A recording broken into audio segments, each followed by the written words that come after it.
Start.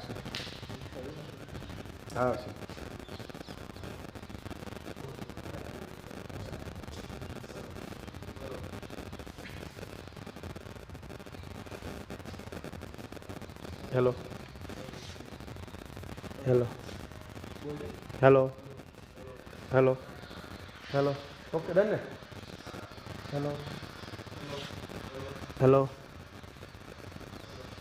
Hello. Huh? Betul એટલે હોય. ના. ડાયરેક્ટ આવી સીધું.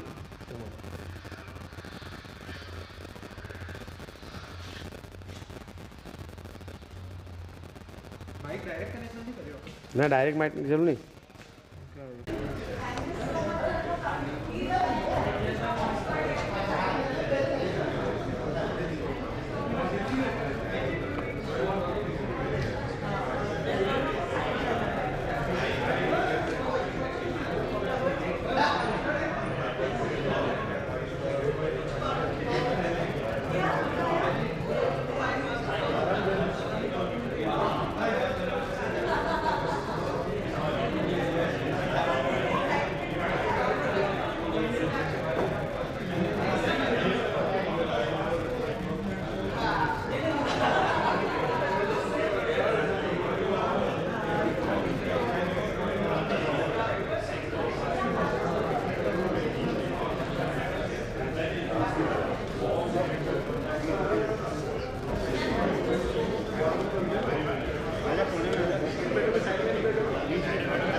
Inspiration. A very good morning to one and all present here on this beautiful day for the first edition of IRMA CEO Conclave 2022 presented by IAA IRMA Alumni Association. Honorable guests, I am Vidya Shri, your host for the event, and along with me are my co-hosts Shriyanshu, Purushottam and Simran. I'm really grateful and delighted that you could accommodate this event in your calendars and grace it with your valuable time. Seeing you all here reminds me of a famous quote of Dr. Kurien, who says, "One man cannot make a change." Miss Nirmala Kurien, daughter of Dr. Kurien, had asked me to communicate her message to the entire IRMA community on her behalf on the occasion of Dr. Kurien's 101st birth anniversary. I sincerely regret not being able to be in Anand, as I usually do for the past 10 years for the birth anniversary of my father. Today, we celebrate that our country is the world's largest milk producer, and Amul, owned by Pharma, is the largest FMCG by revenue, and the milk revolution started here in Anand. The government has supported the farmers with its policies to encourage them to produce more and more each year, and during this position, few would know that my father not only undertook Operation Flood for milk but also Operation Golden Flow, and almost made initiation self-efficiency in edible oil during the year 1994. Unfortunately, the government of India allowed tax-free imports of subsidized edible oil subsequently, which led to huge imports of low-prices oils like affected our edible oil farmers who shifted to other crops, and India is today the largest importer of edible oil. The point is that farmers can attain unimaginable goals if they are allowed a fair market, and it is therefore of paramount importance that the policies will continue to support our hard-working farmers, not only in milk but all agricultural produce, to make us self-sufficient in all agricultural produce. My father believed that India is emerging as a world power, but its success would be measured when we should not have a single person who cannot afford 1 square meal or education for his children or drinking water. He said, therefore, it is now for the workforce of our country to dedicate their lives in order to provide a more equitable society, conducive also for the development of our lesser privileged, and to make our nation a better place to live for all its citizens. My father believed in an inclusive economy, one that did not favor any one community or gender, where all men and women could aspire to be equal, and one would give them all a fair chance to build an India that had greater opportunity for more broadly shared prosperity, especially for those facing the greatest barriers to advancing their well-being. Equity and equality were the cornerstones of this belief. I thank all the institutions that my father was associated with that have come together to celebrate Milk Day to commemorate my father's birth anniversary. Thank you. Today, we're thrilled to have more than 60 industry leaders sitting here amongst us who have brought and continue to create a powerful impact in the lives of millions. Today, when we look at India, it's home to the third largest startup ecosystem. This year in 2022 itself, 42 technology-led startups has gained their coveted unicorn positions. And it swells my heart with pride to see one of our IRMAs flying high enough. No wonder they say IRMAs are only building. So the matter of the thing is that once the day arrives, there could be no better time than this to come together under one roof, debate, have a dialogue among the ideas, and look for the way forward. I officially welcome each one of you and open the dice for the CEO Conclave 2022.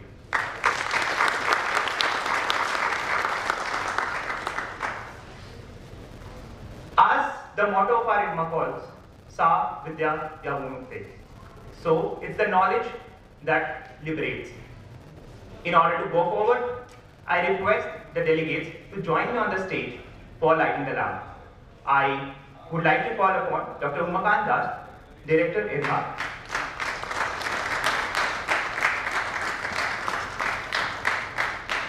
Mr. R.A. Shodhi, MD, GCMMF.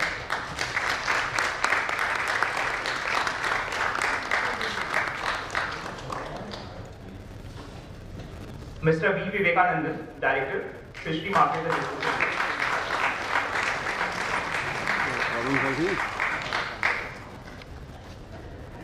Mr. C. P. Mohan, President, IRMA Alumni Association.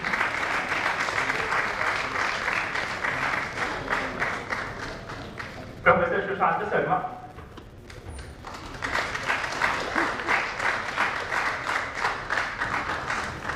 Mr. Alok Singh, CFO IRMA. Mr. Hitesh Sharma, President and Director, MSKG Seeking.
Before we move further, let's not forget our alumni who are no longer with us.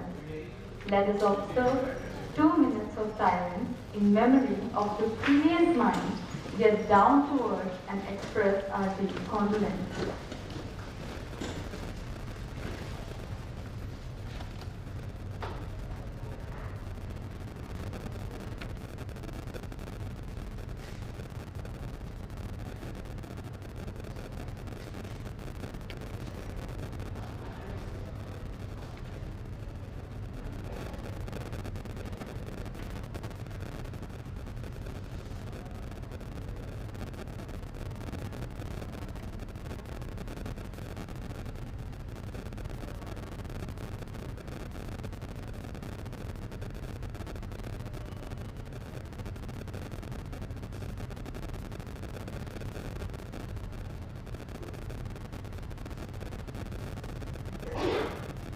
I believe they will continue to inspire us and will remain in our memories as the jewels of IRMA. We are celebrating this event together, which would not be possible without the generous sponsorship of our esteemed sponsors. I would like to express my sincere gratitude to our pearl sponsor, Arya.PG, silver sponsor, Sindhuja Agri Ventures, Light Microfinance and Satya Microcapital. Other sponsors, Better Work Foundation and Sender, and the lunch sponsor, Verdentum, for their immense support. Thanks to the Story Mirror for adding books to our delicate kits and ACH consultants for the special gift items. Also, a big thanks to Amol for the chocolate. So without further delay, let us start this beautiful event with a massive round of applause.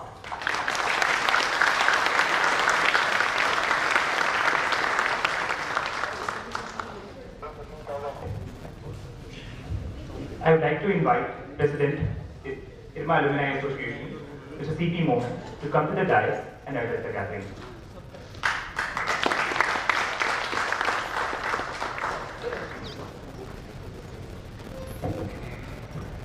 Friends, welcome home. Welcome to the family. And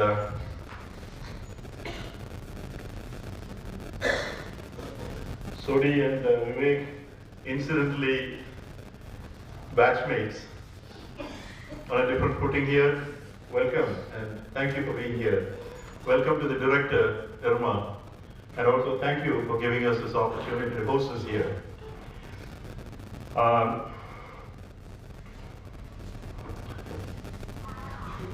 And also, welcome to all the panelists and all the participants, the delegates, the students, the faculty, the supporting staff, and everyone who is associated with this, even in one way or the other, directly, indirectly, to this wonderful function. This is a dream day today. This is a day when the dream of Dr. Kurien, when he said that IRMA should actually result in creation of a large number of leaders, of people and organizations. And today we are able to showcase a large number of CEOs, large number of people who have risen to positions of eminence through enterprise, liberating the education, and networking, remaining passionate about what they do. For the community that follows us, it's a great message, and it's a great demonstration what is possible. And I hope that this results in a large number of empathetic people joining IRMA, and those in IRMA working towards an inclusive community. Today is a great day because this is the day when Dr. Kurien was born. We owe this entire institute and our lives probably to him. There's no way, adequate way in which we can thank him, but through our performance, through what we contribute to the community. So in that way, today is a day when we are so proud that we have such a galaxy of people who have in many ways contributed to the community. And therefore, it's a matter of great pride that the IAA is able to host one of its kind CEO conclave in this wonderful institute. And we hope that many such conclaves will follow as a, starting with this.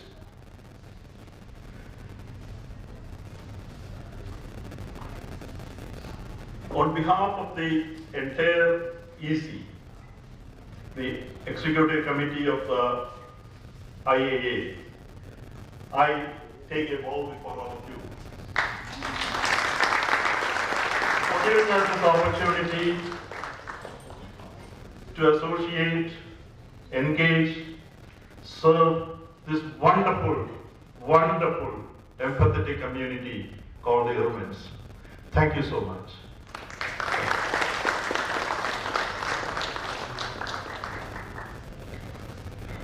we have to convert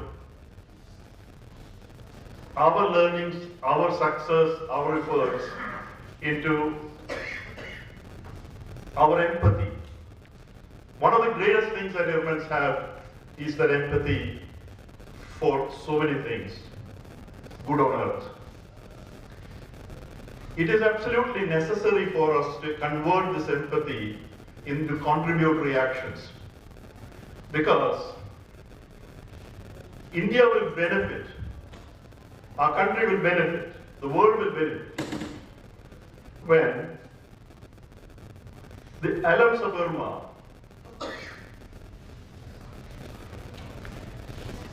bear empathy to the farmers, to the dispossessed, the women, the underprivileged,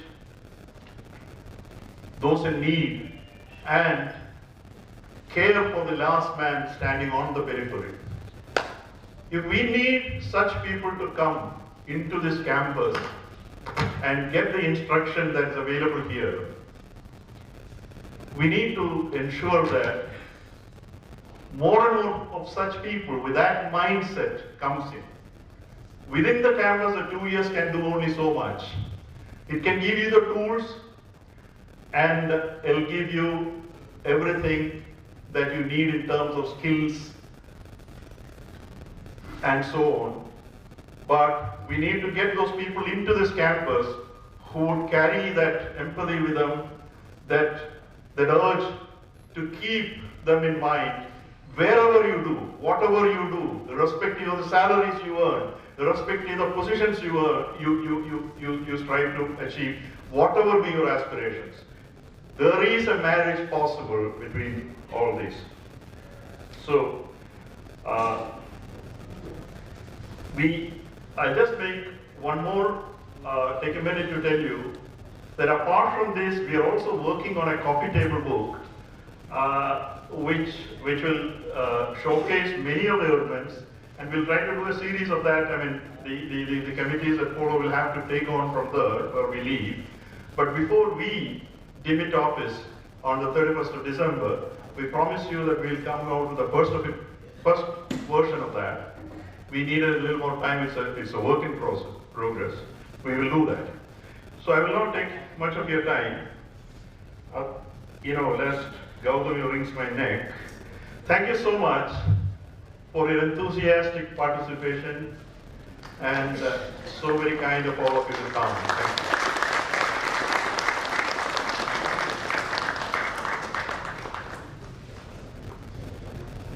Thank you so much, sir, for your inspiring words. Of many values, one such value that IRMA has instilled in all of us is empathy. And thank you so much for instilling that once again. Now I request Mr. Hitesh Sharma, Vice President, IRMA Alumni Association, to share updates on IRMA. So please come to the desk.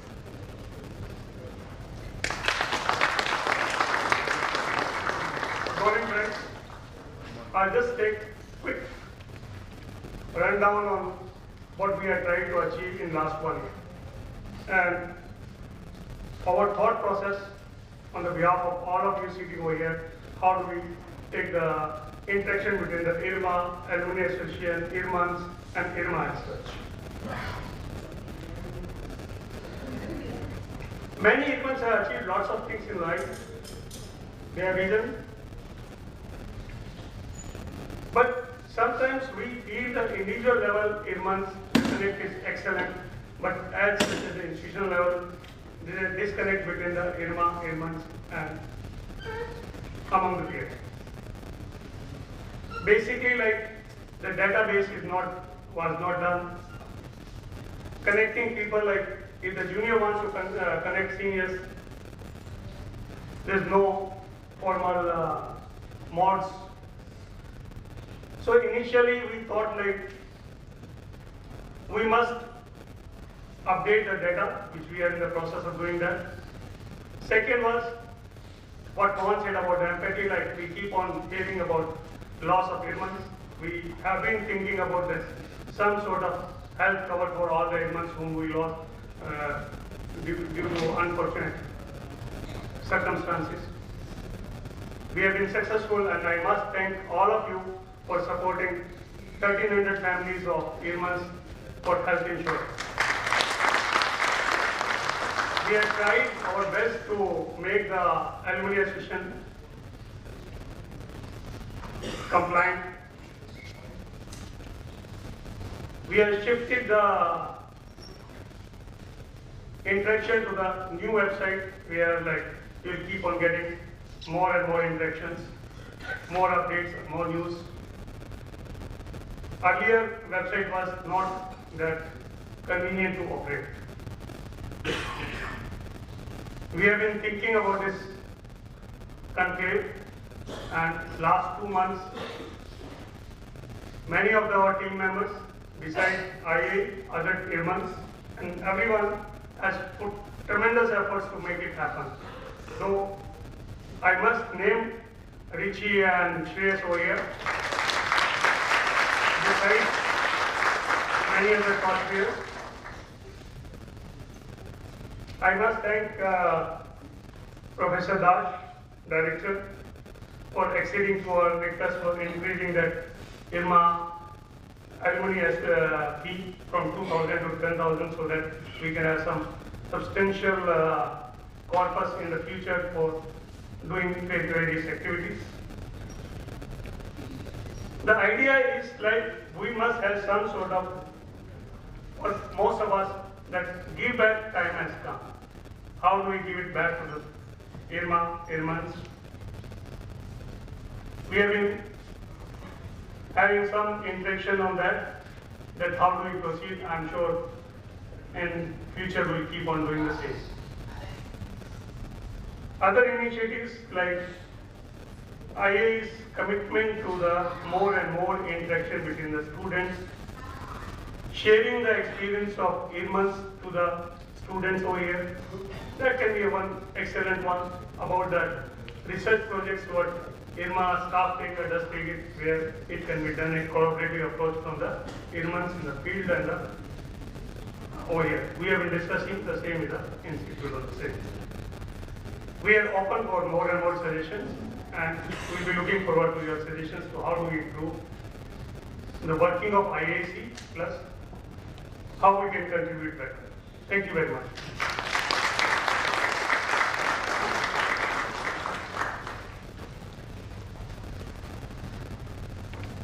Thank you, sir, for updating us on the activities of IA.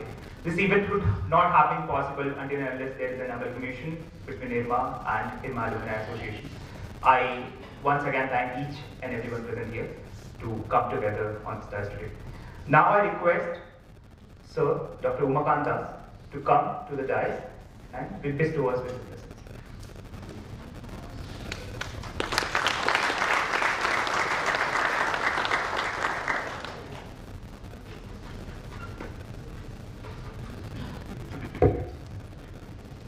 A very good morning to one and all. Dear friends, it's my privilege and pleasure to welcome you back to your alma mater and hope IRMA on the 101st birth anniversary of the Institute's founder, Dr. Kurien. That we are celebrating the day by organizing the first ever CEO Conclave is a matter of great pride for the Institute, and I would like to congratulate the IRMA Alumni Association for this initiative.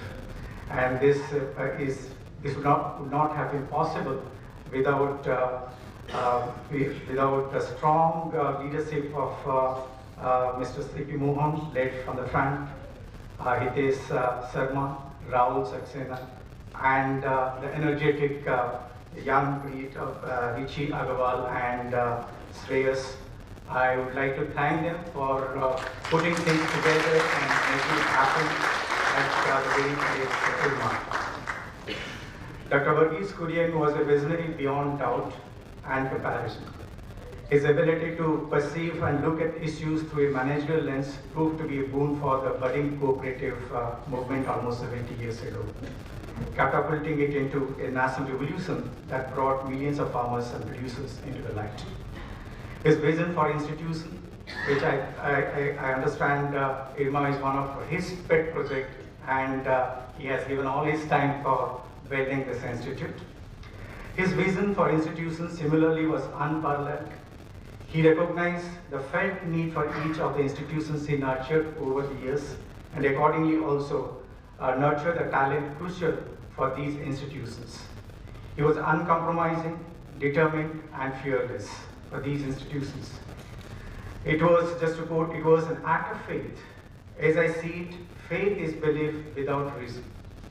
For those who believe, no explanation is necessary. For those who do not, no explanation is possible. Unquote. IRMA, as envisioned by Dr. Kurien, was created to serve the underserved through professional management. The unique institute, which will complete for 43 years next month, has been doing so since then. I am extremely happy to say that the faith reposed by Dr. Kurien in not only his own self, but also in the institution that he created, continues to be well placed. Today, as I look at my alumni from this stage, I see the ambassador of not an institution, but the leader that was Dr. Kurien. We are thus blessed to have with us today leaders from different walks of life, transformers of organizations, and cultivators of culture and ethics. Happy to see representative from the IRMA 1 first batch, Dr. Sode, B. Vivekanandan, also see people from second batch, Subodh Misra, Paresh Shah, Sanjeev Asthana, up to batch 35, Nivedita Rai. So this 50 odd CEOs is assembling here. It's not only a pride moment for IRMA, but all the IRMAs.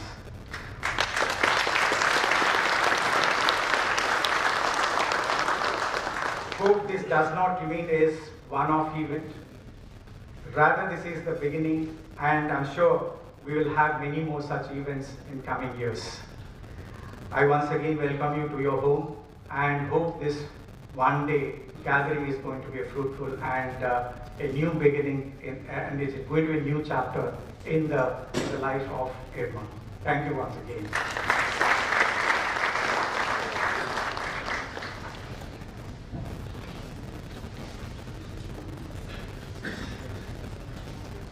Thank you so much, sir, for enlightening us with a beautiful quote and a wonderful message. Now, I would like to request Chairperson Dr. J.B. Prajapati to please come on the stage to inaugurate the Victory Doctor. Professor Prajapati is a dairy technologist and a PhD in dairy microbiology from National Dairy Research Institute, Alumni. The Kurien Center of Excellence was established at the Institute of Rural Management, Anand, in 2015 to keep alive Dr. Kurien's intellectual legacy. It strives to transverse the visionary path set by Dr. Kurien and continues to share his contribution through ongoing research, knowledge creation, and dissemination. To showcase the same, VKCO he released an information brochure on Dr. Kurien's birth anniversary. Sir, please unfold this announcement.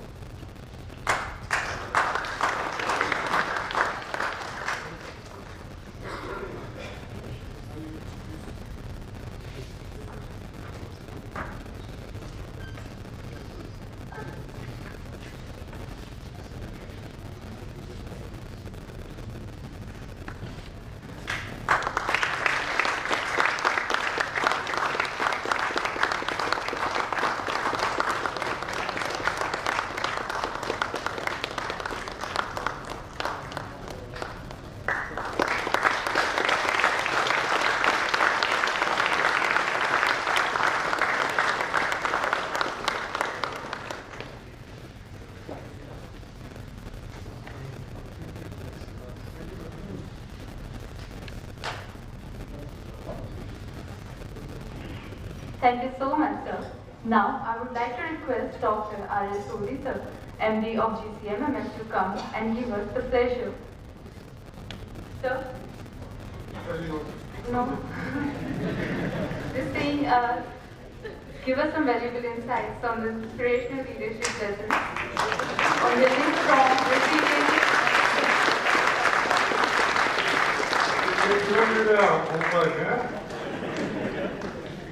Okay, Namaskar, good morning. It's a wonderful morning for Anand that we are having so many pearls of wisdom sitting here. And I think all of us having some percentage of wisdom inherited from Dr. Varghese Kurien. First of all, I'd like to thank the IRMA Alumni Institution that they have organized this CEO Conclave, that too on the 101st birthday of Dr. Varghese Kurien, and where all over India, I mean, I'm getting this celebrations are going on as a national milk day. I mean, you take any city. I was yesterday in Bangalore. The event started yesterday, and I'm very happy to say today their local the Karnataka Dairy Science College, they have a big auditorium like this, which is being named after Dr. Varghese Kurien. So it's a good initiative, and similarly, same is in when today big conclave is being held in Varanasi, and I mean you name the city is being held. So this shows how everyone loves Dr. Varghese Kurien, not only we. And also I'm thankful to Dr. J.B. Prajapati and VQA for compiling all the information on Dr. Varghese Kurien and inaugurating it today in front of everybody. Well, already she has mentioned, I was going through, I have been told to talk about leadership lessons, building strong, resilient institutions. I mean, I don't think I can give any lessons on this to the all people sitting here, because we already have got a very, very good examples and a lot of information, literature and personal learning from, I think in my lifetime, the best leader of India or Bharat, who has really not taken care of only the milk producers, but for every farmer of India, every consumer of India, and every professional of India, and also given a lot of lessons how a selfless, dedicated leader should be. I mean, if we have to see what are the lessons, what are the qualities which we need to in today's world take in our day-to-day leadership decisions, and there are many. So I don't think I'll be able to speak, but I can only give on name. I mean, just words in words I can say. I mean, everybody with Dr. Varghese Kurien, the next thing comes visionary. And let me tell you, I go to various forums, domestic, international, education institution, industrials, conventions, corporate conventions, and when I say I am from Amul, the next thing is always and always contribution of Dr. Varghese Kurien. And I was yesterday at Bangalore with there Mr. Gopalakrishnan, Tata's son's head was there. So he was narrating a number of incidents which he had. Dr. Varghese Kurien. He said, I am a great admirer as well as critic of Dr. Varghese Kurien. I said, that's good. But he was also like you. So visionary, I mean, today a lot of talk is going on, which is very, very good, is Atmanirbharta, vocal for local. But I think Dr. Varghese Kurien has told the whole world what we mean by Atmanirbharta and what's vocal for local when he started Operation Flood White Revolution. And his value systems are the today, what is being taught everywhere. And even in our organization, we are lucky. You see, because we all leaders are here, and I am from Amul, so my other colleagues are here. And we are very lucky, all of you, that we all of us got DNA from such visionary leaders. With how you professionally you perform, what is your going to be professional character, attitude, and other value system is more dependent on what DNA, professional DNA you got. And that is basically come when you are starting your professional career or having professional education. And I think some of us sitting are very lucky that not only the beginning when we entered IRMA and when we had a lot of personal interaction with Dr. Kurien and Shri Tribundas Patel. So that type of DNA we started acquiring. And later on when joined Amul or Federation and very closely worked for 30 years with such a great man, I think that has really changed the professional DNA in all of us. And that is where what we are going to behave, whatever try to see any situation comes, anything comes, that our reflex action or our attitude, our decision is based on that. So whether value system of excellence, anything, we sit here, today morning we had the cycle rally and in 100 cities we had that. Anand is one of them, but in 100 parallel it is going on. It was there in the morning. And we were telling the collector and SP that what is this rally and which are all these institutions visiting. So when we told, Jem Mehta was explaining, I mean, all whether IRMA, NTDP, NCDFI, Federation, Amul, IDMC, I mean, any institutions, they are in excellent. I mean, in whatever field they are number one. Second, he was the only person and which is made us what Amul today is very successful organization, growing very successfully is basically, he who always took care of farmers and consumers together. And I think in the food supply chain, any business enterprise, if it takes care of these two main stakeholders, food growers and food consumers, and they own the food industry. I mean, we don't own, we are the middlemen. And he could understand how to have a very efficient supply chain. And today, what India is number one in the world and growing much faster pace, I think it is because of the most efficient supply chain of food, where we are able to pass 70-80%. I mean, lot of MSC CEOs in the world over have talked and they said, Mrs. Sodhi, we have tried to come to India, we have to back up because we can't match Indian food company supply chain. How are you marrying such a small margin reaching to the so many millions consumers? So that is the thing, and I think the other is courage to stand firm against all. And that is a lesson which I think which is everybody has. I mean, in our, we had not seen those days when Amul was being formed and NDB was, there was a lot of problem, NDB was being formed, but in front of my eyes and other colleagues, we have seen the black light, Todd Alvarez of Illustrated Weekly, when he put up full Illustrated Weekly, the best magazine that time, big article against Operation Flood, how he fought it. And then the agriculture minister. And then his commitment to the and professionals, especially the young professionals, especially for the farmers organization.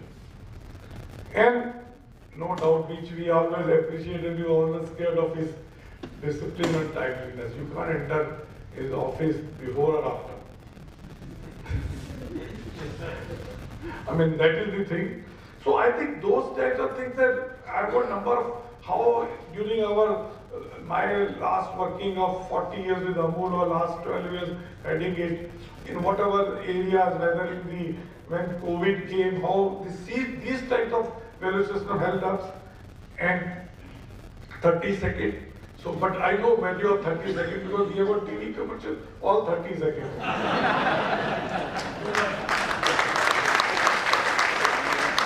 So I can say we are very fortunate.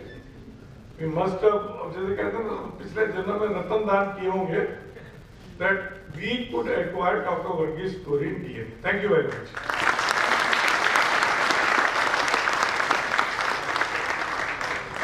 Thank you, sir, for telling us more about Dr. Varghese Kurien, his vision and value system, which we indeed aspire to grasp in our lives. Now, I would like to request Vivekanandan, sir, Director of Fisheries Management Resource Center, to share his views on the topic, Caught in Nest, Politics of the Blue Revolution.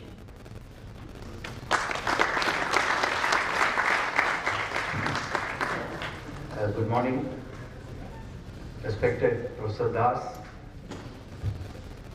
C.P. Mohan, President of the Alumni Association, Sodi, MD of Amul, both my classmates, and other dignitaries on the dais, and friends. It's a rare opportunity to talk about a totally different topic, which is about the Blue Revolution and its impact. I think most of us would have heard, most of you might have heard vaguely about this Blue Revolution. Green is very obvious. Blue is also obvious in the sense that we are talking of the water, aquatic. The green is obviously the crops and the land, and this is about water. That much is probably obvious. But beyond that, the extent to which most people in this country would be aware of what has happened in the arena of water resources, especially marine fishing, is probably very low. Chances that people have not heard much about it. At one level, one can say that Green Revolution and Blue Revolution, there are many similarities. The Blue Revolution was also intended to boost production and productivity.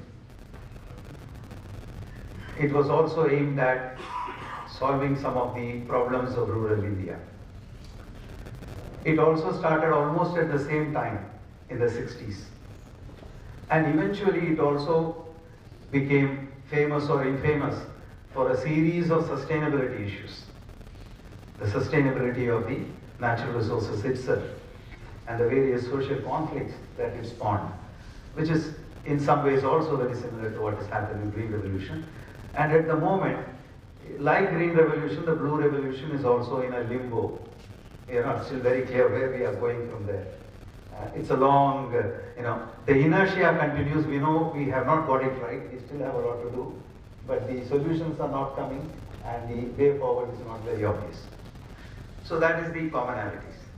Some important differences I thought I should mention, which is where people like me working in the fisheries sector struggle to communicate to outsiders the development issues that we face and the solutions that are always prescribed to us based on a very terrestrial perspective of things, land-based, looking at things from a land-based point of view. One important difference for the Blue Revolution was, if the Green Revolution was mainly aimed at food security of the nation, the domestic market, domestic production. The Blue Revolution, on the other hand, had a totally different priority, and that was foreign exchange. Mrs. Gandhi inherited a system when she took over first time, with a serious problem of food supply. But on the other hand, the enormous hoard of foreign exchange that we had inherited from the British, because very passively we were part of the British war effort. And we had a huge hoard of foreign exchange, we never bothered about it. In fact, that was one of the very amicable settlements with Pakistan. We shared it very comfortably. But 2 decades, 1 generation later, that hoard has disappeared. And we had to look for foreign exchange.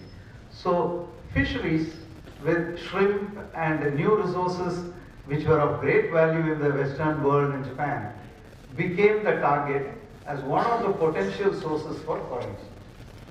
So that was a fundamental difference.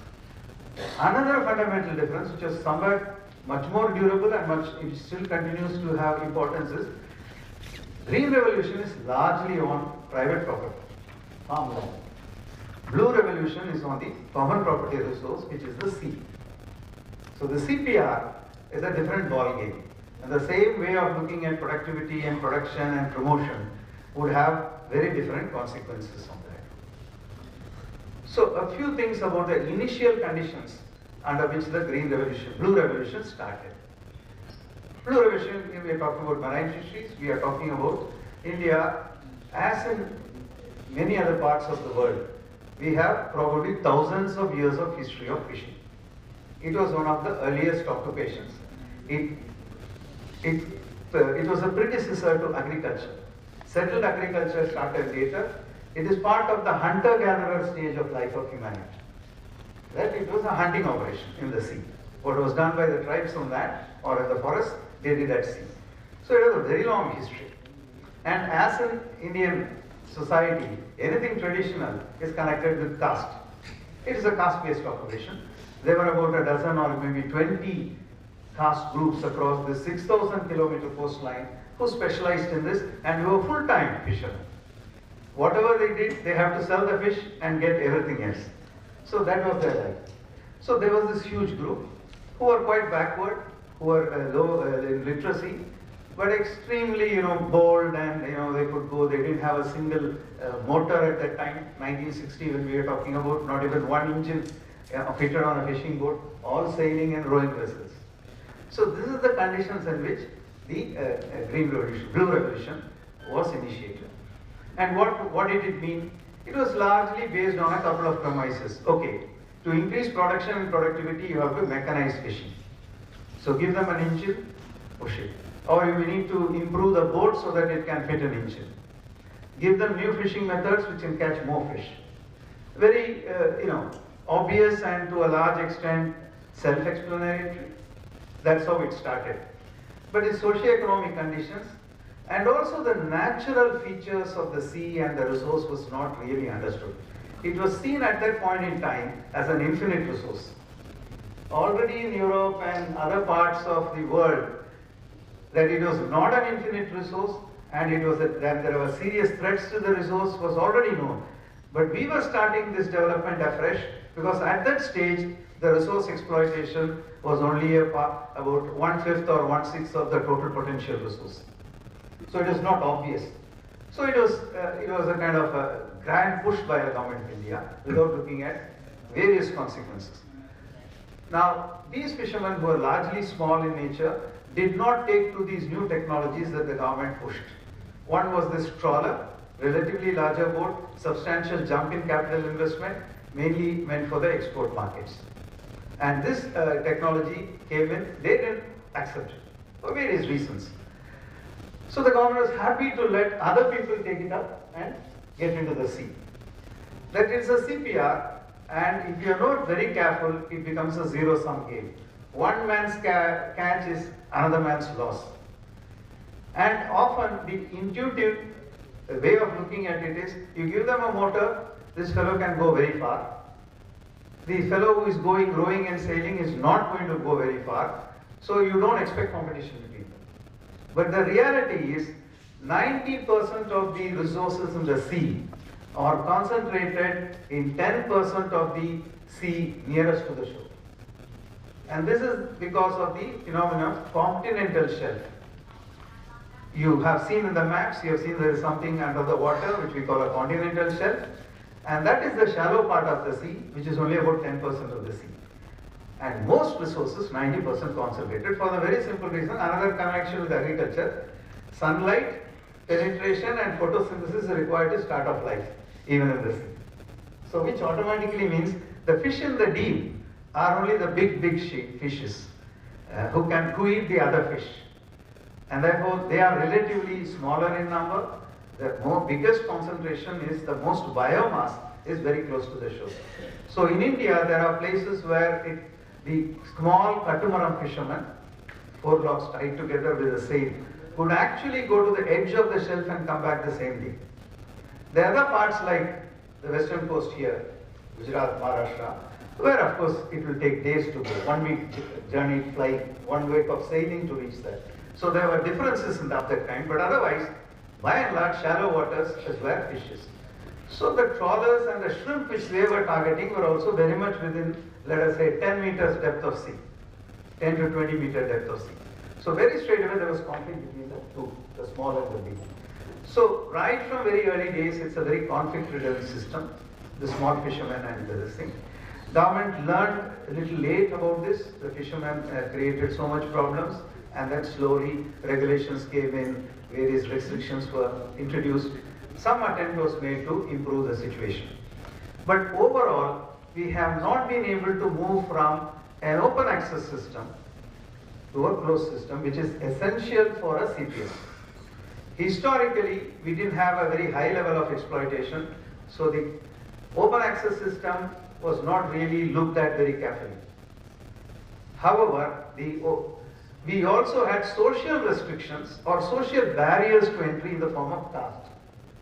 It was not a regulation, but it's a self-regulated system within the community.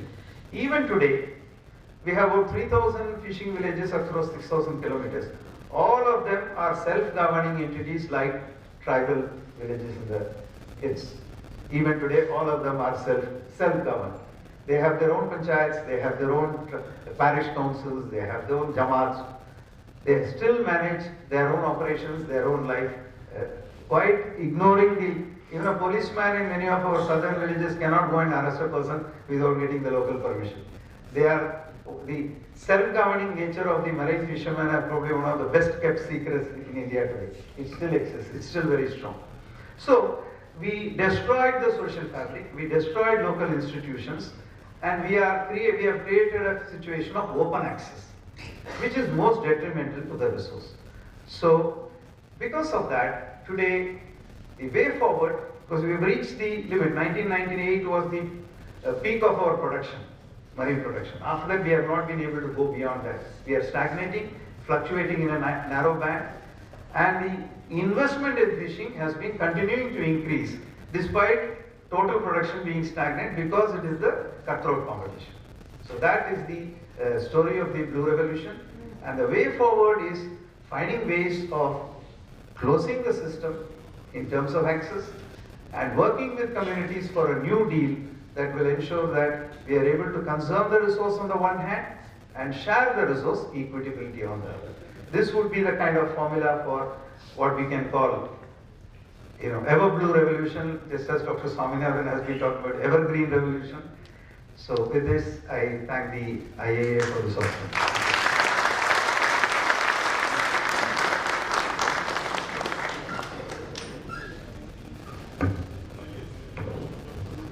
Thank you, sir, for gracing us with your cognizance and vision.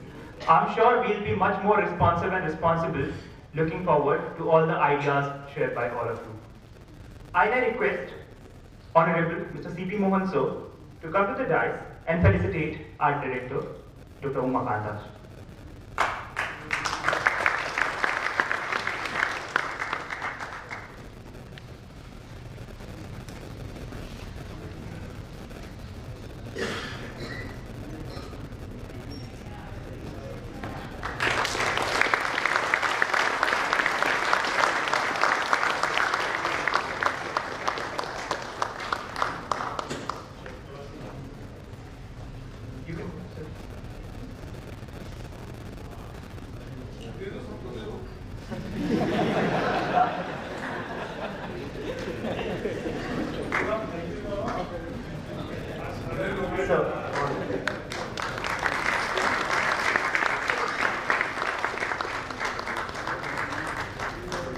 Sir, you may felicitate Professor Sushant, sir. C.P. Mohan, sir. You may felicitate Professor Sushant, sir.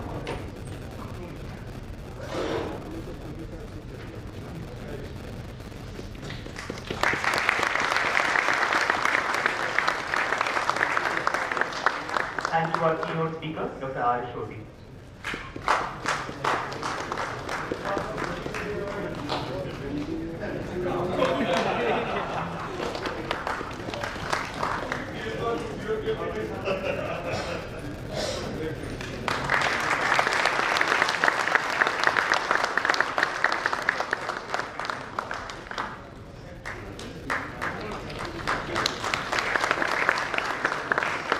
I also take privilege to invite Mr. Hitesh Sharma, sir, to felicitate Mr. Vivekananda, sir.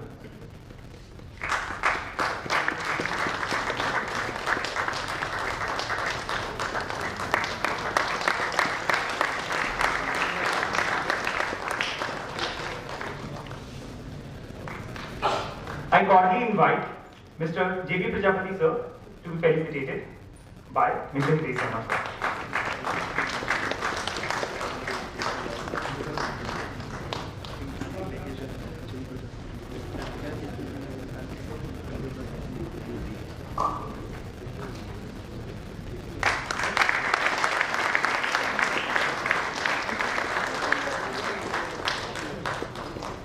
Now, I request Sir to felicitate Mr. Alumni, CFO, IRMA.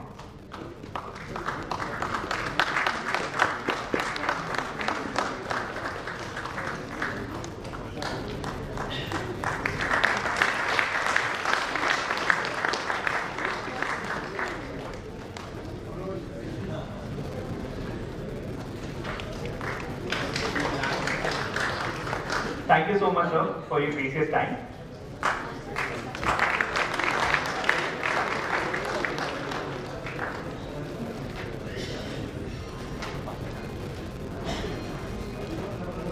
So in parting, there are two engineers, Vivek and Sodi, speaking about blue and white revolution, both relating to biology. Thank you. That's what is my.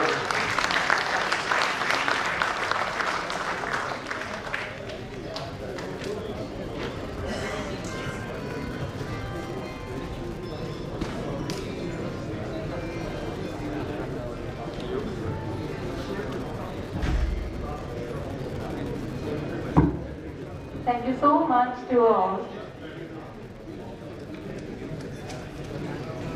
A beautiful warm welcome to all the delegates.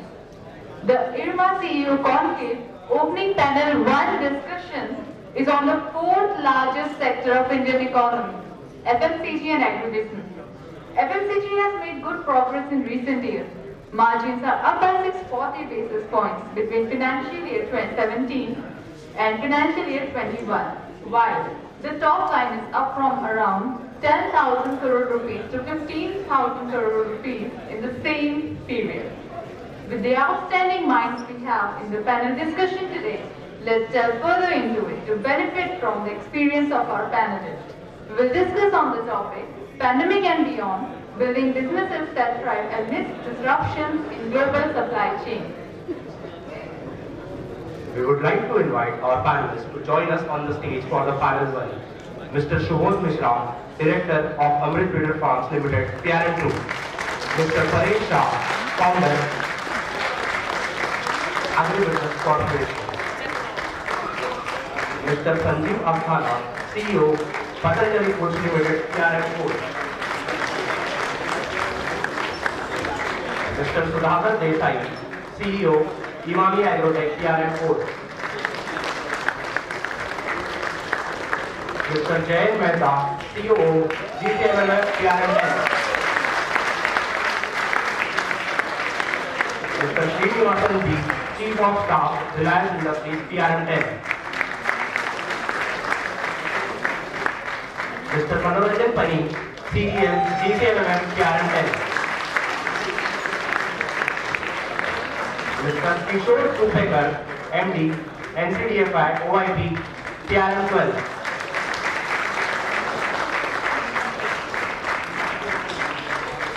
Mr. Amit Vyas, MD, Kaira Milk Union, OIP, PRM 14.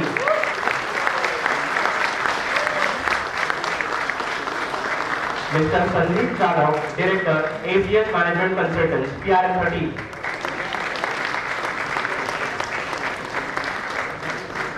Mr. Pawan Singh, GM, GCMMF, PRM 14.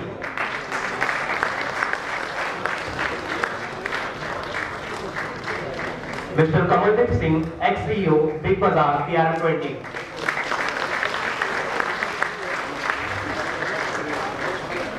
Mr. Nitin Puri, Head of Business Development, Farmart, PRM 20.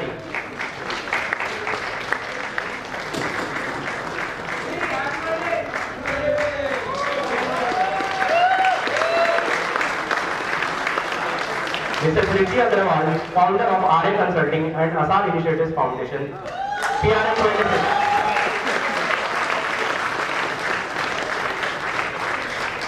I welcome Richie ma'am, a committed development professional with extensive knowledge of the whole dairy value chain. Ma'am has 2 fabulous decades of diverse and priceless expertise in various fields, including consulting, management, and the marketing of food businesses. Ma'am founded SR Initiatives Foundation, organized that works with the underdeveloped to empower women farmers, develop and improve their life skills. I take pride in inviting Richie ma'am to moderate the event. Thank you. Good morning to everyone. I feel so humble और मुझे सबके बीच में बैठा दिया है.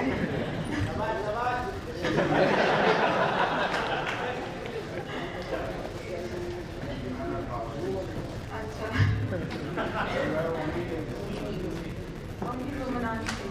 In fact, Gautami did tell me कि पहले वाले पैनल में भी चले जाना चाहिए था, तो कोई लड़की नहीं थी. So I said नहीं, वो बहुत बड़े लोग हैं, हम इधर ही ठीक हैं. Alright, so let us begin because we have a long agenda and a long day ahead of us. And without wasting time, I would like to welcome all my co-panelists. Thank you so much for being here on stage with me. It is a real honor and privilege for me to be being the moderator of this panel. And I chose not to do too much about it when I was kind of asked to do this. So I will take the privilege to do this. And see, our topic is about global supply chains in a post-pandemic world. Now, when pandemic struck, just before the pandemic struck, things were going really fine. Everything was hunky-dory. Businesses were growing.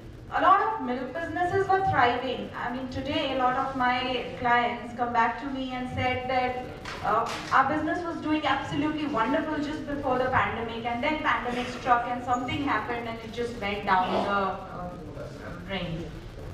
So, people said that the world is going to look different, and the demand shock that was seen by the economy was also kind of taken aback by the supply shock, because it goes hand in hand. We were not able to supply, we didn't get raw material, we had vulnerabilities in our supply chain. So basically these all put together showed that there were challenges in the kind of supply chains that we had built in. And because of that, we somehow faced either, some businesses thrived, they did really well. So which means they were doing something right. And then there were some which did not. So we thought that, okay, post-pandemic things will become okay. And then post-pandemic what happened? The Ukraine war struck. So supply chains were once again being tested.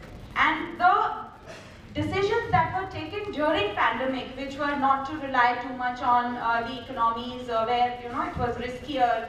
People wanted to do things on their home ground. They wanted to bring in a lot of production, home production, and bring in jobs which were internal to countries. But then the the Ukraine war basically tried to demonstrate once again that you really need to become independent in a lot of scenarios, and you need to put in your supply chain in order. And I would definitely be taking forward this topic here, because as on today, risk management is no longer optional. We have to take care of the supply chain issues and also all our production issues. Now, I'm not going to follow a very specific batch-wise sequence, so kindly pardon me for that. I will just take it as per the topic that we are discussing. So, Amit Vyas sir. Okay. Yeah, he was surprised. I'm glad, because what happens in class, we are in our own world, and then when the teacher suddenly...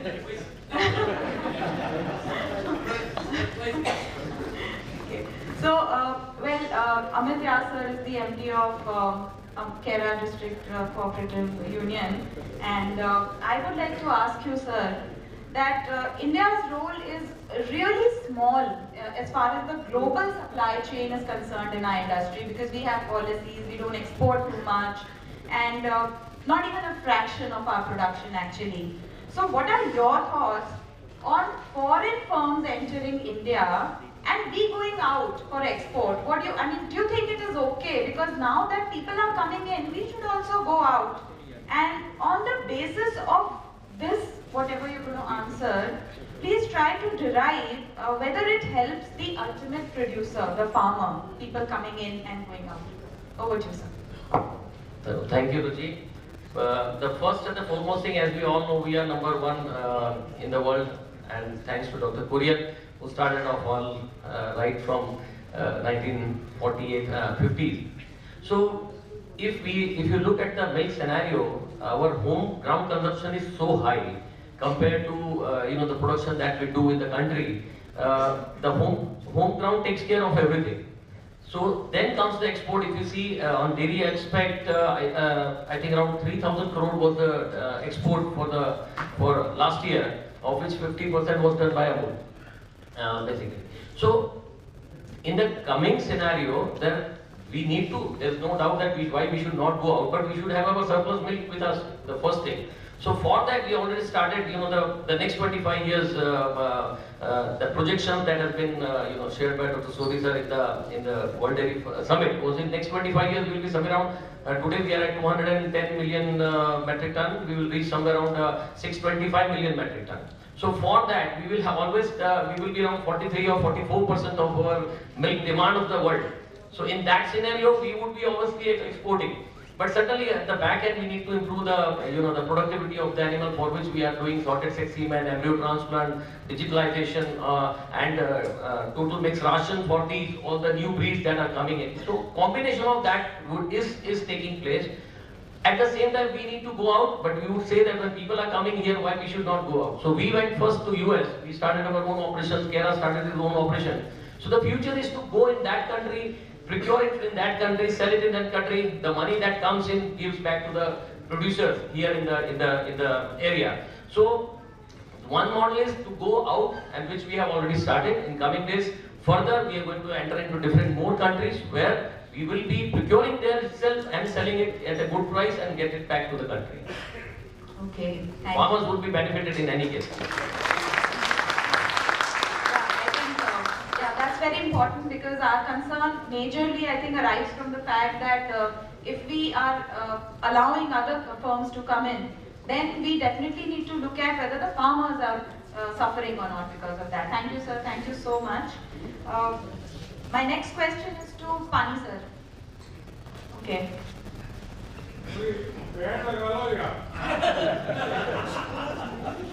I know everybody.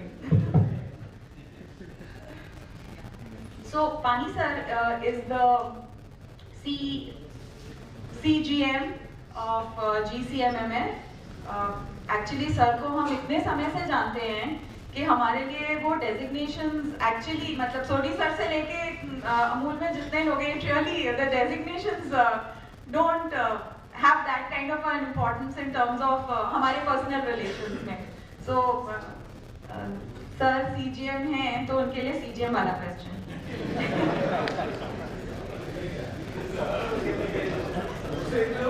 खतरनाक question होगा। Actually सोडी sir को पूछने का मौका नहीं लगा, correct?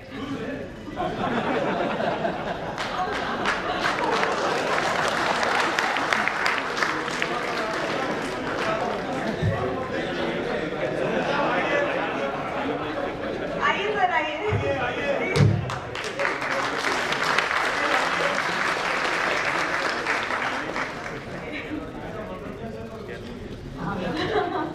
देखिए यहाँ पे सब alumni है ना, तो ठीक है, हमने consciously बाहर वालों को नहीं आने दिया। हमने कहा हम फन करेंगे ना, तो बाहर वालों में थोड़ा गड़बड़ हो जाती है। So, Pani sir, please tell us, dairy business, like every business, is deeply intertwined with the environmental, social, governance concerns. And these days, these are all big words, and people want to work on those sustainable development goals and all these big words that are there. So what are the major cause of concern here, and I mean in our industry, and what are the steps that we are taking for overcoming these concerns? Because as soon as we talk about dairy and cows and cattle, the first word that comes up is methane emissions, and then all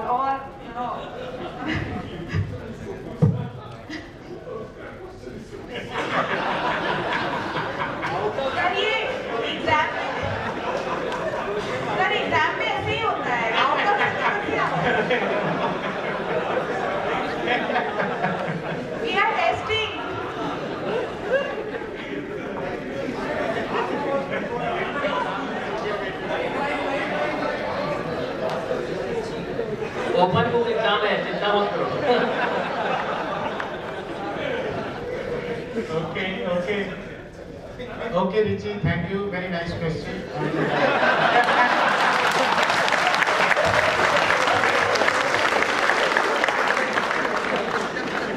See, dairy industry, all of us know what is it. And right from Nirman to today, we start and been exposed to the industry. So we know that 10 crore families are involved in the dairy business. And the business is very arduous, very laborious. The farmer starts the day from 4 o'clock in the morning. Whole day he is engaged and trying out to get the milk, then supplying the milk, taking care of cows, buffaloes. So very, very difficult proposition of work for a farmer. So looking into this, the younger generation, they have seen their parents, their grandparents, and they have seen that how they have toiled for getting the money. So current difficulties for the social aid, what the challenge would be, the new generation not coming out, not following the path what their parents, grandparents have taken and try to develop them through the income they have generated.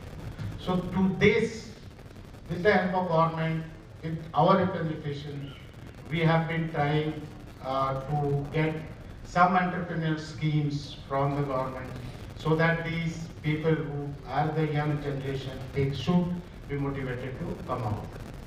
Another thing is, the second, which is very big way, indirectly it will affect the farmer, is the free trade agreement, which is other companies, other countries, they are eyeing India. India is the largest producer of milk, largest market, and largest consumer base. Because of this, everybody is seeing that milk, if we market here, will have the money and we will get the business out of it. So here, the leadership of Dr. Sodi and the dairy federations, we fought very nicely for ourselves and got out of a very good decision that farmers are protected now. Still then, countries like US, Europe, they are trying and putting pressure on India to come to the FTA, for which lot of representation continuously happening from our side, and we are trying that FTA and our farmers are really protected. Another is not a challenge, it is a irritant. Irritant in the sense, 5,000 years since we have been knowing what milk is, from Lord Krishna days. Nobody will take milk from us away. Milk is with us from from our childhood. So milk is milk. So people like plant-based people, they are trying and saying that milk is not good. And they are also false propaganding against the milk, for which we had fought last 1.5 years very successfully through legal medium, through advertisement, and saying what milk is, myth versus reality, and helping us to get some solutions. And it is going to go, and few of big companies, they have removed their tag. They were saying the milk, soya milk, they removed it and put it as soya drink. So such way things are happening from dairy industry. We are for the owners, they are our farmers, and we are committed to them from the professional level to anyone who are involved in the dairy industry, and that way we are trying to get into such challenges and continuously getting the success. Thank you. देखिए out of syllabus में भी लोग answer कर पा रहे हैं, कोई problem नहीं।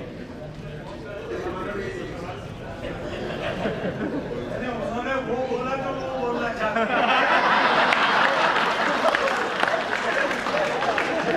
सर आप आर भी कर सकते हैं।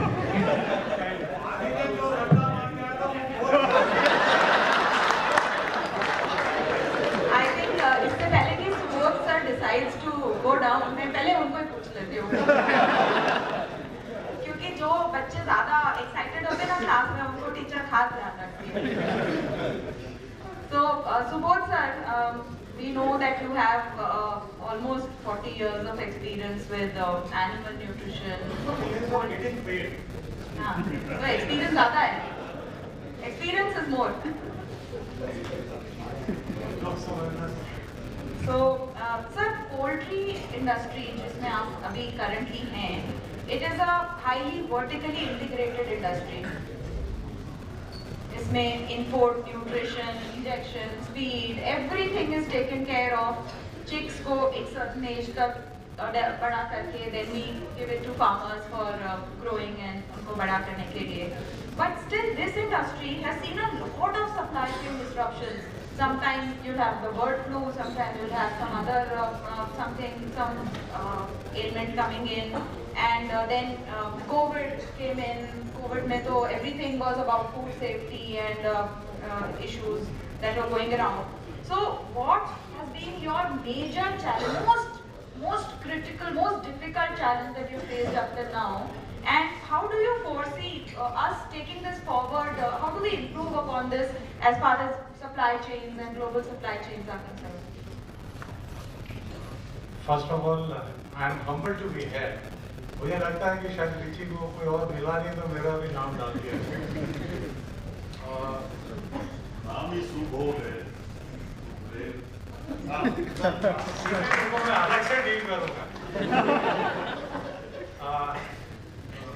I'll start with my tribute to Dr. Kurien, and also I would like to place on record that whatever I am or I have been able to do is because of my initial 12 years in Federation.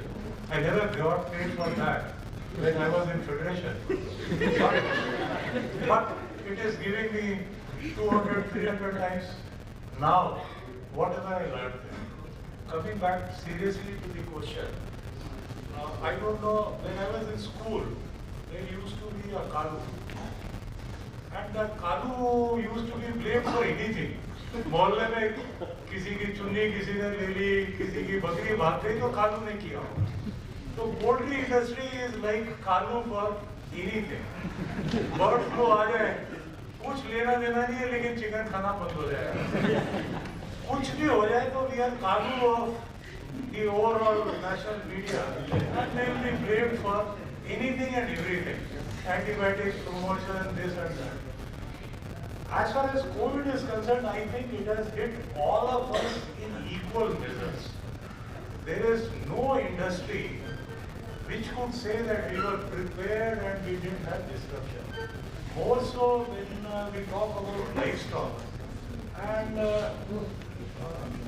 it was simply a big shock which took us a long time to come out of that shock, that we could not supply feed to our birds, and those birds were let out.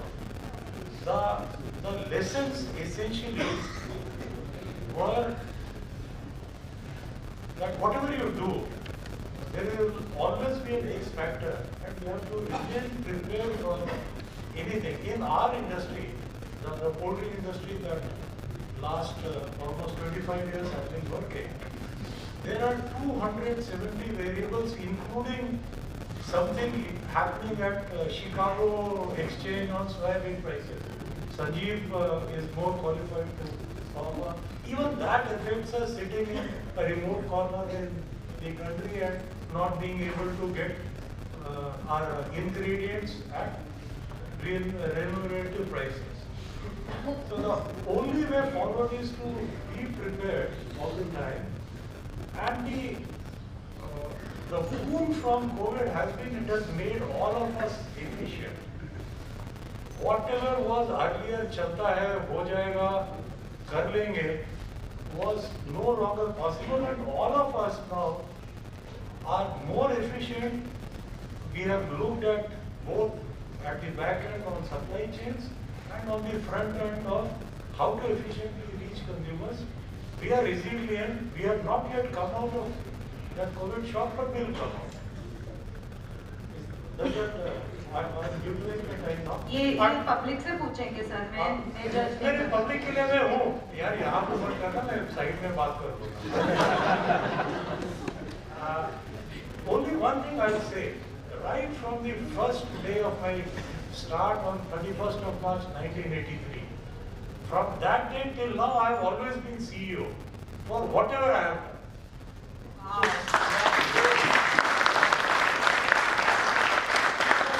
Being CEO is in your own mind. It does not come with designation.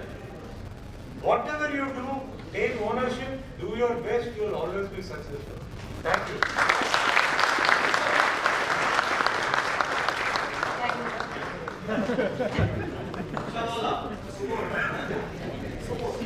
Okay, taking cue from what Mr. Raj said, I think we will now ask Supekar sir. Supekar sir जो है वो MD CEO है National Cooperative Dairy Federation of India के. So this is an organization which does a lot of support to the producers in terms of, and specifically they have a very nice initiative for past few years. They built in a platform for trading of commodities for the organizations that deal in this space. So, sir, these days, many marketplaces or platforms are helping our supply chain become more efficient.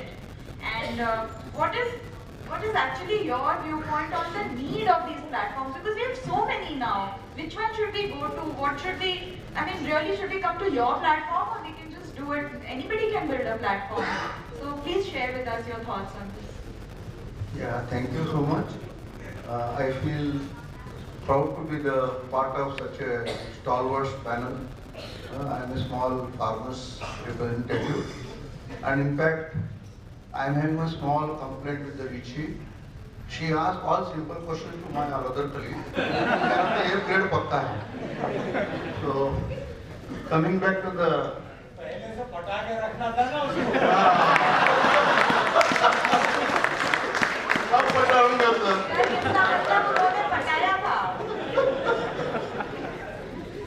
yeah, it's a quite a pertinent issue nowadays that when whole range of service providers are available, we could see that the kind of customized service, if any service provider is offering to the customer, then we are having a better reach in the system. And particularly COVID and post-COVID, I could really recall that right from last many years, Amul is already having online system for the customer and whole range of other service providers. So that has added value for particularly both the working couple and ease of say getting the right quality product.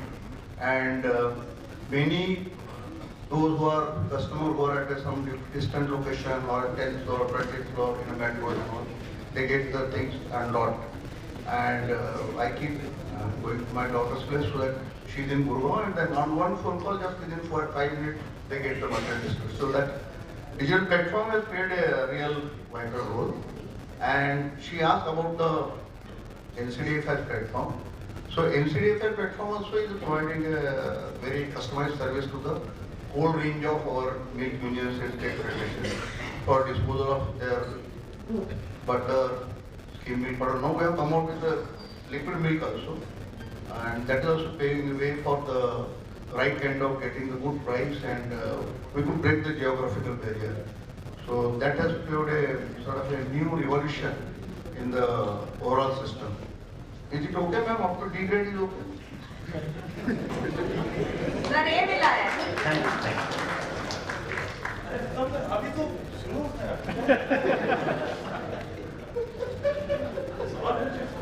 Next question पूछती हूँ sir थोड़ा देर में पूछती हूँ सबको पहले एक बार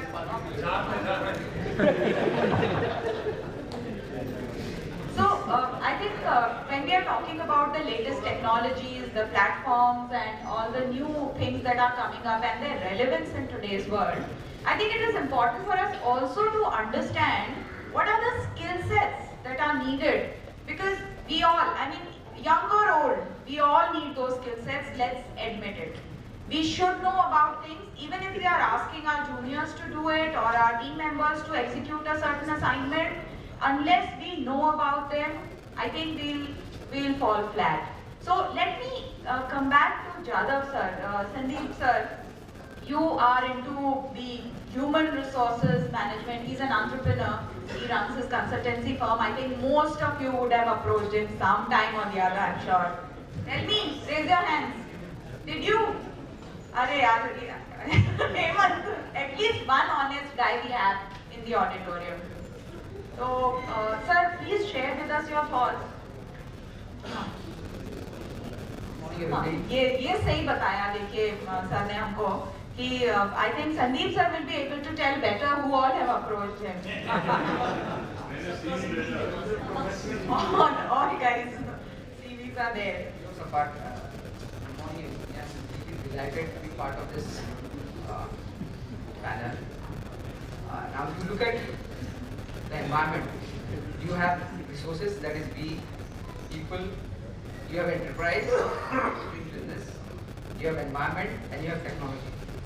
Now, the way things are moving, I think for people, what is important while they are starting a career area, at whichever stage of career they are, most important thing is to build a habit of introspecting and being observed. But the way things are changing, they're actually disrupting a lot of things. Even when you're starting your career, you have so many options. So understand, you introspect and understand your own self as to what is that will make you happy. For you to make right choices is going to be extremely difficult. And what I see is most of the people, when they are making their career choices, they are largely driven by commercial objectives, roti kapda makan. And as a result, you have today things like people not being happy, depression, and so on and so forth. So to be successful and to be happy in life, I think most important and critical thing is to understand your own self and introspect. That's the most critical thing. And obviously your goalposts and your approach towards looking at life will keep on evolving, keep on changing. Now that's on individual side. Now, if you look at the organizations and enterprise, how they should look at the technology, with the global external factors, a lot of things are impacting businesses nowadays. So for an organization, successful organization to be successful, to continue being forefront, they have to be very, very flexible and nimble. Gone are the days wherein you will say this is working and this will continue to work. I think moving forward, things are changing very fast, things will change very fast. Events like pandemic will accelerate some things, but understand that organizations and individuals, what is organization? Organization is all about people. Today, people is what makes difference. Finance is available, capital is available, resources are easily available. So, organizations who build people who are flexible, who are adaptable, teams who are flexible and adaptable are the organizations who will continue to do well and flourish. I would here urge, because there are a lot of people from organizations which we have built through alma mater like cooperatives.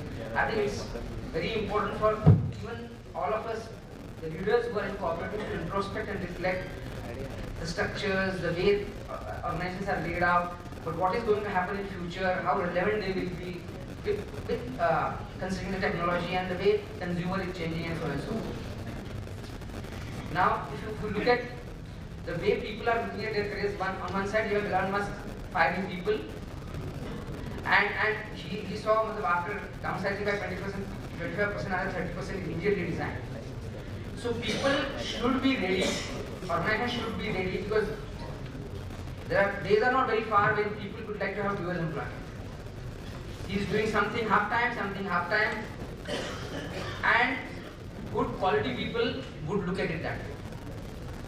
Post-pandemic, some organizations are forcing people to come to office, and they are seeing huge resistance. Wipro is saying people are doing dual jobs. But I think moving forward, good talent, if organizations have to attract and retain, they will have to be really, really innovative, and definitely there will be paradigm shifts. People, if they have to really, organizations, particularly at leadership level, if they have to really think of getting best talent and retaining best talent, they will have to be very, very innovative, approach has to be very innovative.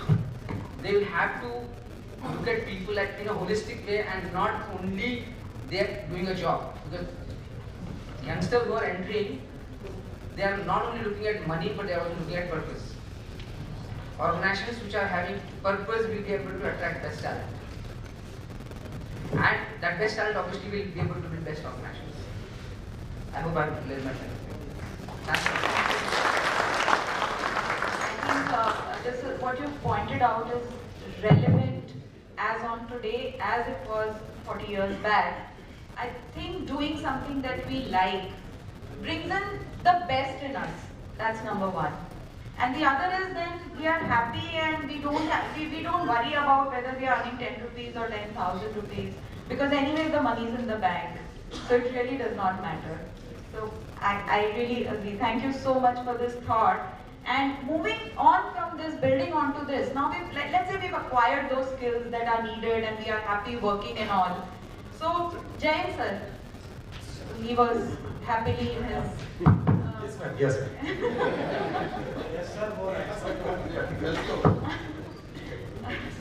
Well, Jain sir has been with Amul ever since he graduated from IRMA. Which means I'm unemployable outside.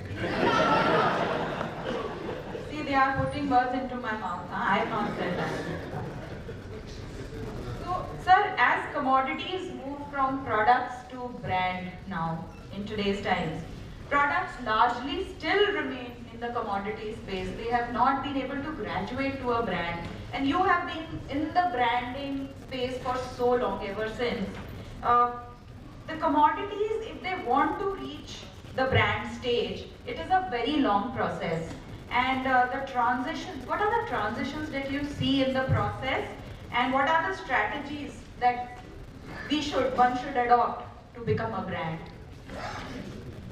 Thank you, Richi, for the question, and I'm reminded that I'm back in Professor Mukunda's class of marketing way back in 1990. But before that, Mr. I'm sure you must be appreciating the notes which our Richi ma'am has taken, and meticulously she's asking very difficult questions from that. Okay, first of all, thank you so much. We are here at IRMA on this special day of 26th November, and we should also recognize that Dr. Kurien was one of the best marketing minds that not only India, the world has had. Because of, since he did so many other things, we are not appreciating this fact. But you can see the transition of converting a commodity into brand. What is Amul, and converting a liter of milk into a Amul India kind of a journey is what was possible because for his passion for 4 P's, of course, which is product, price, place, promotion. You can now relate it to every single thing that he did or we are doing together. But he injected 2 more things into this entire thing. So one was passion, that is the 5th P. But the 6th P, which I think Sandeep mentioned also, was purpose. So once you put purpose into anything, it makes the entire journey or a transition from category X, loose unbranded package to package and branded very, very easy, and you can seamlessly translate it across any single commodity you are looking at. Today companies try to identify purpose after doing work. Here purpose came in as a cooperative, and then that resulted into conversion of milk into maybe Asia's largest milk brand and return over 61,000 crores, Indian dairy industry becoming so big, largest producer of milk in the world, and so on. Now, similar experiences and examples have also happened in space of oilseeds. We are now working in space of organic and trying to convert a regular wheat flour into an organic product by involving the farmers and the producers on the one side and consumer awareness on the other side. But this is a slow process, it's a difficult process. And what also it requires is, as you mentioned, resources. But Dr. Kurien did it by only giving 1% of the total turnover to advertising and brand building. So you can imagine that his purpose of serving the producer was so high and also making value for money brand for the consumer so high that he did not say you need to waste money to buy out a consumer's loyalty and make a brand. So the transition process is very important, but it's a passion with which you work, with focusing on the science of marketing and manufacturing would give it results. And we can transplant these learnings into any category or commodity we can look at, and the results will come more sooner than later. Sir ये generic question का answer आपने दे दिया, मुझे specifically बताइए। एक minute थाली को मिला दें।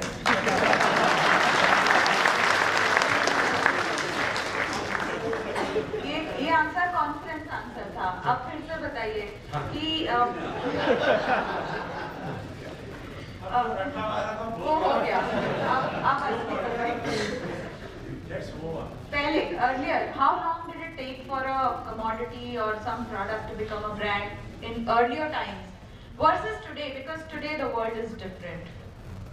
See, Abhi, again, continuing to what I said is, there are certain shifts which happen, which actually trigger to a thing. So when I say things are slow and it takes time, that is the normal way of doing it. Pandemic is one way in which we realize that people moved in, started putting more trust and faith into packaged branded goods as compared to loose unbranded things. So this is one area which actually, what is in our business, we call it tectonic shift.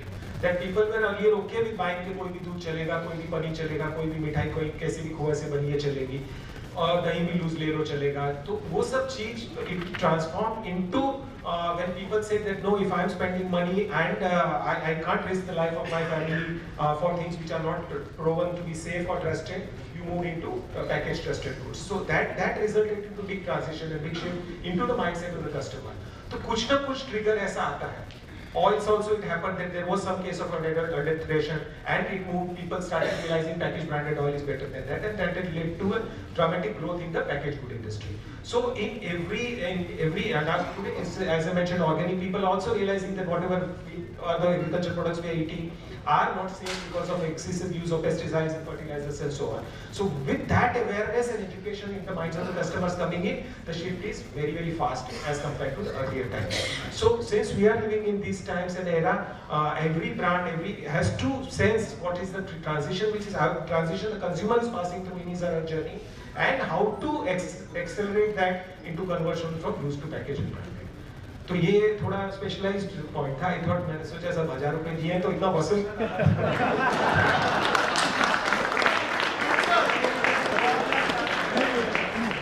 देखो नया सीखा ना tectonic shift.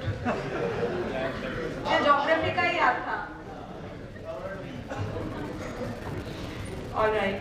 So I think moving on from here, let us ask somebody who has been in the space of various FMCG organizations and especially consumer-facing roles.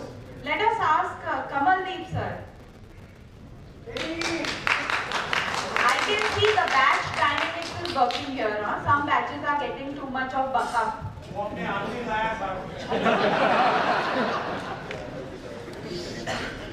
All right. आप भी लाए हो sir, मुझे पता है.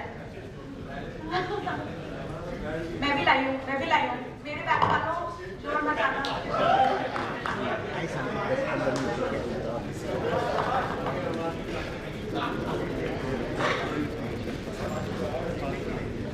ओके, सीपी बैक में करेंगे. CP Mohan उधर है, उसके साथ करेंगे. Okay sir, D2C is the buzzword today, and in food, FMCG, agri, every other day one new company is coming up, organizations are merging, things are just going from here to there like a wave. So is it just a wave, or all this will, organizations will survive? What are the opportunities as of today? Because we are looking at big organizations like yours getting amalgamated with others. So please share some thoughts on what is the future, how does it look like? From the point of D2C brands. D2C and other new things coming up and old ones merging, and then what is the opportunity for the new ones being there, or they are going to just die out? Thank you, Ruchi. So, पहले तो nothing dies out actually. New comes, the old doesn't get replaced in a way. अगर आप देखेंगे the history of consumer India, general trade, when I started, modern trade was 100%, अभी वो 88% है. So nothing dies, when something new comes up, we imagine that old will get replaced. But many models have proved that they are there to serve in India. Now coming to this D2C journey and what is happening new, तो सबसे पहला point है कि there is layer of 1 crore or 90 lakh Indian households who are very rich. They want to consume products which are above mass. So people moving from, let's say, mustard oil to cold pressed oil. So they have the money, they are aware, and they want to consume better products. So this is the first, let's say, set of aspirational and affluent consumers जो D2C boom को fire कर रहे हैं. Second, now we have very large population of millennials and Gen Z. Unlike us, they consume digital content, they interact with brands digitally, and they don't need physical pivots. So that's also working in favor. Third, अगर हमारे आप distribution की structure देखेंगे, general trade is made for selling 1 rupee, 5 rupees. वो India का unique strength है. No one can distribute products at margins at which we do in India. Then came modern trade the value segment, 100 rupee price point उस पे काम किया. Now you are moving to D2C, which is working at 400, 500 rupees. So this is a segment which is catering to our niche of the market. But yes, it is here to stay. And fourth क्या हुआ है along with this, in marketing we are moving to a new paradigm. Mass marketing से retail marketing पे गए. अभी now thanks to digitization, YouTube, we are doing mass personalization at scale. I know Richie, I can see your data, I can actually influence you. So that is happening at a level unseen before. ऐसे इतना easy नहीं है. I have my decision. So point taken. Maybe a batch paid scan, but from D2C brands ये 4-5 चीजें जो हैं, they are feeling this whole boom in D2C brands. But इनके challenges हैं. पहले तो क्या है, 1 crore customer, the funnel is very small. Everybody is pumping money and Google and Facebook are taking all the money. So who will win this game? Now the game is people who don't burn their money on Google and Facebook and reach these customers very, very uniquely will make money. Otherwise, बाकी नहीं बचते money. The cost of acquisition of customers is going to 250 to 400 rupees. So D2C brands जो हैं, they break even when a customer buys third time. पहले 2 time customer acquisition का पूरा पैसा is involved. So and the last challenge which they are facing because of these 1 crore consumers, once a brand hits 100 crore turnover, they don't know what to do. And then the cost structure of general trade, modern trade and e-com don't match. They are facing this problem. So तीनों को merge कैसे करें? So net what is happening is there is a set of consumers. It is an opportunity for all of them. This market will definitely grow as we, जैसे JK Radial था when I was kid, हम सोचते थे ये कौन use करेगा, but 20 years, 30 years down the line, the market completely changed. It will become, let's say, sizable 5%, 7%, 8% in a decade. Now, where brands should use it and where they are using it. Now, in online to test a concept is very, very easy. Physical world में आप 10,000 दुकानों पे जाएंगे, retailer को माप देंगे, offtake कौन करेगा, you don't know. But in online world, to test a concept and then to launch in physical world is damn easy. Yeah. So, now this is, I have told the opportunities, challenges, and the path which is full of thorns. So, मुश्किल है ये, but it will happen. But very, very costly. Right. Yeah.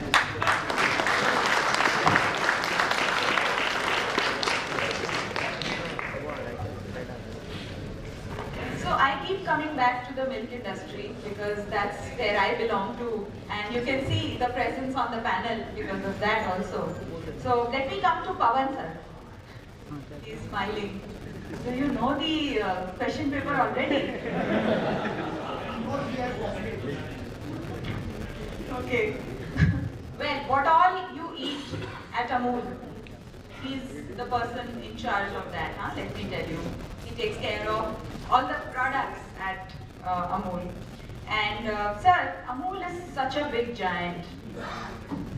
We cannot even imagine Amul facing any challenges in its supply chains.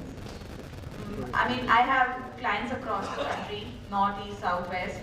Everyone, not barring anyone actually, everyone faced losses during the pandemic because of supply chain issues, because of product issues, procurement issues, everything. I think Amul is the only one that has gained market share across. But even then, even being a giant, no one has that kind of an immunity Can you share a few incidents wherein you were able to overcome some of those challenges that came from the global supply chain perspective? And actually, could you create success stories? That's a tough one. So, Richie, before I even respond to that, let me, on behalf of everyone here, thank you for infusing so much energy into this event and making it happen. All right?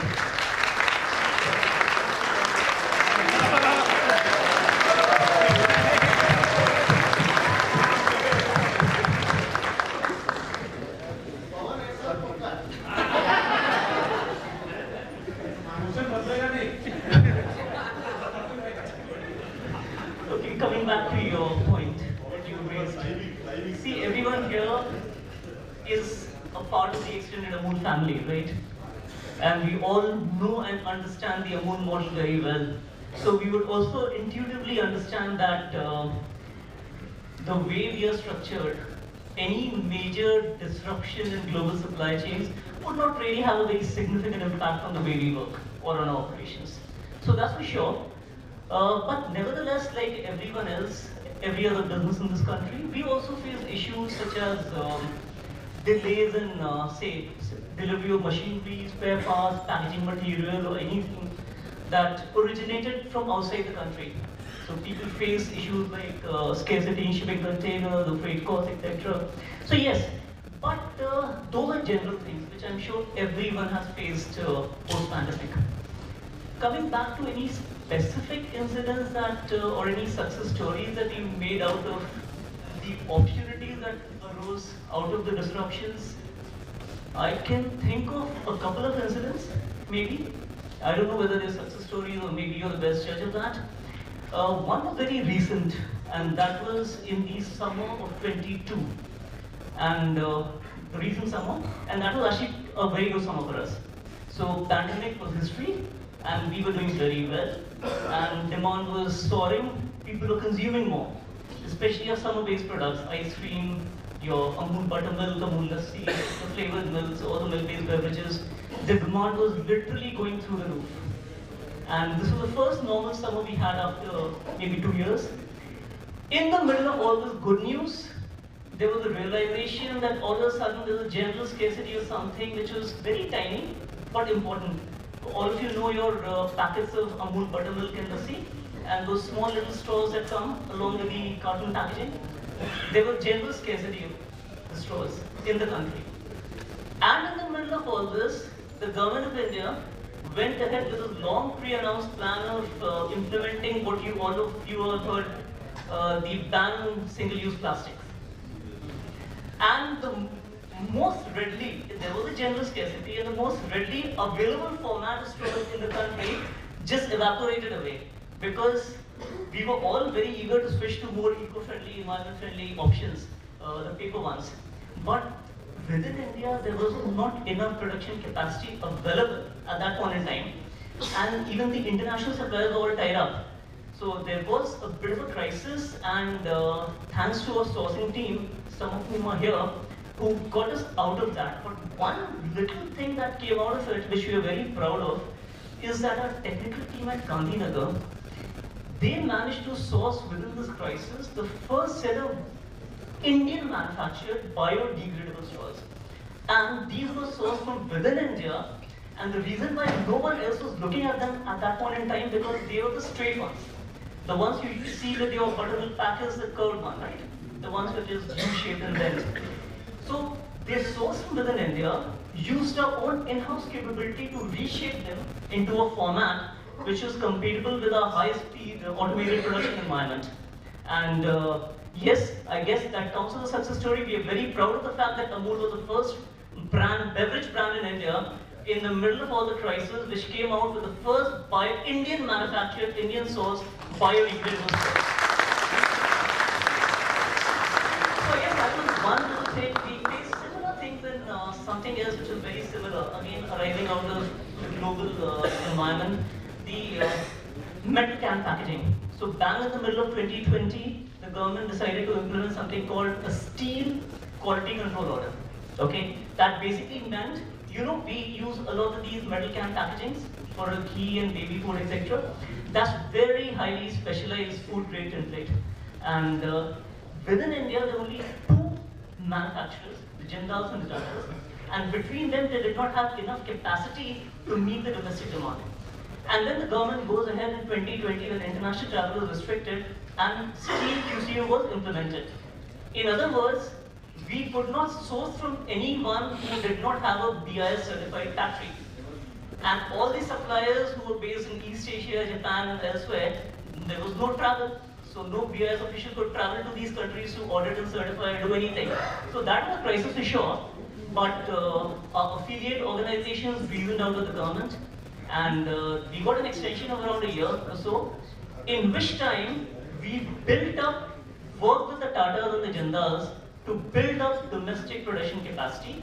Happy to say today, almost everything we use in terms of that raw material are all Indian manufactured, sourced from within India, and we have no requirement of importing anymore. So I guess that's another story. I'm glad, I think the right question now to the right person. Thank you so much. In fact, let me ask Paresh sir. Paresh sir, we are working hard to move towards Atmanirbhar Bharat, and today we import about 60% of our cooking oil requirement. I am told to understand that in the late 80s and early 90s, Dr. Kurien did bring about self-sufficiency of oils to a certain extent, and that is when probably you started your organization. At that time you were doing oil cakes, you were doing export of oils as well, if I to some extent, yes. So please tell us what can we do to become self-sufficient again, because is it because of the policies or what went wrong in between? I will not take much time is passing. I will go quick on to the main thing. Yeah, the first and foremost thing for any agricultural products or other things you have to look at it for this is a price. The price is a major factor which can increase the production. If farmers are getting proper prices, the production can be increased. Now that is in two ways. The government is having support price mechanism. Our support price is if the procurements are made in a good way, that can be a good factor. Second is the import duty reduction. Now government has to please farmers at some point of time, government has to please customers at some point of time. When prices move up, duties are increased, so, and that continues even when the harvest times are there, when sowing time is there. So that is affecting the output at a later phase. Then we have to think in terms of increasing the oilseeds production. And say this Patanjali is going on with these palm oil plantations now, which can increase the production. You have say GM seed sanctions coming now. So it's a multiple options which we have to think.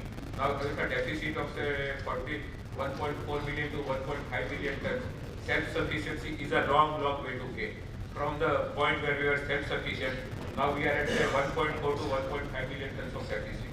So it has to be a multiple of factors, increasing prices for the oilseed, getting the farmers paid the right kind of thing, increasing duties again, then this palm plantation and GM seeds, shifting towards GM seeds in a quick way. I'll not take more time. Thank you. Yeah, I think it also looks like most of the industries actually would be raw material based, and I think the production makes a lot of difference here as well. So let me come to Sudhakar sir. He is the CEO of Emami Agrotech, and he is also the president of the Indian Vegetable Oil Producers Association. Sir, considering the fact that we somewhere lost the production of oil properly as far as our requirement was concerned, how did you manage to achieve the 10x growth in your company, and how did you do it with edible oils and brands and using biofuels? Please share some thoughts around those. Check. देखिए, हमारा moderator has been very mischievous because I've been trying to get the topic for a while now. Initially, it was pandemic supply chain, which I prepared. Then later, when I checked, she said it's self-sufficiency. After that, I made about a couple of pages of notes. She said you get 2.5 minutes. When I prepared for 2.5 minutes, she is asking a question which I require an hour.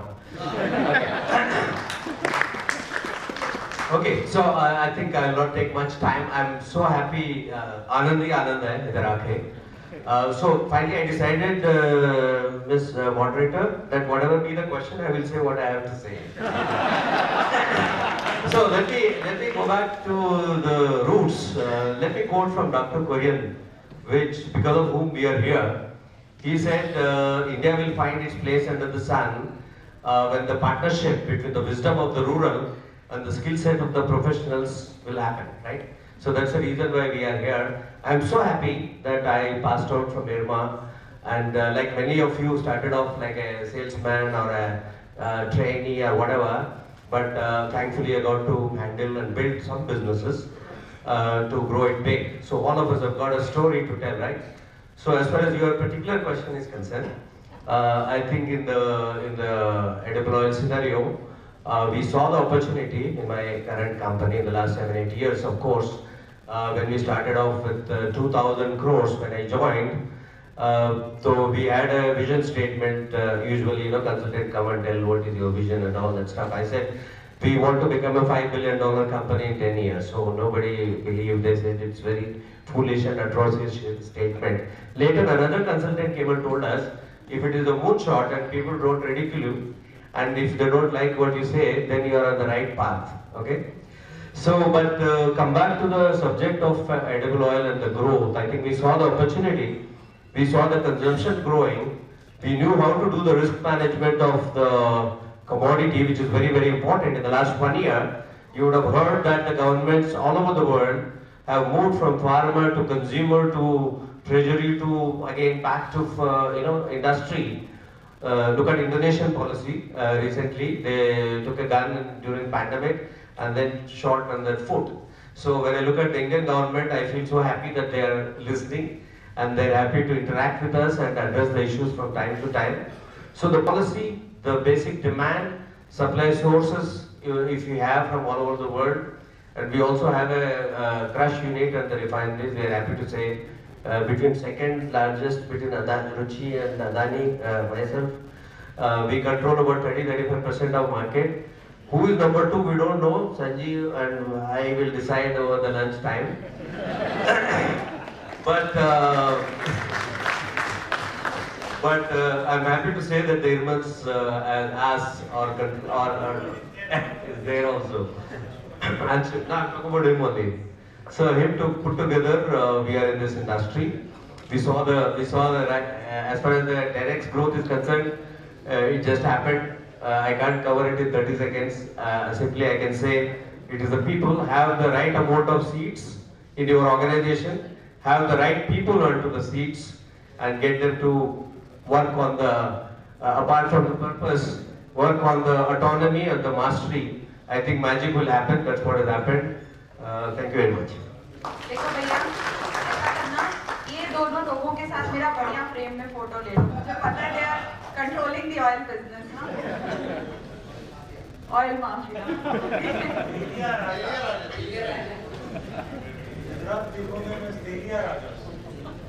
So when Paresh sir already mentioned about Patanjali, so I have to ask that only to Sanjeev sir now. मेरे पास यही question I think most relevant. वो बताएगा नहीं.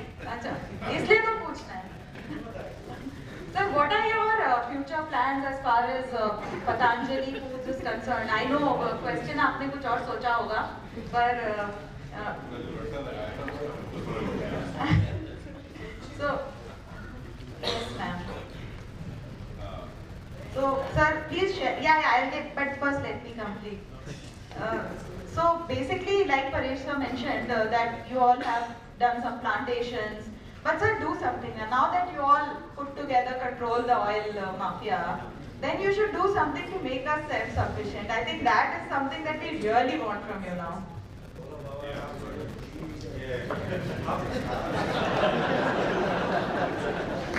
So, look, India has a huge challenge because we're almost importing 70% of what we consume and nearly 15 million tons. And India went through hell because we're a large consuming country. The prices went up nearly 40% over 2 years, led by multiple factors on supply chain side. You know, whether it was regulatory challenges about Indonesia suddenly banning the exports of oil for a window, or it was the Russia-Ukraine war, or it was general supply challenges world over, or the pandemic as well. So it was a huge issue, and this has caused inflation, which has hurt the consumers immensely.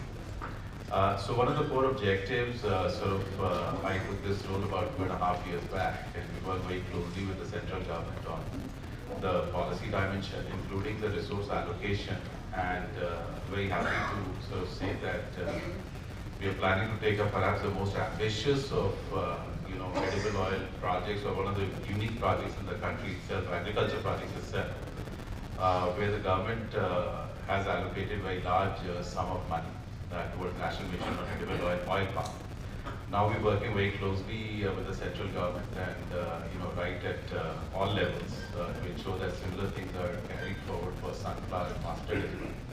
So the whole idea being that if a country of our size, if our dependence on food as a core commodity was so germane to the whole sort of food security and consumer inflation issues, etc., the government has to be seized of this fact that we need to work towards that. So we are working quite actively to answer your question in a much shorter sort of time frame. That we are working quite actively on the edible oil production side.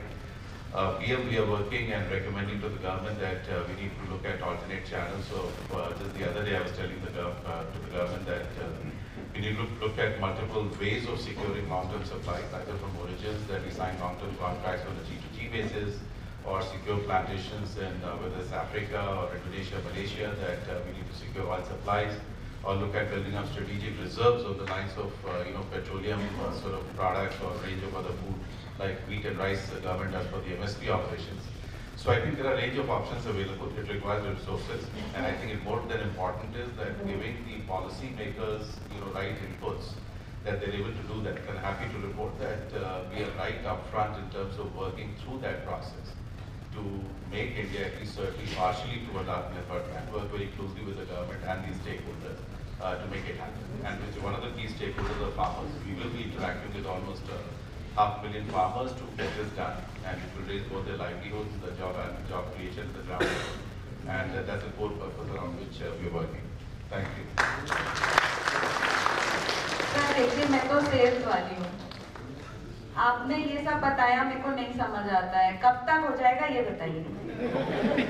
बहुत time नहीं लगेगा।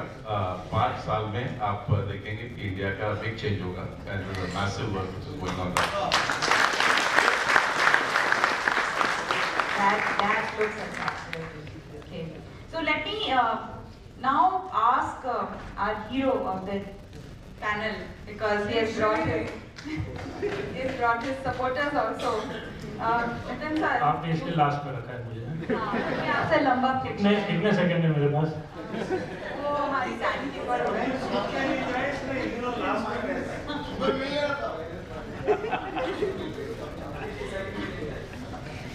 So, sir, you have been working on a lot of digitalization aspects of the economy in terms of as far as the agri supply chain is concerned, and as product procurement, processing, distribution to the consumer, all that basically, everything can be supported by digitalization as on today. Now, we've heard all our panelists. I would request you to tell us how digitalization can support on the challenges that we have heard up till now, and please, as a reporter, please sum up the panel. पहले 30 second flow का एक anecdote बताने के लिए, जयन मेहता जी ने बताया कि 1% marketing spend है अमूल का। So आप बात कर रहे थे 30 seconds, 10 seconds की। So when Sodisa was the CGM marketing and we were students, we had a project कि analyze करिए कि FMCG इंडस्ट्री में कितना होता है, 3-4% होता है और अमूल का 1% होता है, और हमने खूब रिसर्च करके गए। And we had an appointment at 8 o'clock in the night, वो बिजी थे, 8:30 बजे अपॉइंटमेंट मिला और हमारी मीटिंग सिर्फ 1 मिनट चली। हमने उनको पूरा बताया, हम ये रिसर्च करके आए, अब आप हमें अपना एनालिसिस बताइए कि आपका ये 1% क्यों है। तो सोडी साहब ने 5 वर्ड्स में बोला, हमें जरूरत ही नहीं है।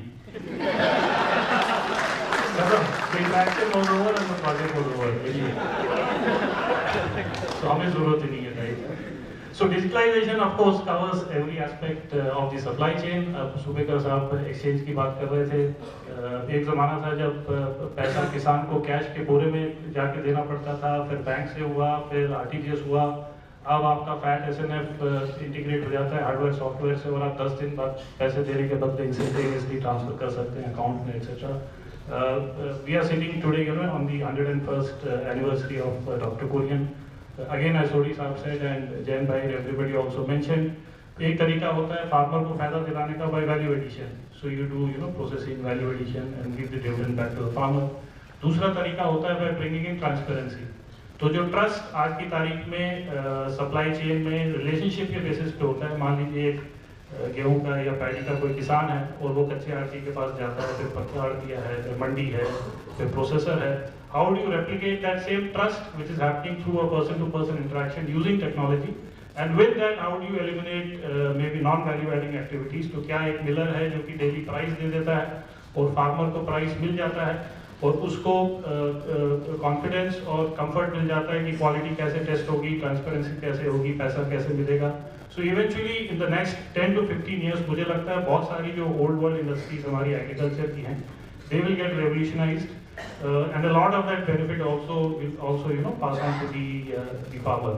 And for students I would like to say एक ज़माना होता था आज से जब maybe 70-80 साल पहले, there used to be a position called Chief Electrification Officer जब manufacturing और industrial revolution हुआ था, क्योंकि तब सब चीज़ें मैकेनिकली होती थी, तो बिजली तब आई थी, तो हर कंपनी में एक बंदा होता था चीफ इलेक्ट्रिफिकेशन ऑफिसर. आजकल ऐसे ही फैशनेबल हो गया chief technology officer. Chief electrification officer के बारे में किसी ने नहीं सुना है, because electricity is now part of every manufacturing operation.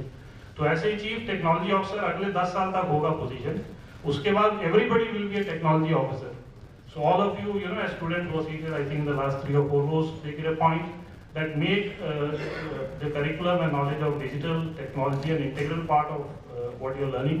Because that's going to be everything after 10 years, 15 years, and all of us sitting here will be obsolete.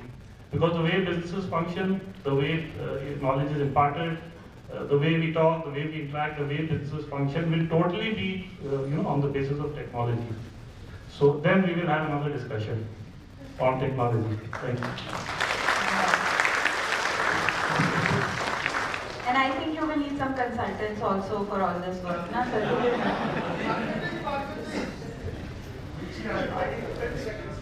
Okay. IA will not be held responsible for any price change if it happens after this.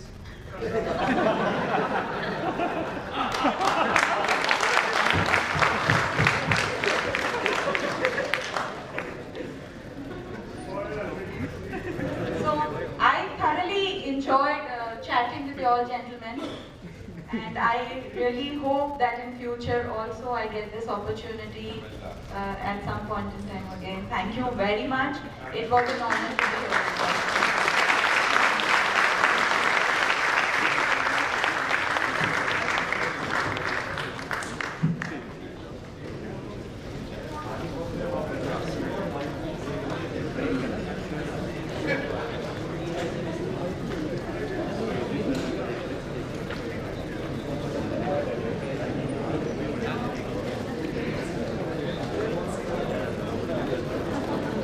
Thank you so much.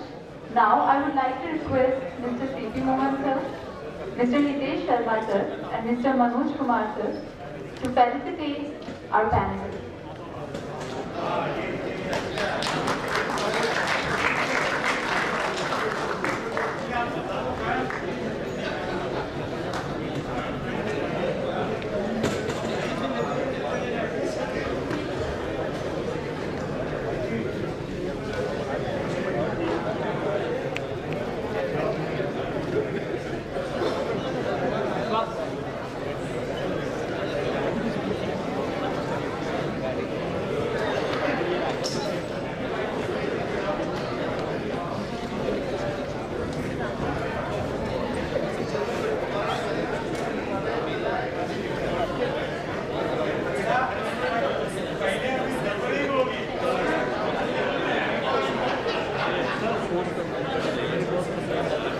ये बाकी है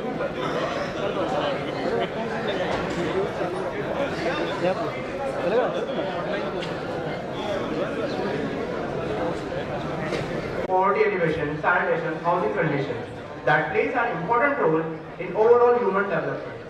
The topic of our panel discussion today is connecting the community, state and market to tackle contemporary development challenges.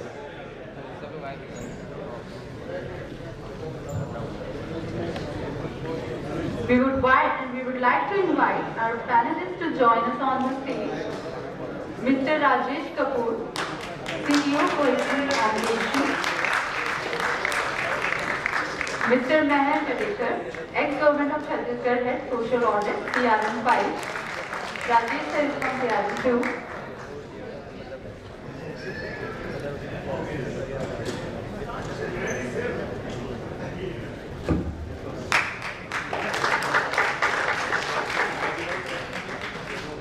Mr. Anthony Angie, Chief School Excellence of Bharati Foundation, PRM 20.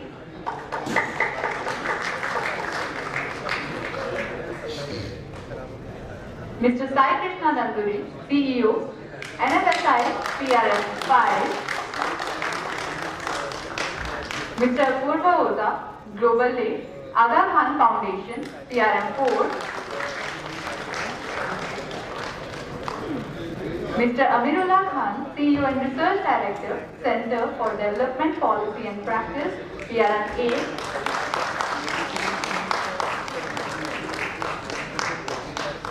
Ms. Gautami, Consultant, Travel Another India, PRM 10.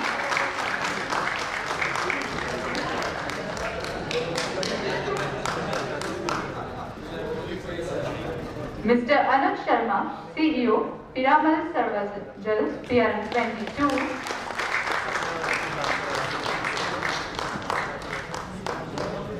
Mr. Vinod, CEO, IPS Development Foundation, PRM 4.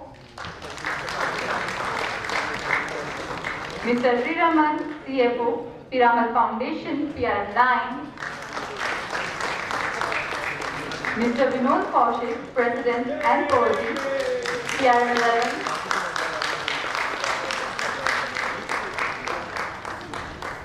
Mr. Prerit Rana, CEO, Agresar, PRM 28.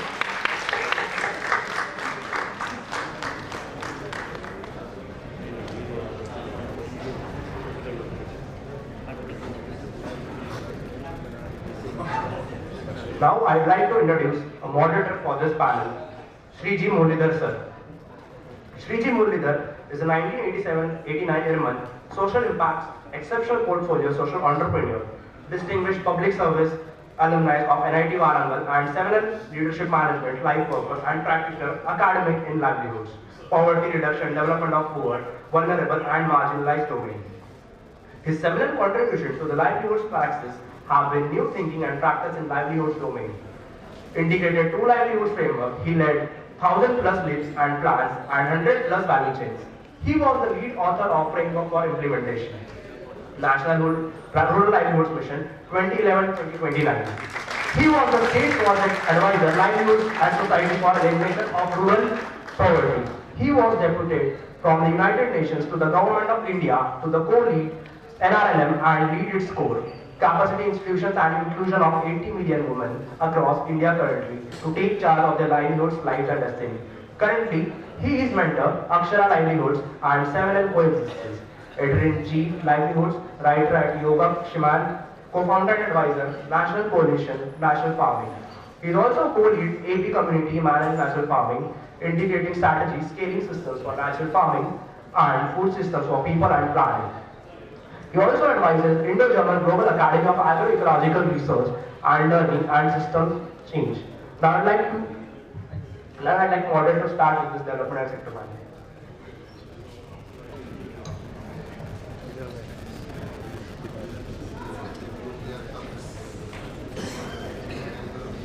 People are not there. Our topic for the day is how do you engage and connect with the Samaj, Sarkar, Bazar to tackle the contemporary development challenges. Okay, can you hear? Okay. Yeah. So I'll just be in a very freewheeling format, and I'll start with the youngest first, maybe probably.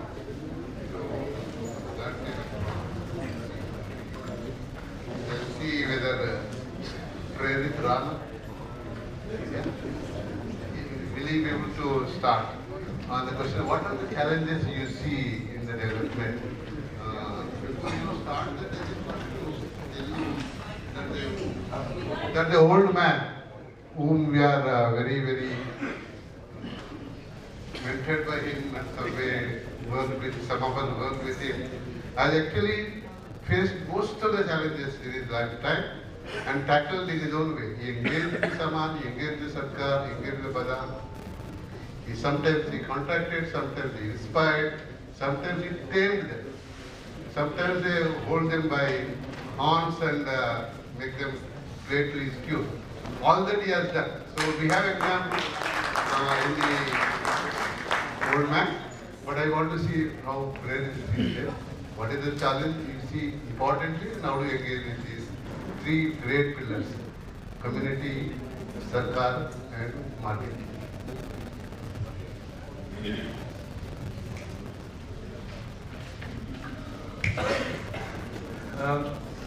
तीन stages हैं sir, जो मुझे लगता है इस ये सरकार, समाज और बाजार जब इसकी बात करते हैं तो तीन एक साइकिल ध्यान में आती है। वो साइकिल है, पता नहीं प्रोग्रेशन है, बट मेरे को समझ में आता है फाइटिंग, बैंडेडिंग एंड कनेक्टिंग और सिनर्जाइजिंग। तो ये तीनों फाइटिंग करती हैं, फिर बैंडेडिंग करती हैं और फिर कनेक्ट होती हैं। तो ये मेरे को प्रॉब्लम ये है, हम क्या करें? हम क्या करें, पहले इसको थोड़ा समझना होगा कि इसका मतलब क्या है। हम अक्सर ये बात करते हैं कि जो गवर्नमेंट है वो कहती है एनजीओज काम नहीं करती। कॉर्पोरेट से फ्लाइट से आ रहा था तो बात चल रही थी कि यार किसी से फोन पे बात कर रहा था कि वो एनजीओ सच में जमीन पे काम करती है या नहीं, ये तो देख लें।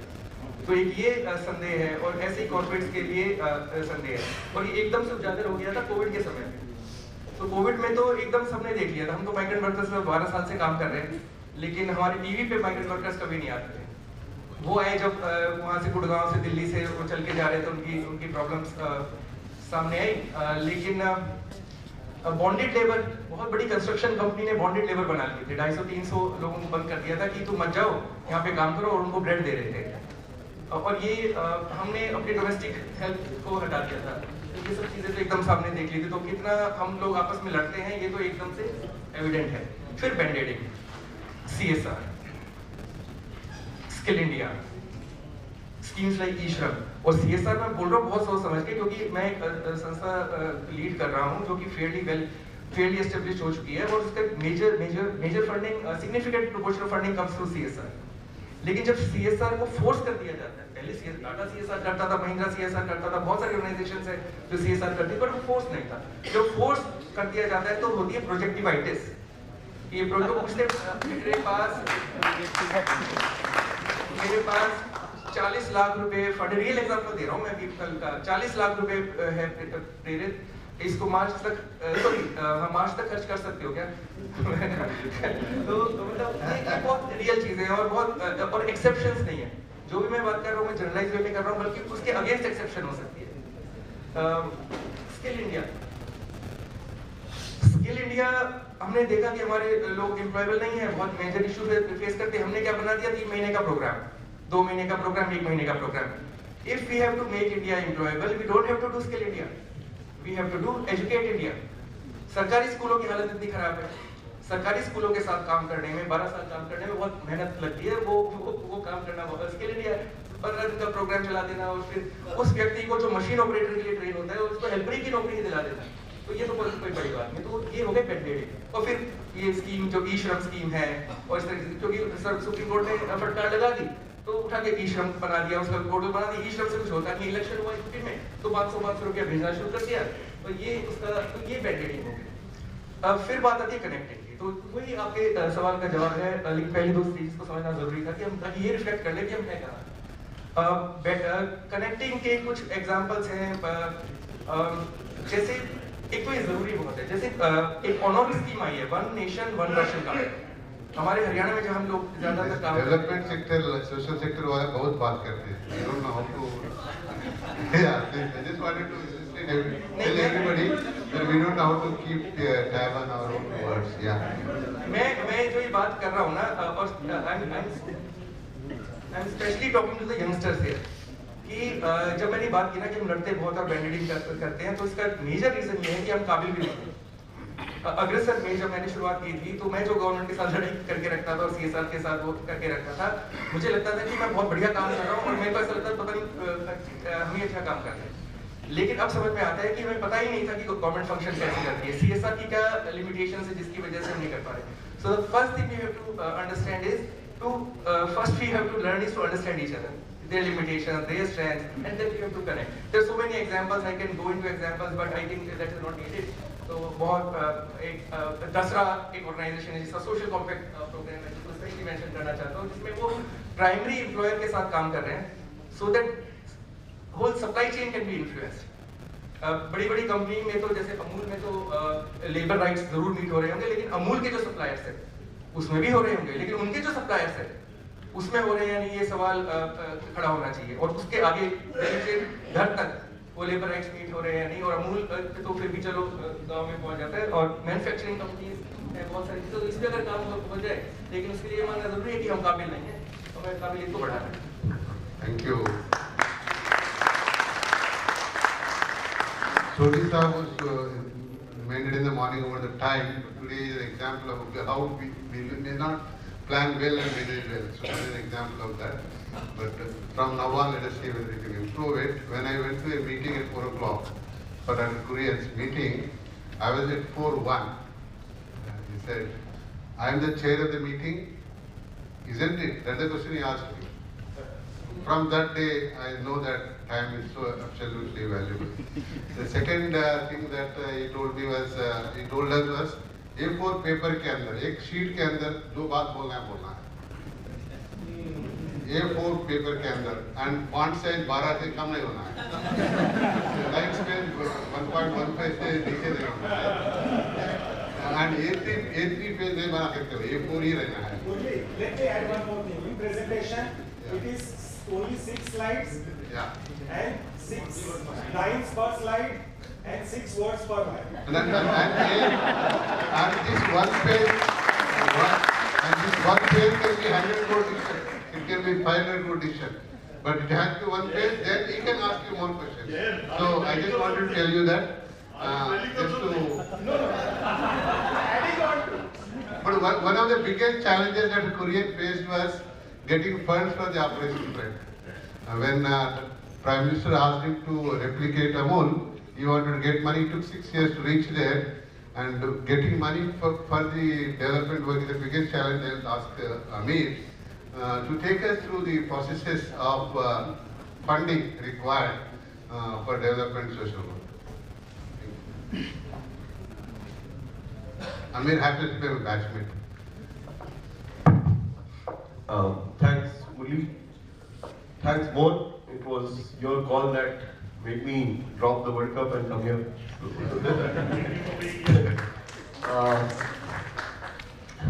And thanks, Richi, for being so persuasive. It was only because of her that I agreed to join a panel with 17 speakers. I had done that last in one of those strange TV shows where the only thing I managed to get Murli was ah. And then I stopped going there. But here, thanks for everyone. And thanks for the audience to come back. It's so reassuring to find that there are more seated there than here.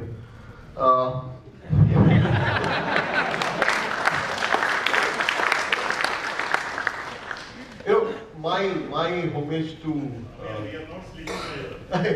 yes, my homage to Kurien. I mean, for all you youngsters who are here, you will owe him as much as we do, as much as I do. I can't tell you the entire everything that I tried to do, and I can say that for so many of us is inspired by this one chap and this one institution. It is incredible. And one thing that I would like to add about Kurien is that just as he was loved by a large community here, he was quite hated by a lot of people. A lot of people didn't like him. It was actually for him that Nida Fazli had once said, "Uske दुश्मन है बहुत, आदमी अच्छा होगा."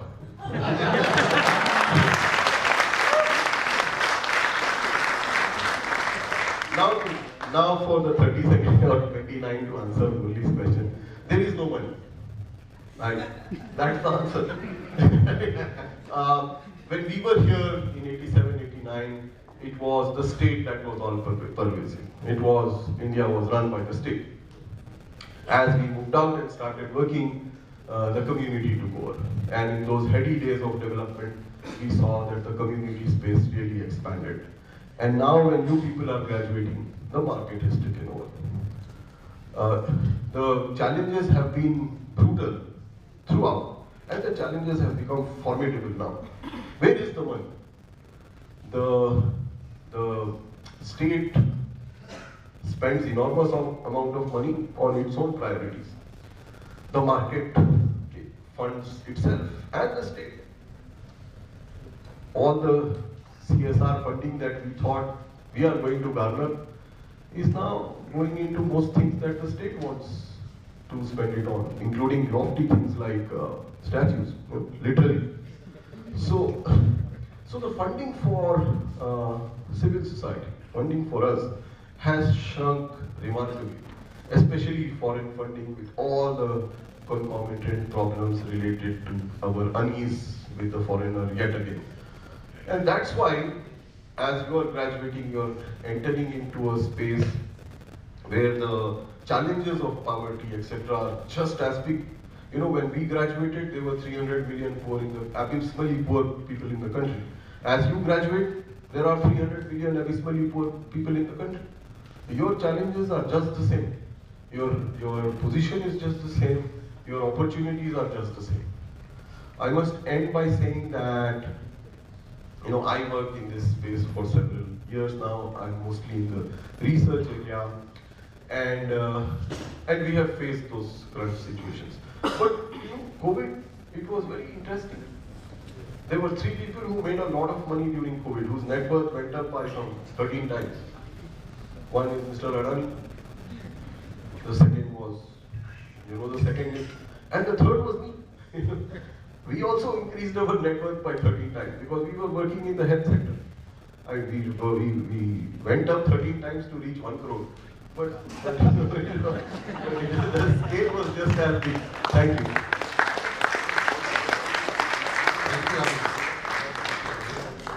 The other challenge Dr. Kurien faced was technology. You were trying to convert buffalo milk into milk powder and butter oil and remix later. That was the challenge he faced, and he could tackle it with the help of Dalia. So I just wanted to talk to Vinod Manning, since he works in the technology area. What are the challenges of technology in development? How do you tackle them?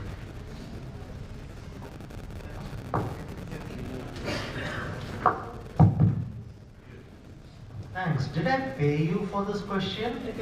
No. And I'm going to my expertise is public health, right? So I'm going to frame my response to public health, but my suspicion is that what's happening in the sphere of public health would transfer across domains. And interestingly, the question about the community, the government, etc. Our anticipation is over a period of time, there are going to be 2 things that shifting. Quite a bit of conversation happened about digital space in the first panel also, which we kind of know. But the other trend that's happening, and I personally think it's extremely great, technology is driving people into self-care.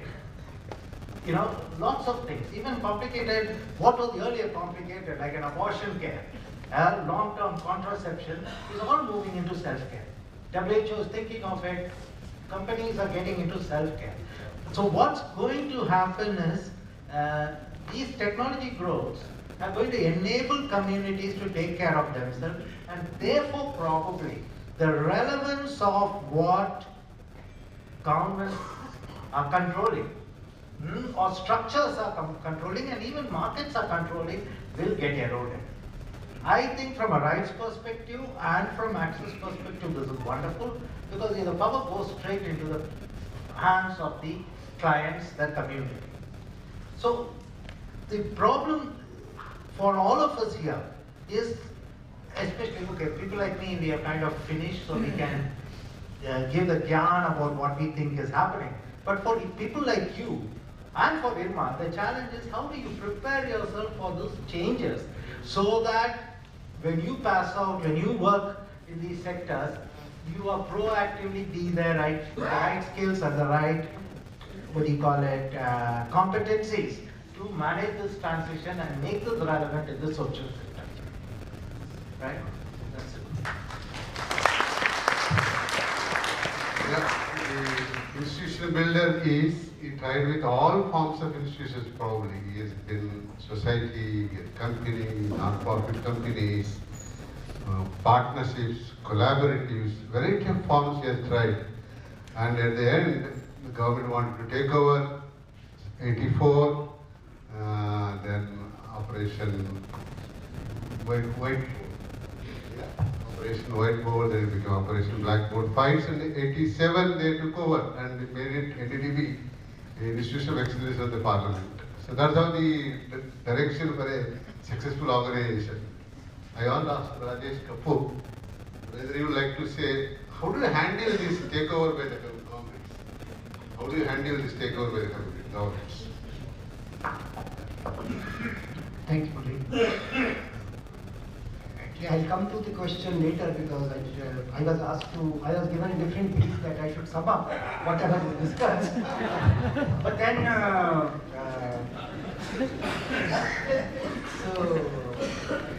then, what happens is that even during IRMA days also, I never restricted myself to the briefs given. The professor used to ask me, where is it mentioned in the case? You are going beyond the case. Had I not gone beyond the case, I wouldn't have been here.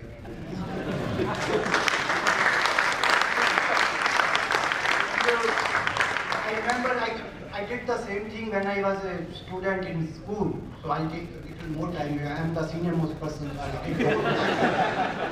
And what happened was that I prepared in languages. There's a system of essay. My mother, my best friend.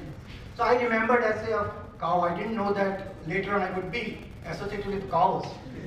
But then somehow I learned a lesson of cow. And in the paper it was on mother. So then I started, my mother's name is Savita. She's very noble lady. And she loves us a lot. And early morning, she takes care of our cow, she feeds her. And then our cows are white color, there are cows of different color.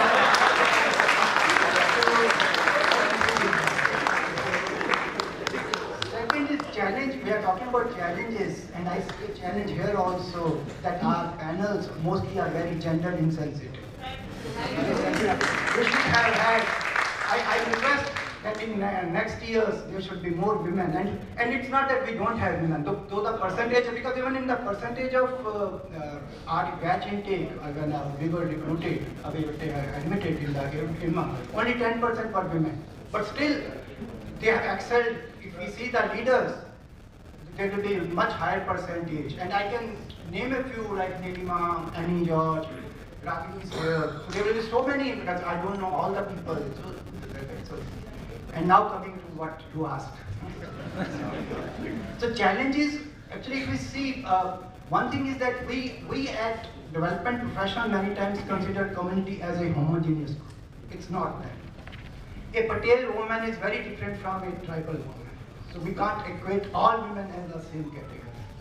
Same way is with markets. Markets catering to small producers and marketing catering to big aggregators. Those are very different.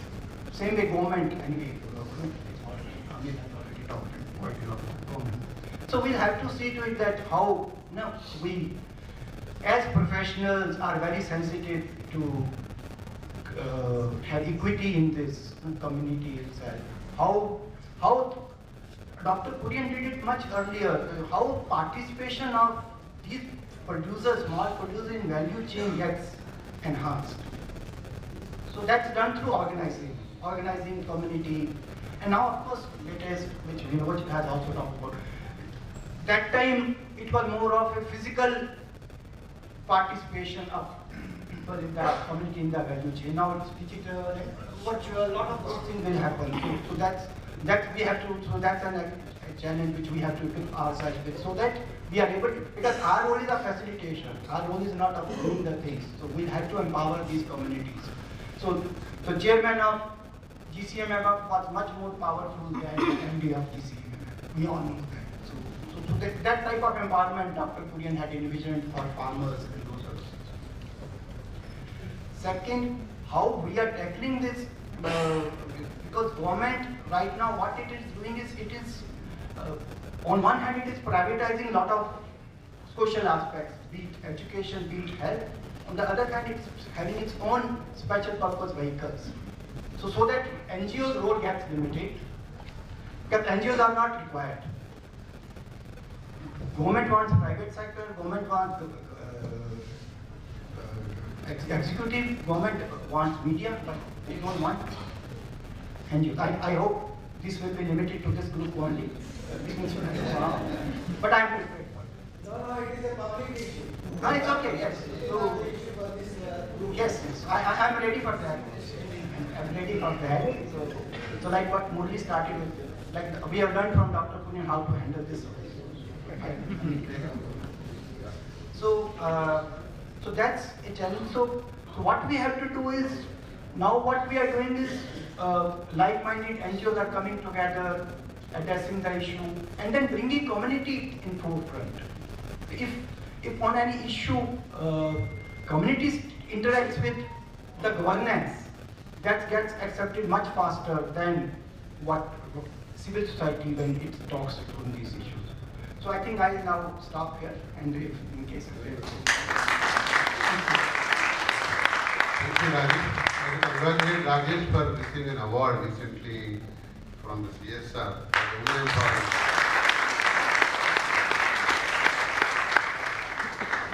We co-traveled with Gautami in endogenous tourism. I was working at Pochampilli and she was working at Kutch. So I just wanted to ask Gautami, how do you take tourism and development tourism, social tourism, all these things into the purpose of developing the poor and helping the poor? Thank you. So since nobody keeps time for the timekeeper, I have the mic. Let me start a little before that, to where my interest came into community-based tourism or responsible tourism. I think it started somewhere when I was in IRMA, when for the first time in my life I understood what gender discrimination meant. And I feel a bit disheartened that today I'm the only woman sitting here on this panel. But I am feeling hopeful, seeing that as the rows go up, there are more women there. I think for us, we are the privileged few who get a higher education in this country. So it is up to us to grab our space, it is up to us to grab the mic and not let go.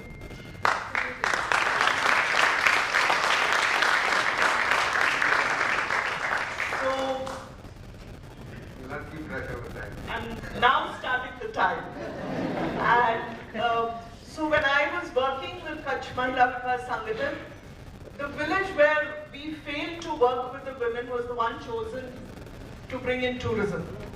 And we found that once tourism came in, the women automatically were pushed forward. For instance, the women who do the lipan work, the mud work, they were being invited by architects, they were being invited by architecture colleges. The guests would go to the school and say, why are there no girls in the school? So the village was so embarrassed, they appointed a separate teacher for the girls. Okay? So that's how I got into community tourism, because I saw it as a way of helping women come forward in a different way. My company unfortunately closed in 2018 because I couldn't convince too many people of it. But to me, I believe that community-based tourism venture is a way for one India to talk to another India. And we all agree here that there are two Indias, right? I won't say one is more important or the other is more important. I think both are equally important. Unfortunately, privilege, power, decision-making is in one India. The other India are merely receivers. They merely have to follow what happens.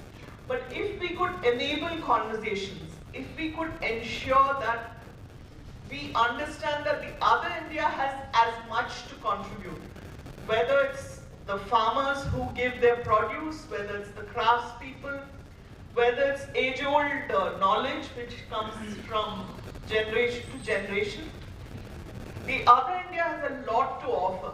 And that's something this India needs to understand, accept, build on, rather than constantly looking elsewhere for solutions.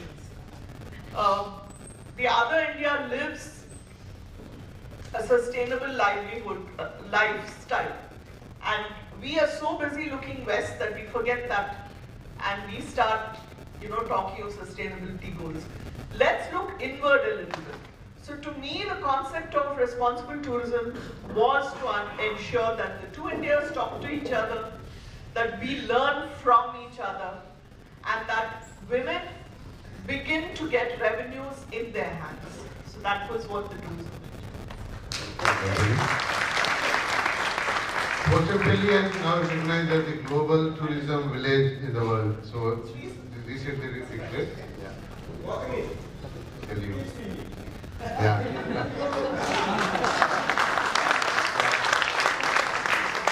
If you get me started on travel in other India, there's no ending today. Thank you. Yeah. Thank you, Dr. Miki. One other challenge that Kurien faced was in Ahmedabad, we are not getting people here. And he said, we'll start IRMA, professionalizing the sector. So that's the one example. Vijay Mahajan and Deep Joshi, they started Pradhan to bring professionals into the sector. So I would like to ask Anthony to tell us, how do we go about tackling the professional need of the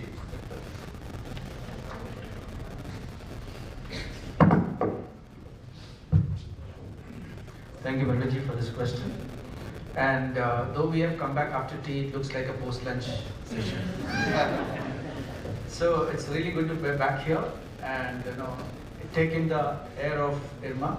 It's always revitalizing and energizing. And coming to the question on the how to tackle, and I think one of the ways in which Dr. Kurien did was bring in this type of professional. If I remember clearly, initially he went to Ahmedabad to get professionals for Amul and GCMF, and he couldn't get the right attitude and right passion. And so, if we have to work in the sector, which are social sector, in a specific way, I feel what we need to give in IRMA in general is the passion that is required to work in a development sector. Now, in the previous panel also they talked about entrepreneurial skills, and the leadership has to be in all walks of life and at all levels.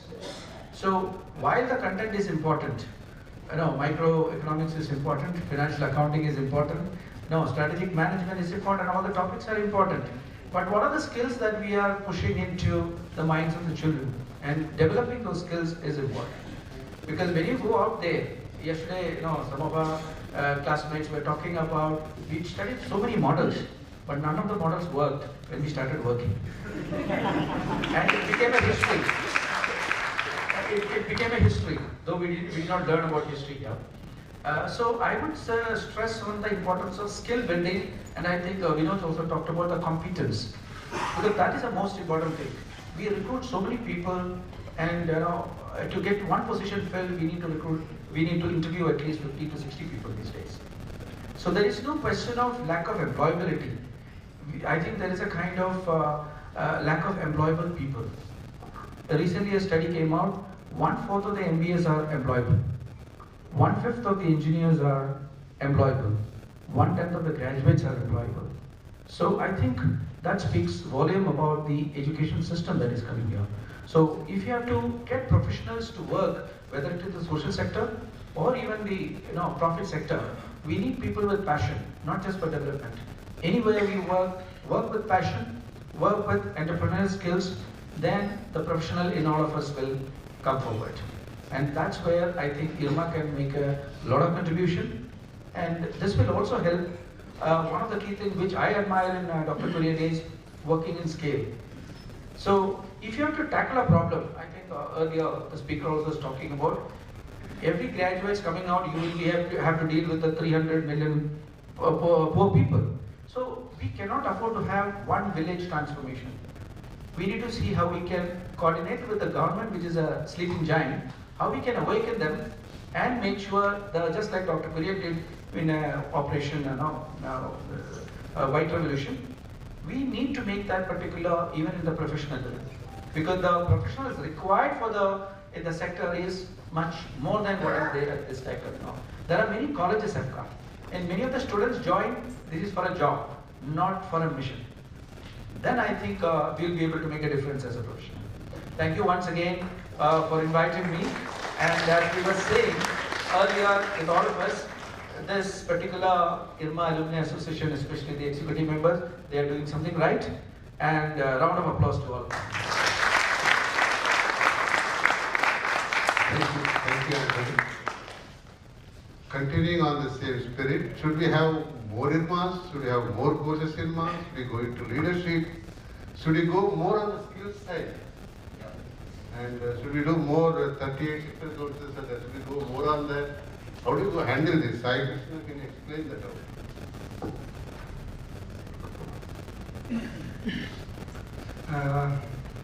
That appears to be a very appropriate question, but I have more thought to it.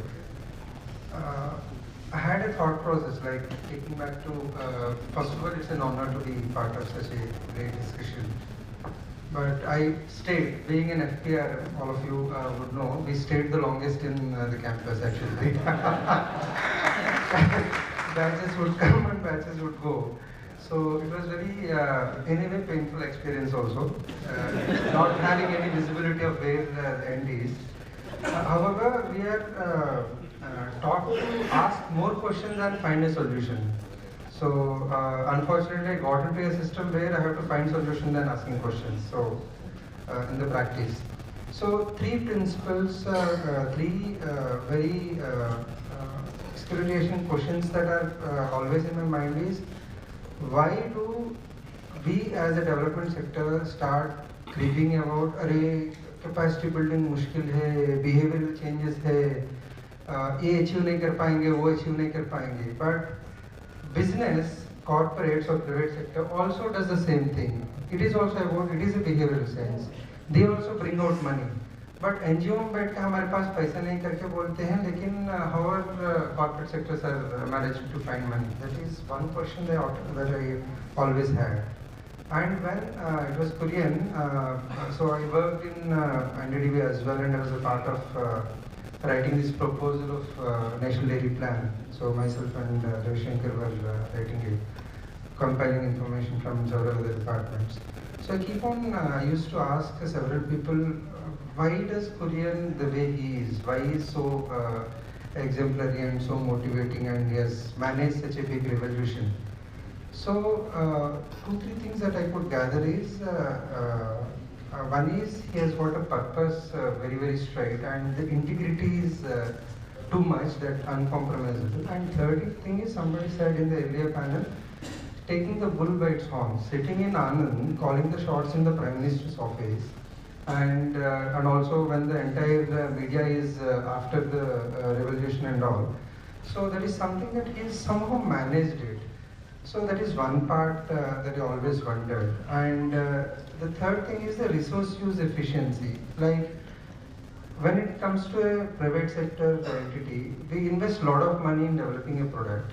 Okay, and after that we have a lifetime to reap on the benefit of it, because there is an opportunity to keep the margins with you. Whereas in development sector, we don't have that. Even though we develop a product, it is an endless pit. हम पैसे डालते जाएंगे and we do lot of models, जैसे कि Rajesh sir बोल रहे थे कि मॉडल्स बहुत सारा सोचा था लेकिन कोई इम्प्लीमेंट नहीं कर पाया. So ये endless pit जैसा हो जाता है, बहुत पैसा डालते हैं लेकिन वो कभी वापस नहीं आता है. These are the three questions that I always had. So when after NDDB, when I joined, when I took up the role in NSFI, National Skills Foundation of India, मैं थॉट में जरा कैपेसिटी बिल्डिंग करेंगे तो skill development करेंगे तो बहुत अच्छा रहेगा. 2009 से लेके गवर्नमेंट के पास एक नया एजेंडा आ गया था, पूरा ट्रेन करो. अभी lakhs and lakhs of millions of people इस नाम से ट्रेनिंग चल रहा था. But we are facing a jobless growth in the economy. So where do people go? Typically, what I learned from what Kurien perhaps has managed and which we are not at being able to get the bull by its horns is, he was always focusing on the income of the farmer. लेकिन हम यहाँ पे number game पे चल रहा था. Skill development was I have 30 seconds. Okay. हमारा number game पे चल रहा था. What we did is the principal challenge is one, not having right people in the development sector was what purpose and integrity at its core. Even if they had, but it's a flux. People move in and move out. It is very difficult to retain people. कई गिने चुने लोग रह जाते हैं जो can actually manage it. Skills space में it is more of output orientation. कितना लोगों को ट्रेनिंग दिया लेकिन वो जॉब में जाके या सेल्फ एम्प्लॉयमेंट में जाके कितना इनकम अर्न करवा रहा है वो actually was missing. It's becoming a racket of sorts. हाँ, so self employment अभी आया है.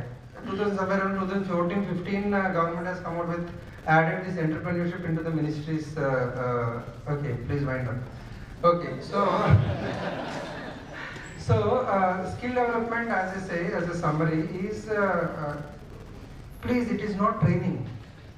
It is an approach. It is a mindset, which Kurien had right from day one, that output and the outcome and the purpose are far more important than what is the input that goes into it.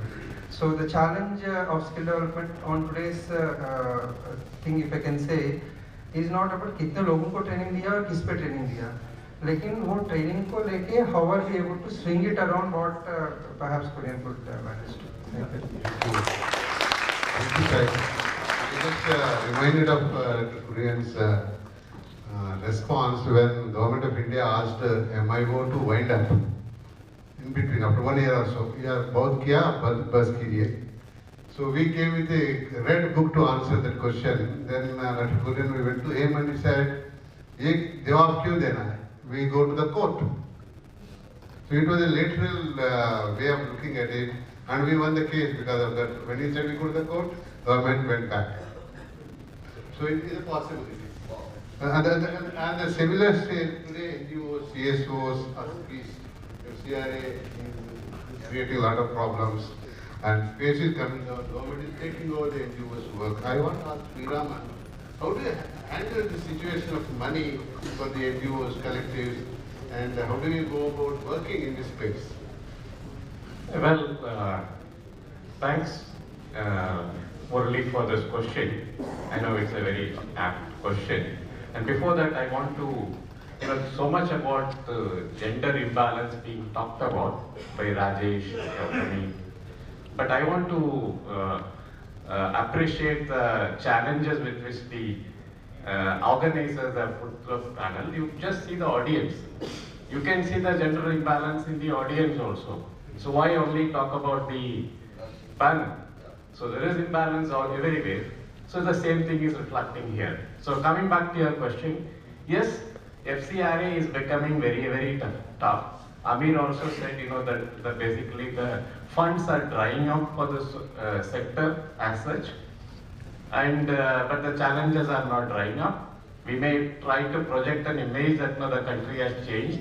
We have become more, there are the rich people living in India, but the absolute poverty is still there in India. So why are we making this project image about India is something, it's for the market which is creating that image. It's not the real situation here in India. Whatever was there, as Amir said, when we passed out, is exactly the same situation now. We were talking about it in the tea break.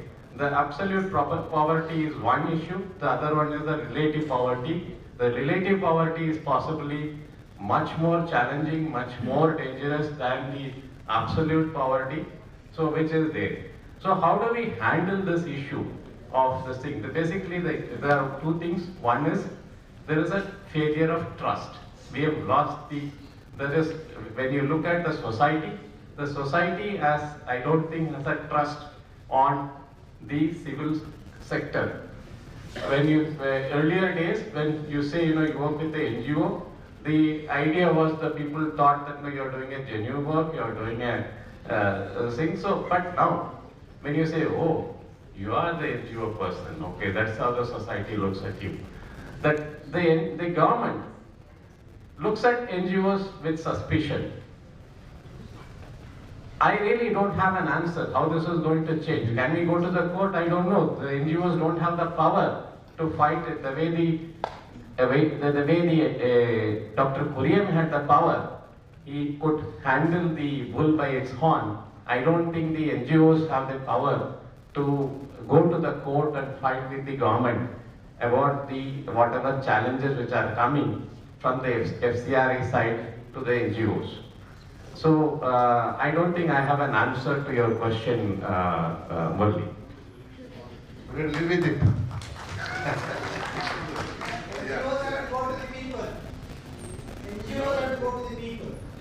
NGOs have to go to the people should be trusting, so you should be able to build the trust of the people. But obviously that requires much more money to work with the people, sir.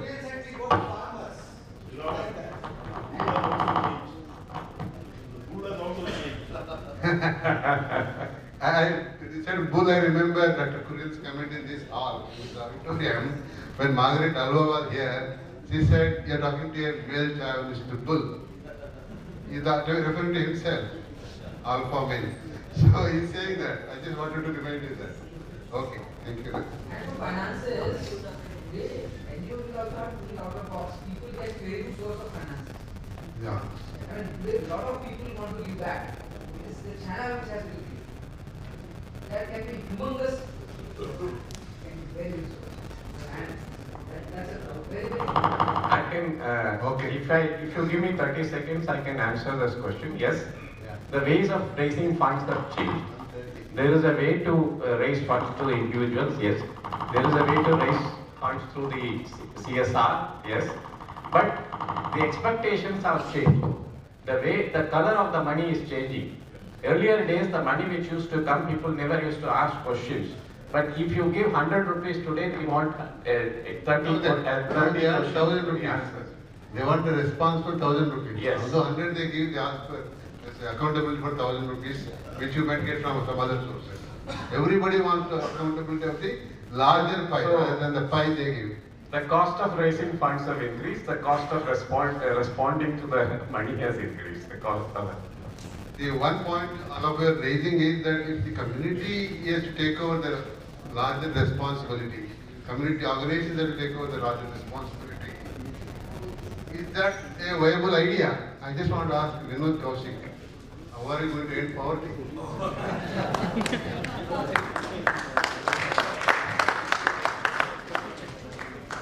Hello. Thank you. In my career, I have worked with 3 different models.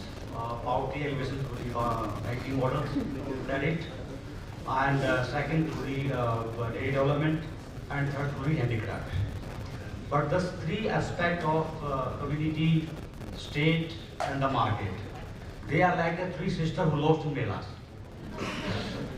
So they have grown up and they can't recognize, they try to see each other, but there is a factor of mistrust or not sure about how to engage with them.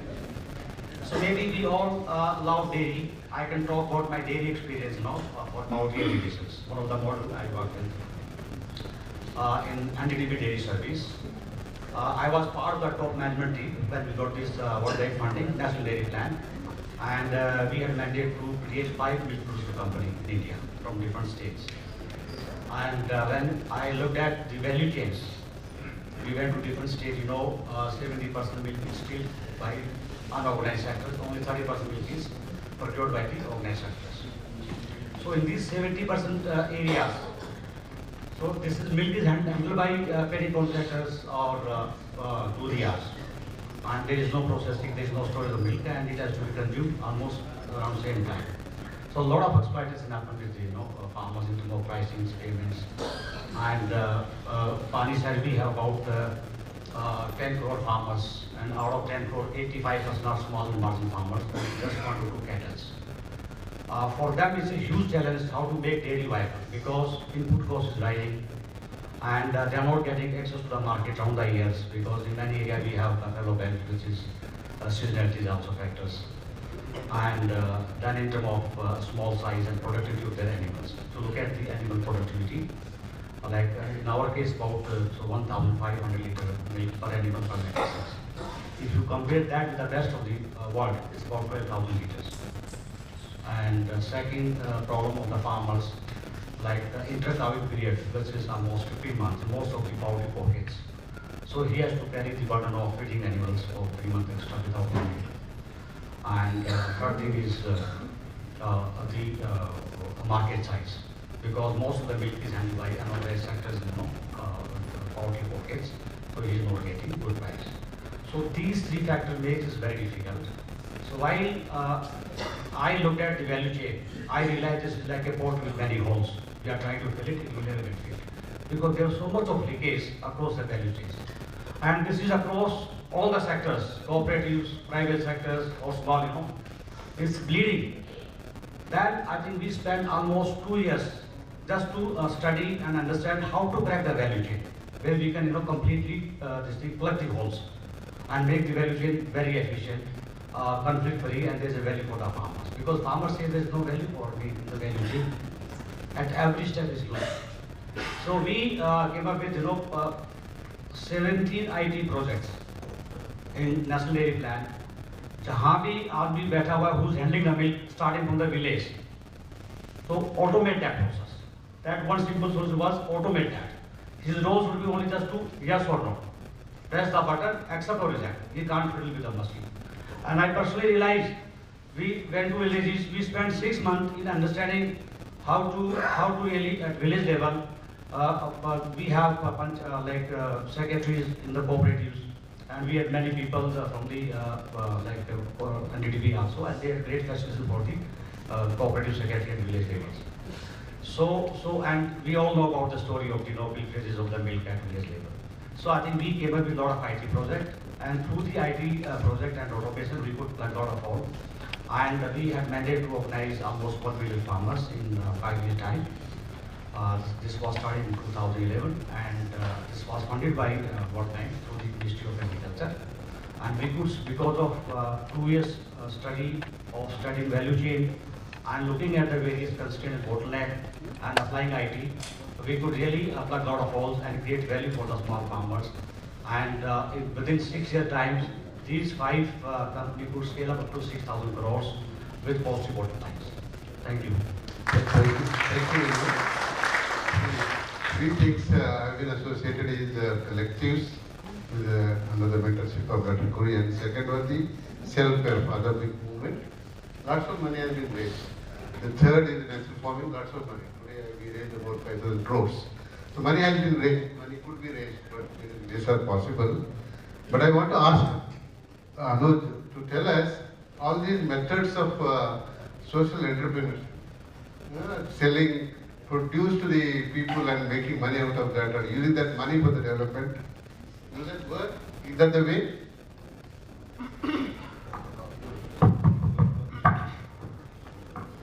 Hello. So I'll take the question 30 seconds late. I just want to share with the audience. So first of all, thank you to IAA for organizing this fantastic event, and obviously to the audience for being here. I have very few moments that I can recall of having spent in presence of Dr. Kurien, but one of those is something that I just want to share with all those who never had that chance. Okay. So I had gone out of campus placement to an entity called Pratham, arguably the largest primary education initiative at that point in time. And I came back to recruit the next batch, some 6-7 people we wanted to take. This was the time when the batch size used to be 60 or 70, right? So you realize you want to take 10%. And the CEO of Pratham wanted to meet Dr. Kurien, and I was the person who was based out of Ahmedabad, so had to make the meeting happen. And so Mr. Thakkar, who was Asia Pacific head earlier of Stenchar, and had taken some second career option in Pratham. And Dr. Kurien, obviously, on time, limited time there. And the conversation was sort of over within 5-7 minutes. And I was just a bystander sort of listening to the two men talking. And then Mr. Thakkar thought it's wise to mention saying, look, Anuj is one of the IRMAs, and next batch we are planning to recruit 6-7 more. And I thought saying now Dr. Kurien is going to give some visionary statement, something which sort of makes me full of pride. And he said, well, good for you, you're taking new crop. I tell you about IRMAs, they're very energetic, but generally directionless. This is Dr. Kurien saying. And I'm like, wow, what a great thing to say to my CEO also. And now over 20 years, you sort of reflect back and you start seeing the merit of someone being that transparent. It's not the pull only in the sense of the government or the private competition. I think just being very, matter of fact about whatever moment you are in. So anyway, I thought saying many of you haven't had the opportunity of meeting the person. The second time was when Dr. APJ Kalam was here for convocation, and I was part of the sort of reception committee. And the people in NDDB auditorium were more scared of Dr. Kurien spotting a speck of dust somewhere than anything to do with the, Dr. Kalam coming. Okay, so that's the level of discipline and the image projection that was there. So now coming to your question. So it's a tough one, and I would say I haven't concluded it this way or that way. So let me be very straight and honest with that. The question is in the context of my journey of last 10-11 years of doing Surgel, pure drinking water initiative. So ideas that have been picked up by panel, I'll try and build on those. When digitization we look at, I think one piece to recognize is the atomization of individual choices is happening. So the collectivization is missing. We can't really blame it on technology per se. The technology is the ability to slice and dice is giving someone power to target it, right? But the collectivization in our business models is something that we are sort of not attempting enough, is my experience. The other misconception is if you are pricing something, if you are making something for profit, then you are profiteering. I think those are very different words and very different world views. So that judgment, those categorizations are also very sort of dysfunctional. Now, does it work or does it not work? I think it works, and technology needs to be leveraged to measure, monetize, and then sort of, if you are not metering it, you are not measuring it, you can't build the trust. So I just, last 10 seconds that I have, I typically, when I'm talking somewhere with a PPT, I show a picture of Delhi slum people fighting over a water tanker, and then people standing quietly next to a water area. And the headline reads, these are same people. So all our notions of, certain communities are more belligerent or hostile, or poor are going to behave in certain ways, I think a lot of it is our responsibility as professionals to do the right design choices. Yeah, thank you. Thank you. I remember a meeting in Ahmedabad where Dr. Hila Bhatt was there. And I remember her because she just recently expired, an outstanding human being. And standing at the lectern, and she said she has a stool to stand and to answer. So we are so insensitive, women insensitive. So that's the situation. And similarly, Seva is one such organization which has come. Amun is one, which is like replicated, Multanur is one. There are some examples are there, but are they enough? We have to have thousands institutions have to blossom and bloom. So one question I have, Meher, is that a policy in Meherbani hoga, or it will be exigency, political exigency hoga, or how do you ensure that community, particularly marginalized communities and women, how do they get accountability from larger community, larger sarkar and larger Bada? Thank you, Murli. Actually, it's a big question, but I'll respond to it based on my experience. In Chhattisgarh, I was involved in, social audit, and social audits are primarily, it began with NREGA, NREGA, which, as you are aware, is one of the world's largest employment guarantee programs. India's NREGA is one of the largest in the world. So, government programs are basically, the traditional types are the welfare programs, where the government is the giver and the people are recipients. So that has been one model. And NREGA is a different model, which is rights-based. So people have rights, and the government has to respond. And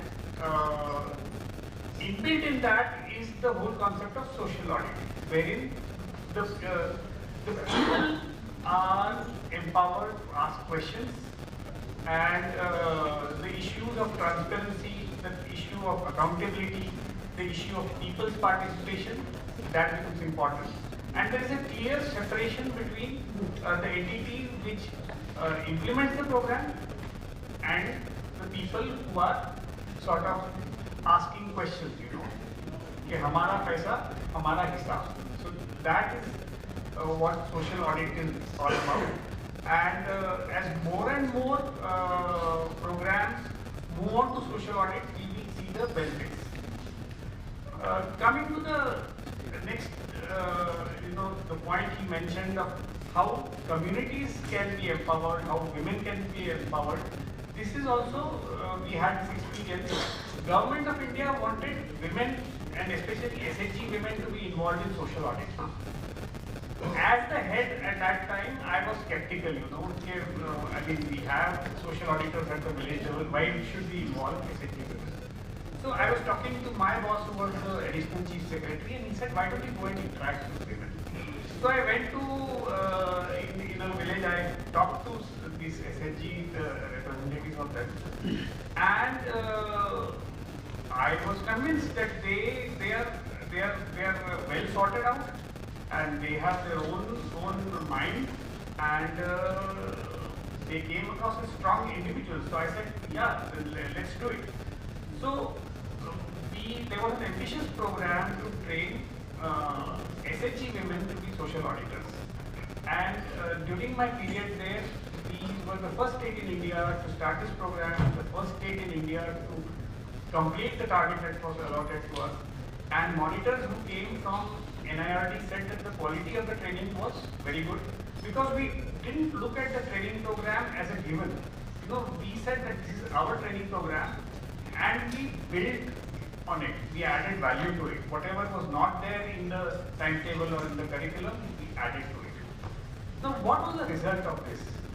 We saw that the social auditors at the village level were younger earlier, and now these women who had come in, SHG women, they were older in age, so they were more mature.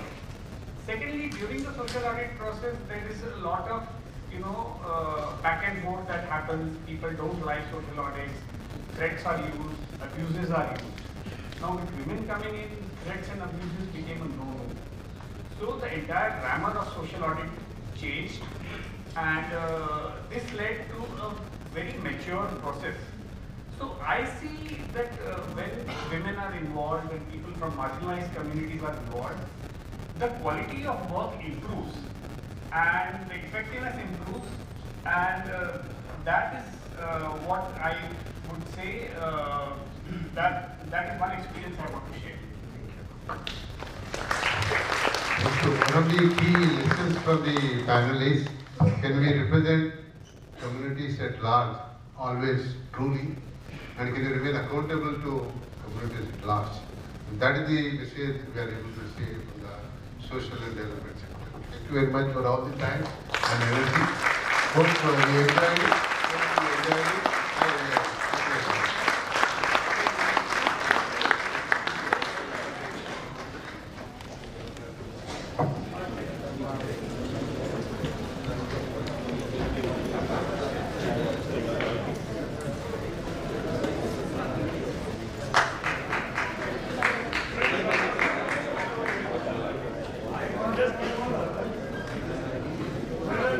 A small update on our efforts.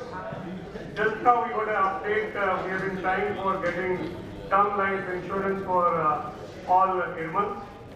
We have just got a confirmation from LIC for the same. So we very good.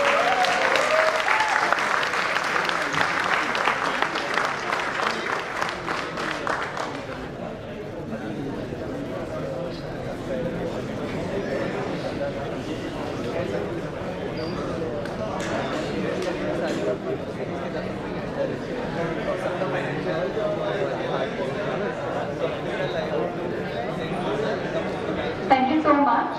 Now I would like to call upon stage Mr. Sundarajan sir from PRN 10 and Mr. Amit Kumar sir from PRN 25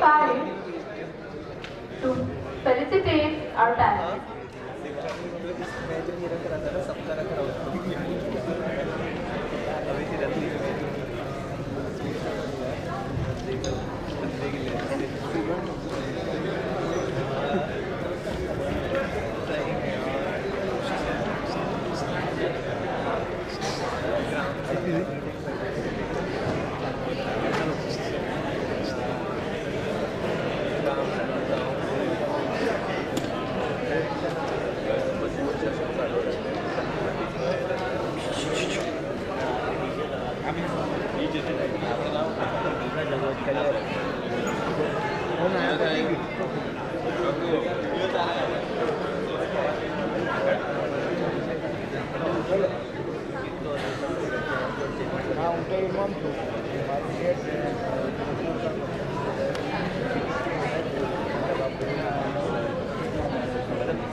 भैया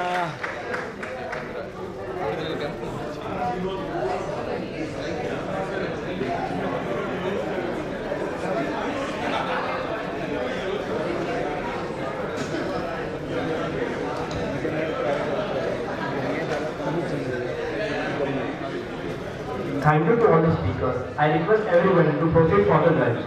We'll continue with the next panel here by the sector after the lunch. Thank you all.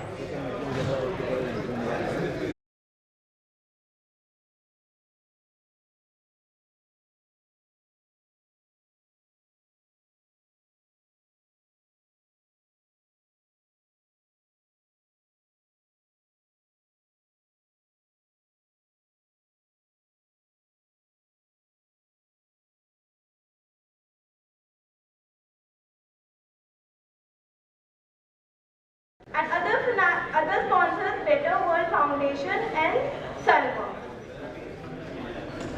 I would like to extend the thanks to Story Mirror for adding books to our delegate kits. Not to forget ACH Consultants for the special gifts, and definitely, how can we forget the Amul chocolates that we have in our kits. So thank you all the sponsors once again. Just a small announcement, we have kept a box in the third bag that all the speakers will be getting.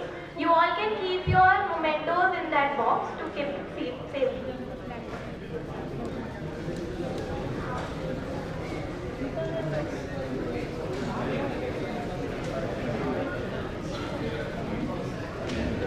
वैसे आपको privilege मिला आपके वजह से,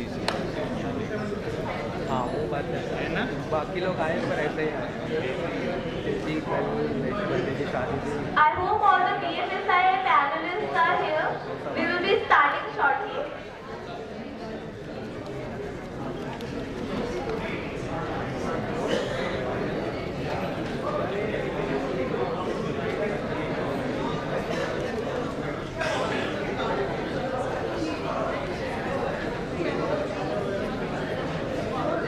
The BFSI industry is all geared up for a radical transformation. Today, we are witnessing pioneer trends in banking and finance.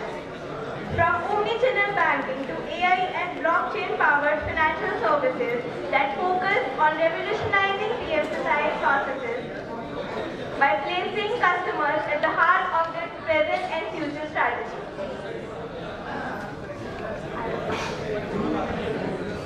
I request the audience to please grab a seat. We are shortly starting on the BFSI channel.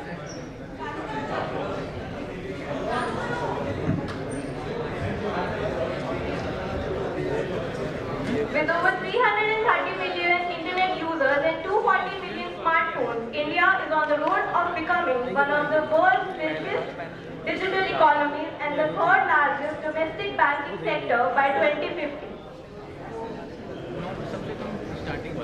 In order to proceed with the channel, I request Mr. Ajit Man, CEO of Central Solution Services, to join me on the dais. Mr. Nitin Agrawal, founder, Navdan Capital.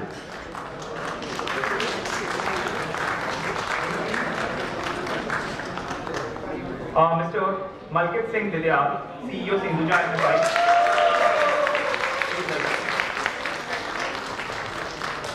Mr. Rakesh Kumar, CEO Light Microfinance.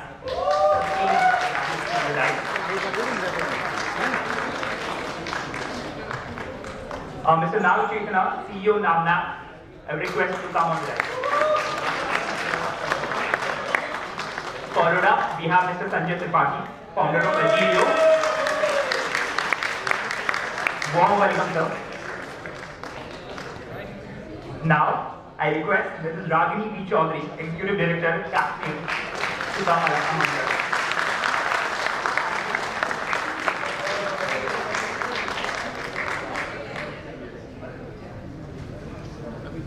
Mr. Ajay Desai, Chief Operating Officer, Spice Money. We would love to have you on the stage.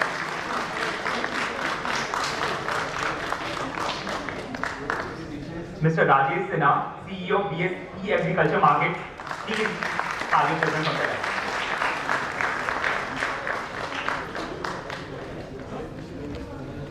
Mr. Utpal Isar, MD and CEO Sarvagram. We would love to have you on the right.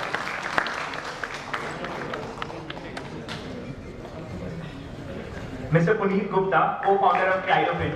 Sir, please make your presence known.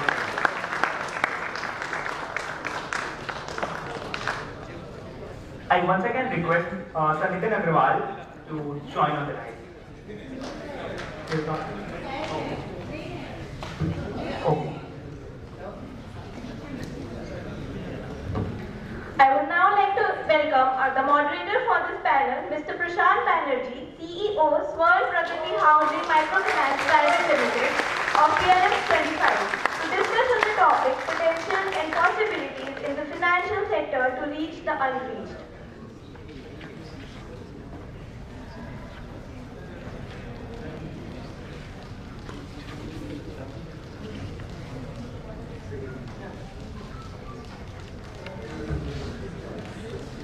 Good afternoon, everyone. So, I hope all of you had a good lunch.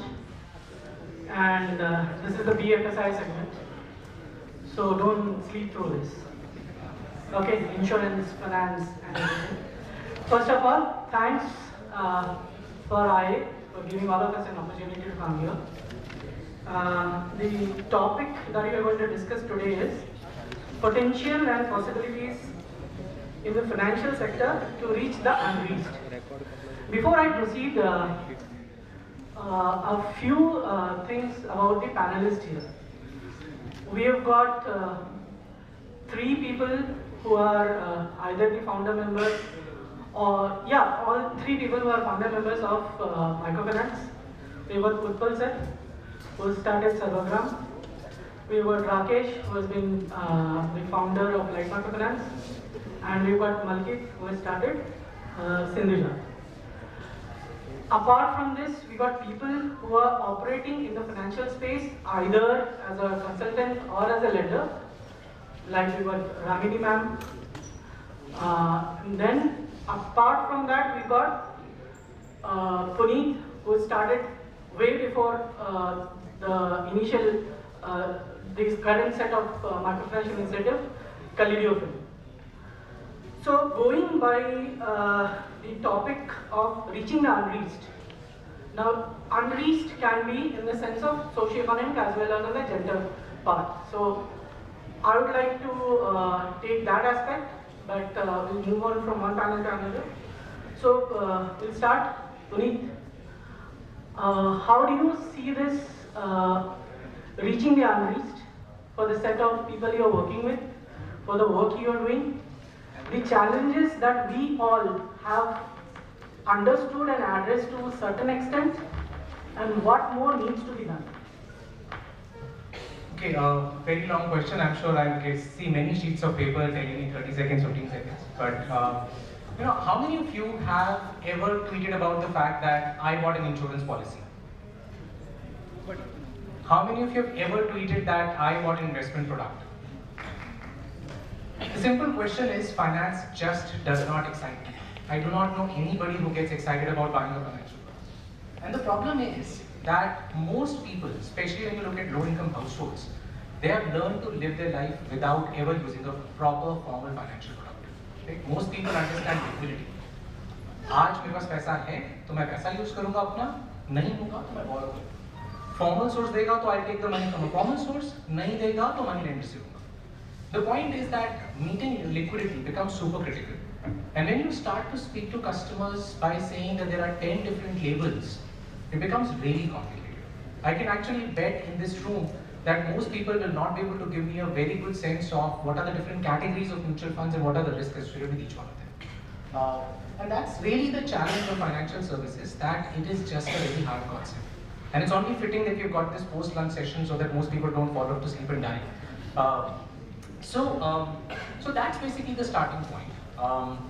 What we have always tried to do has been to start to see that we offer some kind of credit in this country. And I would say that we've done a phenomenal job of that. Microcredit in 2000, 2001 when I started off was perhaps 500 to 1,000 crores in total. And this year the estimate is that we will cross 3 lakh crores in terms of total portfolios which have been done. But where the success is, to my mind, that's also where the biggest failure is. Today we've got to a situation where, as an individual, you still, after 22 years or 23 years of microcredit, in a big way that has happened in this country, you cannot borrow as an individual.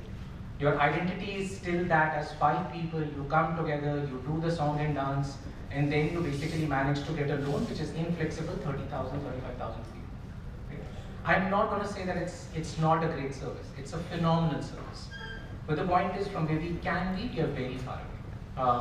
I think that's, so challenges are really well known. What today is available to us is this smartphone. Right? It's powerful than most supercomputers that existed even 10 years ago. And I would say that this can start to act as a ubiquitous branch to each customer.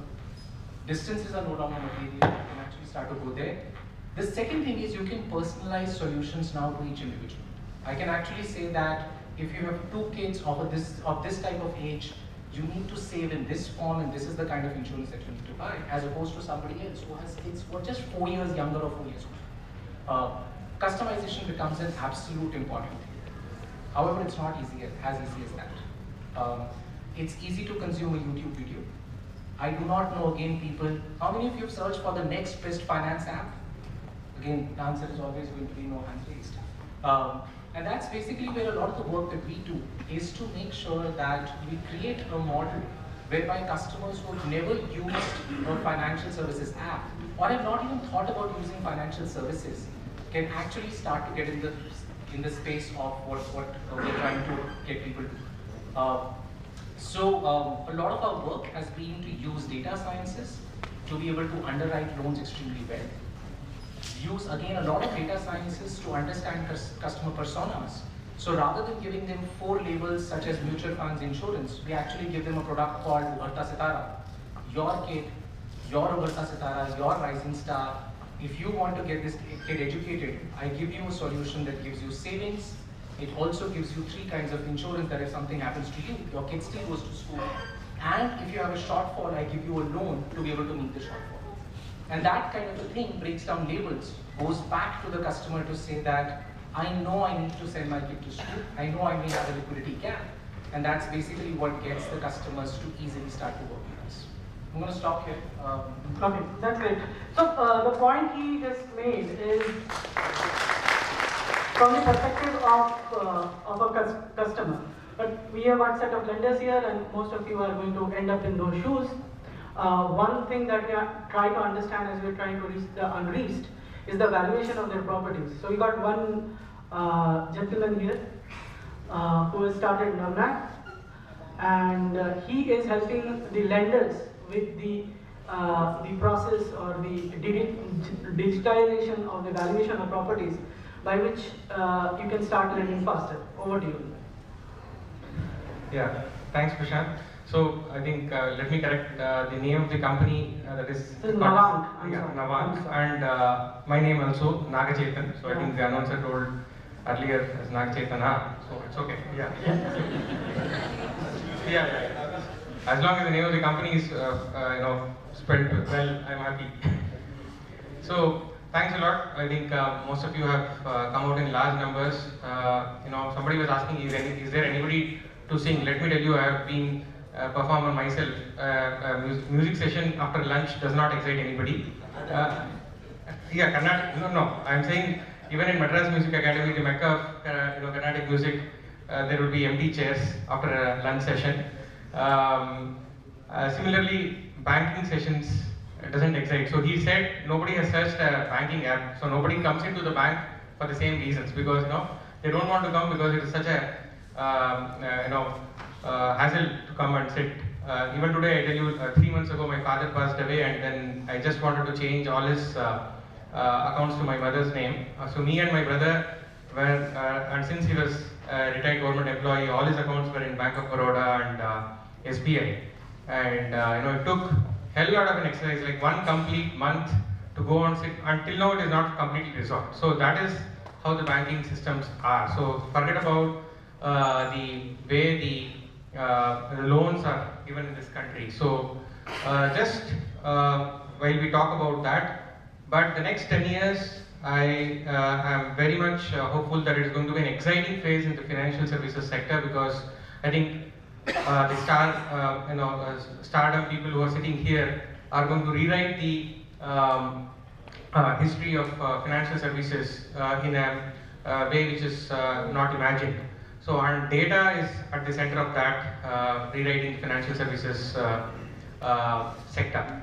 So, we at Navang are trying to do something which is unique for India, and how does it reimagine reaching, getting access to the poorer and underserved sectors of the country is what we have to answer, especially sitting on this desk. Like, we have like macroeconomics, but macroeconomics for rural managers is our subject. It is not just macroeconomics. So Navang is like the property score. So imagine that, let me tell you the data. After gold, land is the highest invested asset class in the country.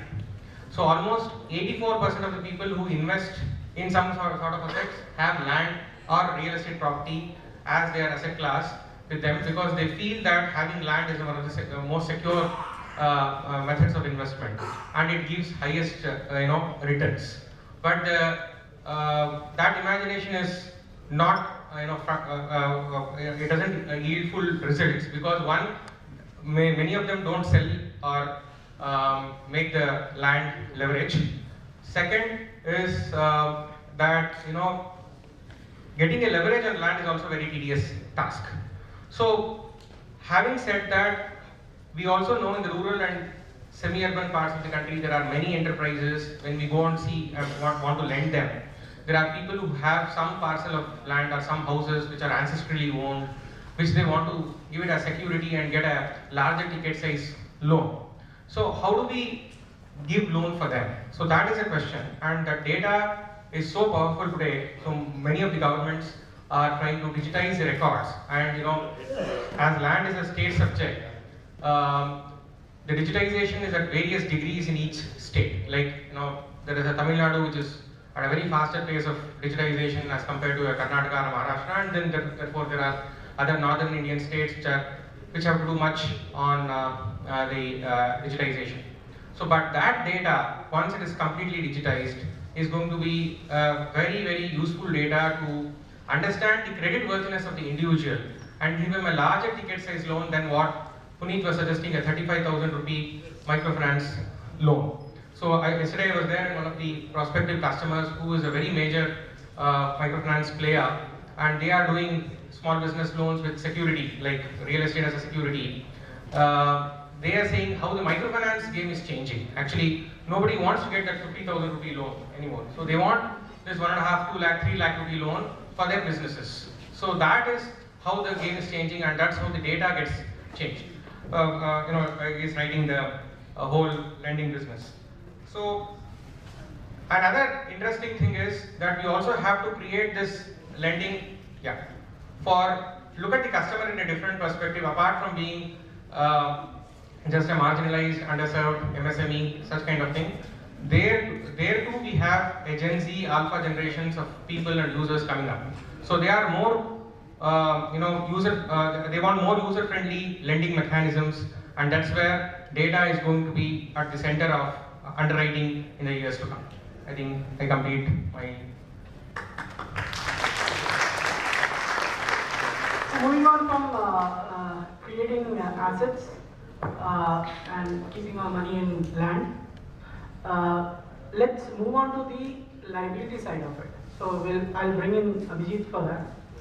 So we are talking as lenders, we were trying to find how to reach out to the people so that we can deliver credit at a lower cost. But Abhijit is looking at the other piece, how to bring in their savings into our system so that it is done at a lower cost. Over to you. Yeah, thanks, Prashant. So I was thinking of maybe taking the call after the lenders also speak. So, anyway, so we are not only looking after liabilities per se, we are looking at a customer, what he needs. And that's what the access to banking and financial services is all about. We have been talking about financial inclusion for long, and financial inclusion requires the last mile delivery also. So, like Puneet was referring to the digital channel which is growing up, we call it more as an assisted model of digital technology, where you still need at the deeper geographies to assist that model. They are not people like you and us who can be very tech savvy. Yes, maybe 5 years down the line it would also be the same way, but still India being so large.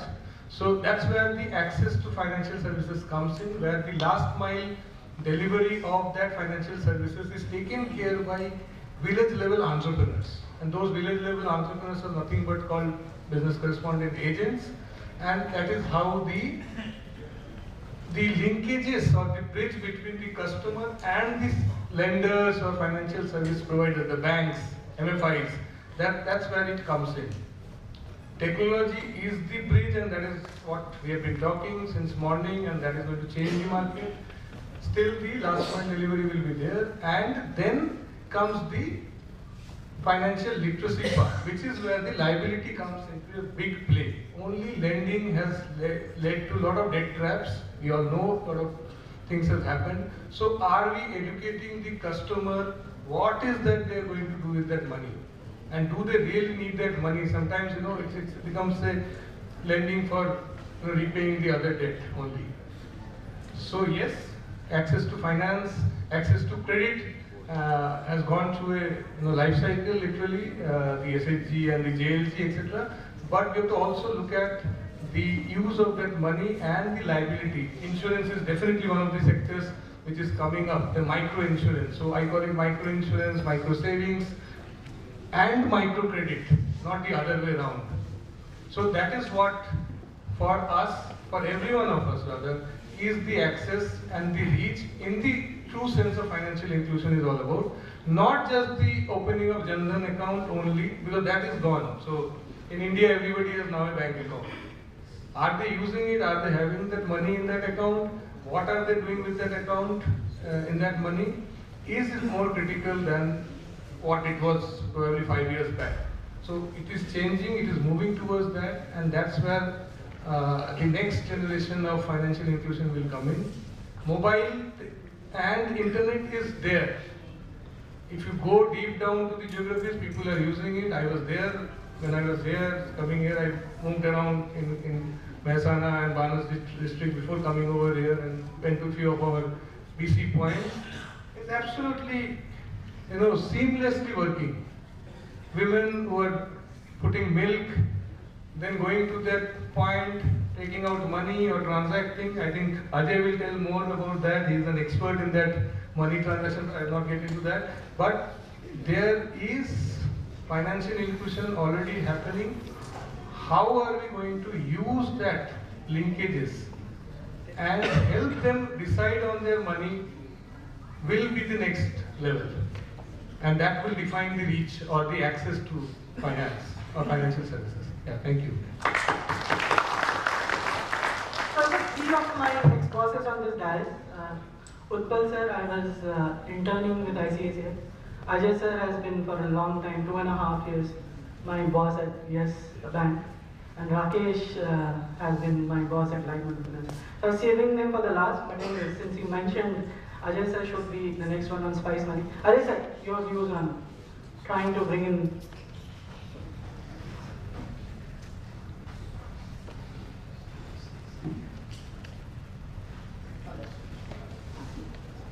Yeah.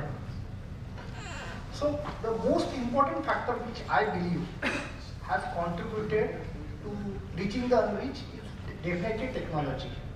And I will give you one example, one personal example to elaborate that. Way back in 2006, we at Yes Bank partnered with Axiom International to start a new type of microfinance in India. Until then, microfinance in India was typically woman-centric, group-based and rural-focused. And the Axiom model is exactly opposite of this. It's gender-neutral, urban-focused and individual-centric. Okay, but because of that, you need to do a detailed evaluation of that person.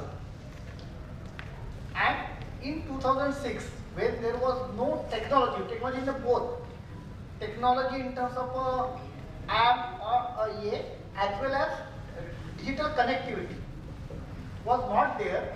Doing this business, we did a very successful business in terms of performance. But the operating cost was 3 times of that business. And the profit that we were earning was not made, the income was not sufficient to cover the business, just because of lack of technology. And now there are many startups who are more or less following the similar model.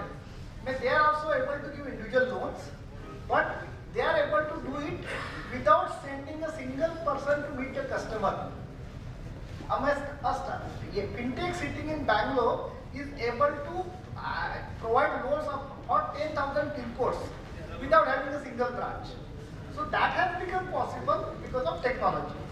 So the most important contributor is obviously technology, but there is next part to it, how we leverage the technology. During the pandemic, we have seen the Chinese connected apps. Okay, so they also leverage the same technology, but they leverage the technology to defraud people. And now we are seeing cases of suicides and all other issues. So technology is a great enabler, but needs to be used in the right spirit. That's what I'm saying. Thank you. From spice money, we'll move on to the markets and commodities that Rajesh Sinha sir is looking. Sir, I know it's a logistical issue, it's a supply chain issue, but again, it is trying to reach to the unreached. So, sir, how do you look at it? Let me introduce what digital markets mean. Way back in 2006, Government of India tried to do it was 2003 when they passed the act called Commodities Regulation Act under FMC. The idea was to create a financial marketplace which could discover prices, and eventually price discovery should lead to a better income to farmers.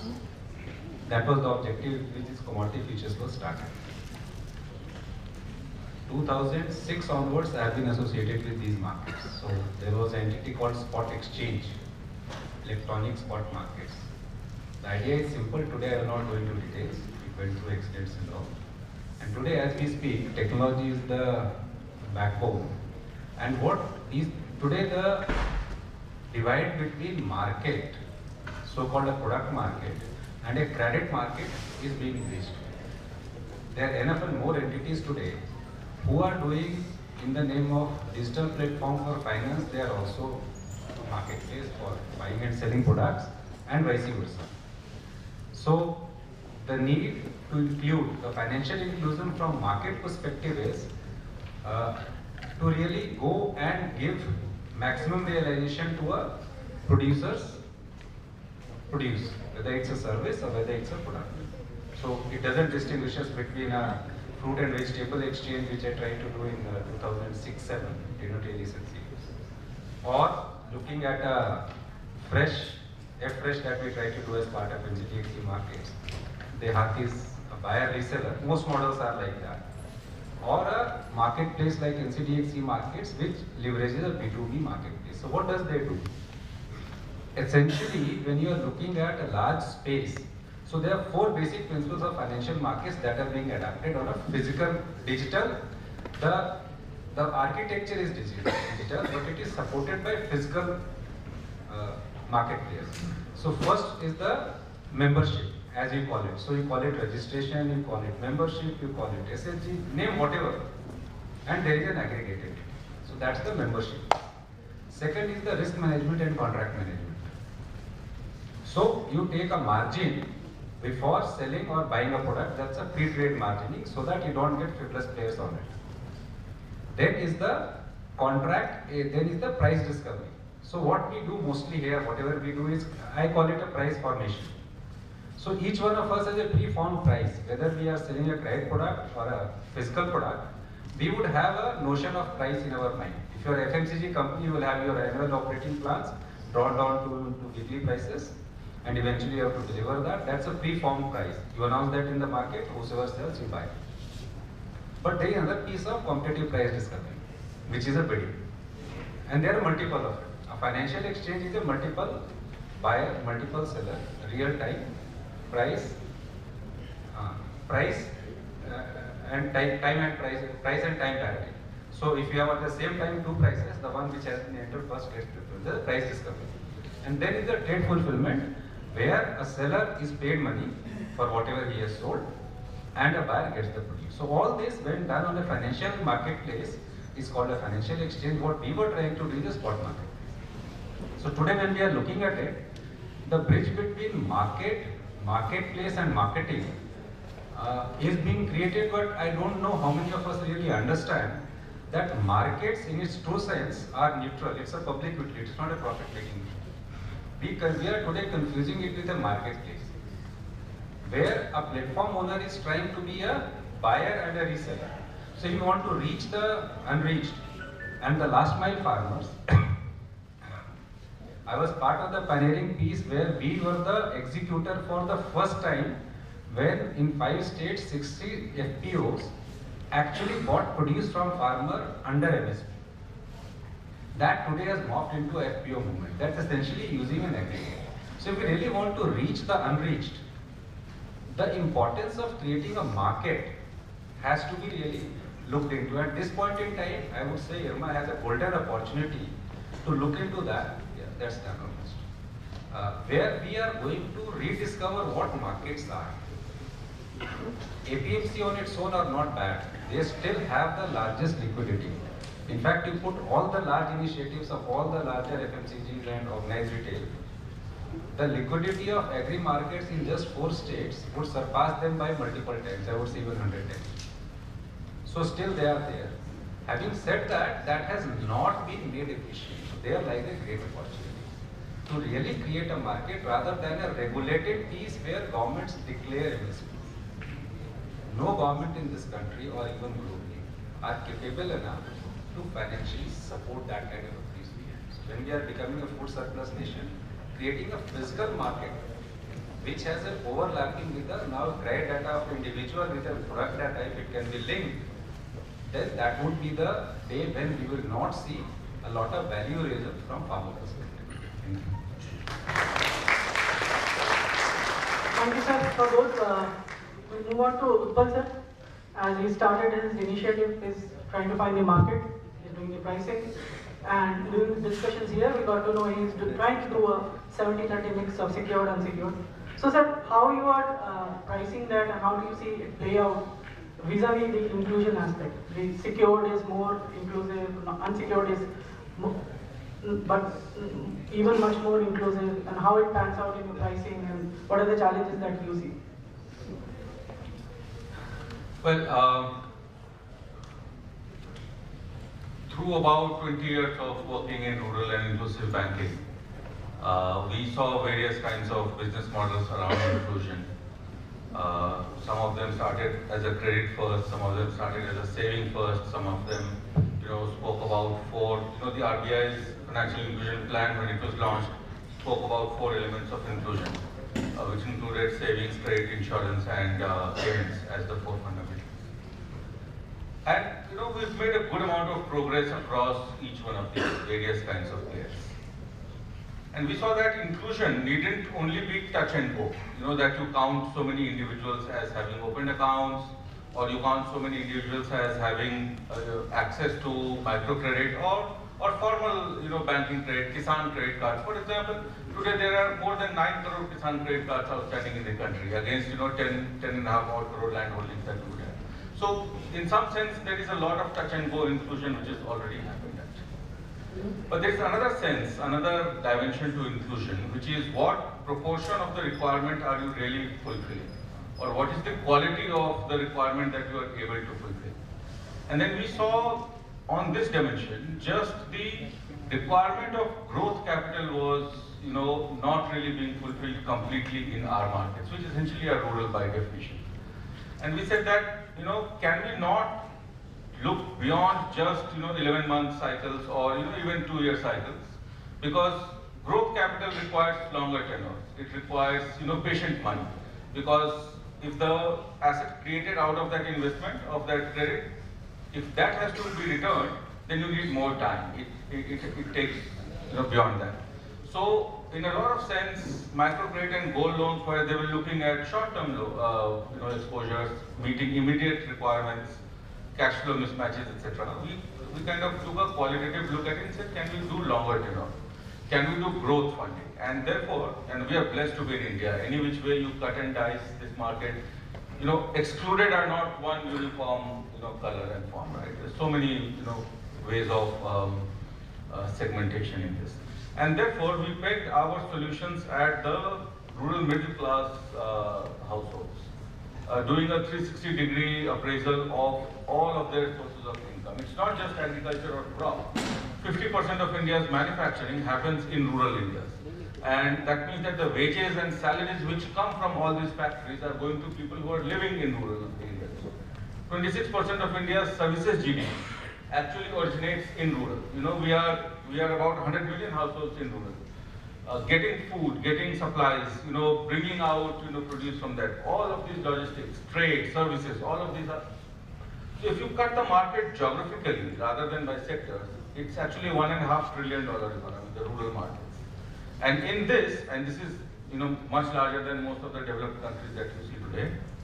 And therefore we said one form of making a space for impact in this market, in rural markets, would be to go for growth capital, which finances actual income enhancing assets, helps them create a better lifestyle, maybe a better home, maybe better milk animal management facilities actually, infrastructure, irrigation, and of course a lot of health expenditure as well. And we also took an additional line with this, saying that the other approach to inclusion is that why only credit? Because credit at the end is an input to something which is tangibly produced by. And that improvement of productivity can happen if you add it to something which is fundamentally linked to these households. And therefore we went after an attempt to digitize the whole pay-per-use farm mechanization, small implements marketplace in these markets. And it is a combination of all of these, credit and productivity enhancing solutions, that we believe will make an impact in improving the quality and extent of inclusion amongst our targets.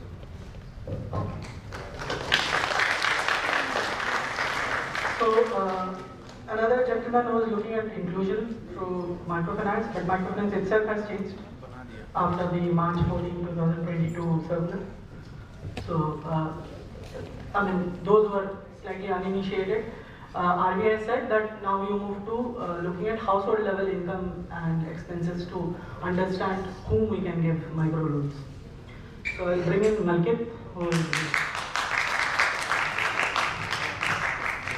handling Sindhuja. So he'll be pretty much aware, not only how it is, he is trying to bring in the unreached into his reach, his network, but also, Malkit, if you can tell us how this change in regulation is going to actually help out reach even that more last mile connect, because maybe as an industry, as a microfinance industry, we just keep giving credit to the same set of borrowers. Now we'll be forced to look even more with the better lens. So if you can,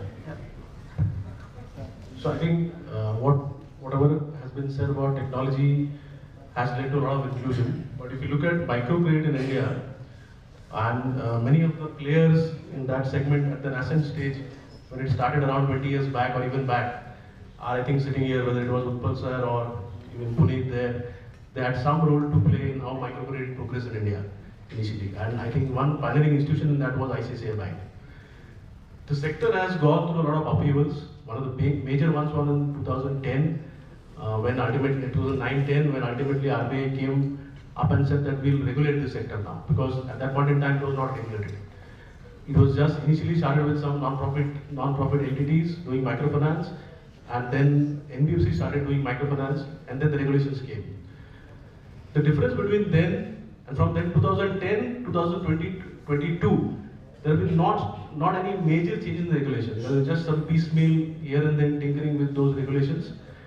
But if you look at what has majorly changed between 2010 and 2022, is probably the regulator thinks that the sector has matured a little. Because as per the 2010 regulations, this was the only sector where RBI gave very prescriptive guidelines. That this is what you can do. You can do only this product, you can do only this ticket size, you can let your rate of interest can be only this much.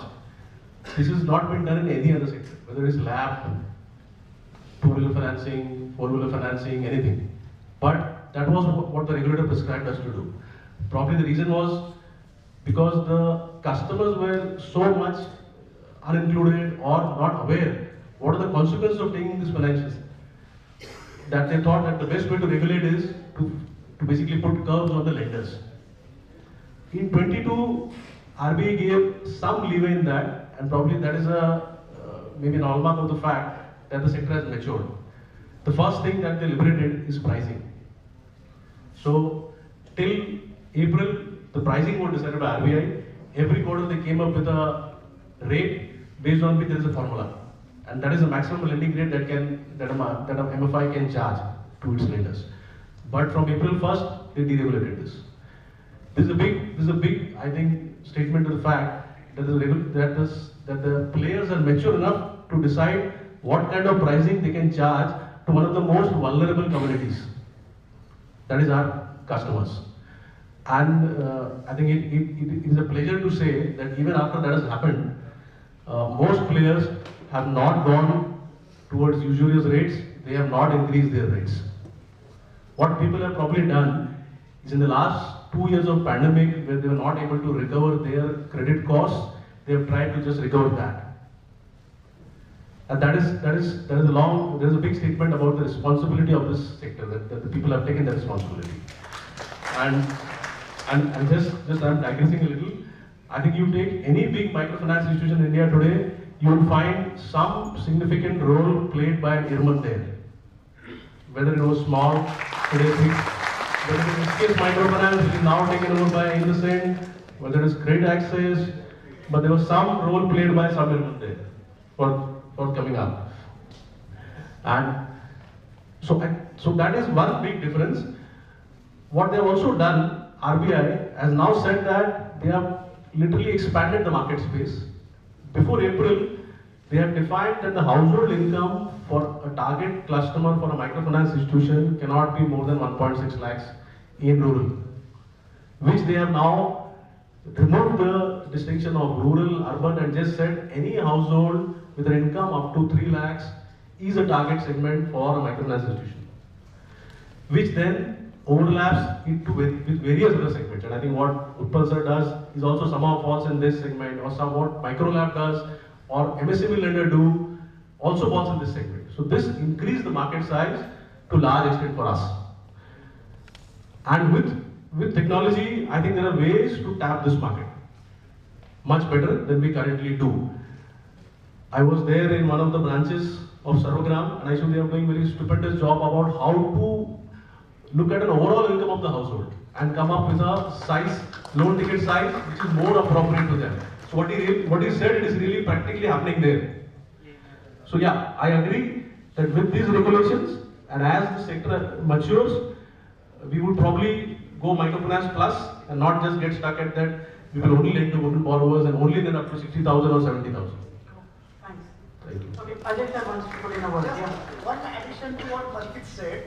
He was saying that yes, ICICI Bank started developing the microfinance sector, and Puneet was there back then, and Vinu was there in the development side.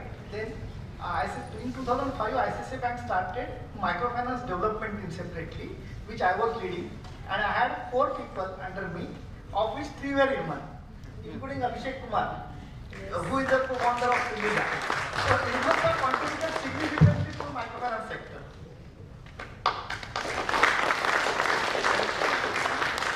Okay, so Malkit talked a lot about regulations.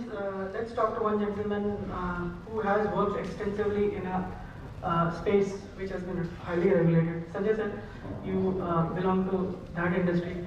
How, I know you worked long back, but how is it panning out? Are people coming in with mutual fund? Is that kind of financial inclusion happening, or we are still some years away? We can see it at suburban levels, but is it a practical reality for rural India? Is it happening? What's your view? Okay, so I joined insurance a long time back, almost 18 years back. I joined India's largest private life insurance company as head of marketing. And I had no insurance product by that time. So I worked in FMCG, Amul, Pepsi, Mattel, then Reliance. I was in telecom. So when I got to the sector, I said I didn't understand any of the product. I said, if I don't understand anything, I've got enough money, I'm not buying, who's buying these products? So unfortunately, insurance industry per generation has been sold on greed, not on need.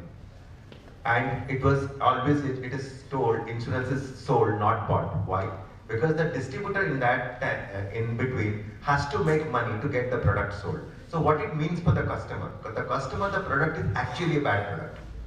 So you're pushing a bad product 20 or 30 years down the line, which will not get anything. So we had a product, largest selling product, sold by one of our partner bank, which is HDFC Bank, one of the largest bank, where you give 1 lakh rupees, if you give 1 lakh rupees for 10 years, and the maturity, you get some 8,40,000 rupees, not even 10 lakhs. Because the commission of the bank and risk charges, everything, it actually gives you less than 10 lakh rupees. And it was our largest selling product when I joined. So somehow I could not really understand, how this kind of product, and I said, why we are not going to other places? Like, I came from Reliance that point of time. I just launched the telecom, mobile phone, Reliance Mobile and Reliance India Corporate International Market, where every month we are going to 500 new towns. We made a plan. If you look at Reliance is the first company during that time. It went into deep interiors to give the phones to the traders, the bus drivers and the plumbers and all. I said, we are not going. No, the cost doesn't materialize. You basically operate in some 30 odd cities and there you make money. So what I did, I'll tell you about 4 waves I think it might impress. I actually did something. I tried to understand why each person will buy insurance. So then I did a consumer research and figure out that I came out with that Salute Hackageo campaign, which became an iconic campaign. If any of you can recall, it's a very old campaign. The train, the guy is coming down. He said, "No, I'm not taking your hand," kind of thing to son.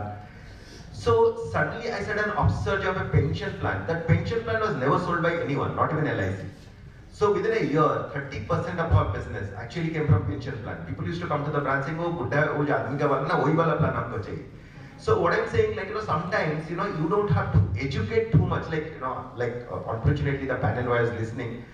I was understanding why, the financial product literacy is so low, because they are telling a lot of things, but I doubt how many of you got even 30% of it. Because it is made complicated. We have to do this, we have to do underwriting, we have to do this thing. But I tell you something in life, you're more likely need a pension plan rather than an insurance plan, because you're less likely to die young, more likely to live longer. So as per my actuary, 20 years back, he told me all the guys who are educated and have a job, they probably will live 90 years or more. They will not die. So that that's why insurance plan can be made much cheaper, but nobody actually does it. Everybody makes money. The second wave came in, when I came from a digital background. Actually, I launched Reliance India calling card during that time for US, Canada and UK before joining SDFC. So we made a $100 million business sitting here within 3 months' time. So I said, why can't insurance sold in online? Nobody said, no, online, life insurance, no chance. But I launched that, Click to Protect during that time. Again, I linked it with Salute Hackageo. I said, you just by paying 8,000 rupees or 5,000 rupees, you get a 1 crore cover. Nobody actually heard about that kind of thing when you actually talk about it. And very interestingly, that is nothing is digital during that time, only the front end was digital. Everything back end was going to the same back end, same underwriting, same medical and all. We could get 50% market share in the term market.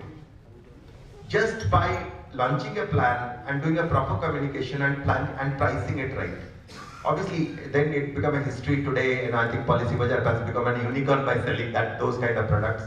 But during those days, Policybazaar was selling leads, not even an insurance product also. So, what I'm saying to say, if you do a right product and right communication, your reach can increase. Good thing about online plan, I don't need branches. I can sell anywhere in India.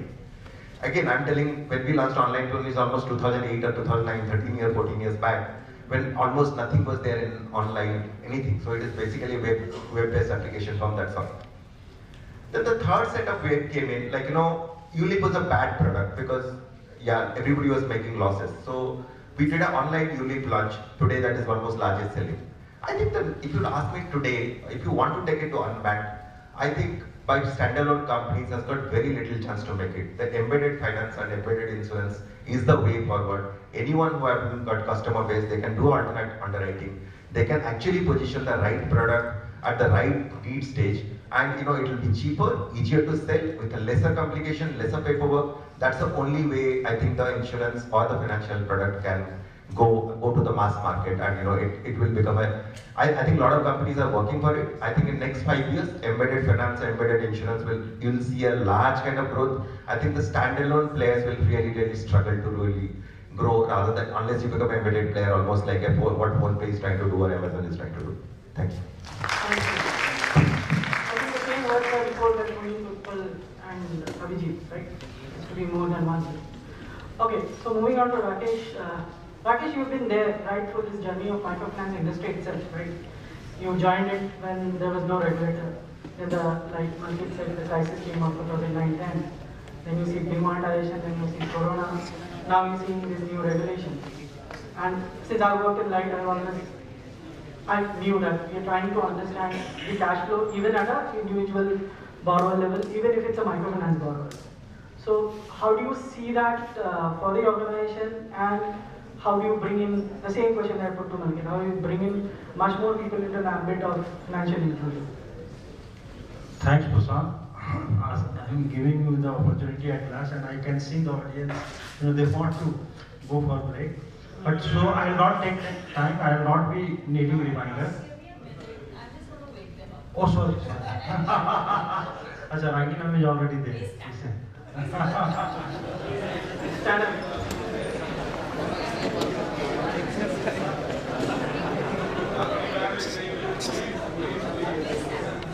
You all know coconut, right? So we're going to make coconut. C O C O N. You can just cut the tail. U T. Okay, one more time.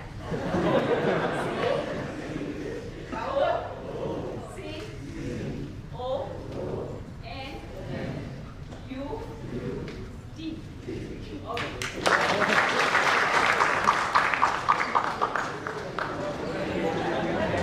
So good teamwork on behalf of the panelists. Huh? Somebody complained, somebody wants to solution. Thank you, ma'am. Rakesh, yeah. Thank you, ma'am, for making all of us awake. So, let me, just summarize my findings. When I got the admission ticket from IRMA, so I went to the bank for education loan at my native place. I was denied it. So from there, when I got into microfinance, like Prasad was talking about, it was unregulated. I still remember asking one of the dilemma I had shared with Professor Salinder, if he can remember, that whether microfinance in Bihar will be successful or not. So those kind of discussion used to happen.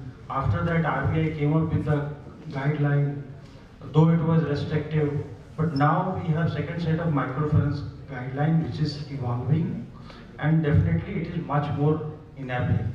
The microfinance, the way it was defined in previous guideline, has definitely undergone sea change.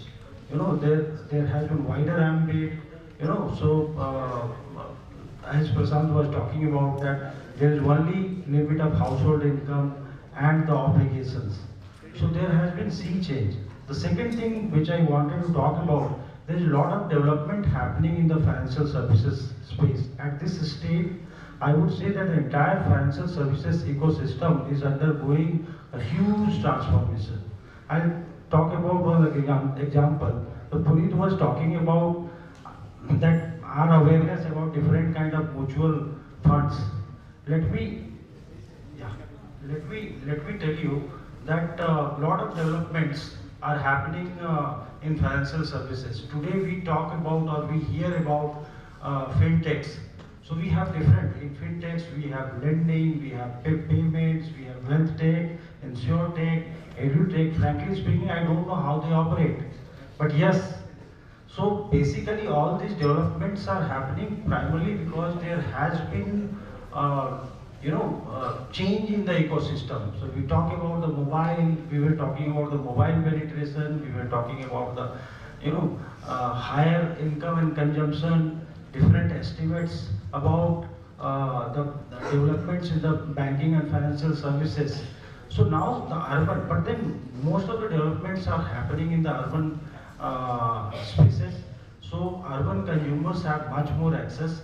But with all these developments, I'm pretty sure that, and all these developments are happening primarily because the financial services companies are able to, underwrite the credit or other financial services because they have the access to information.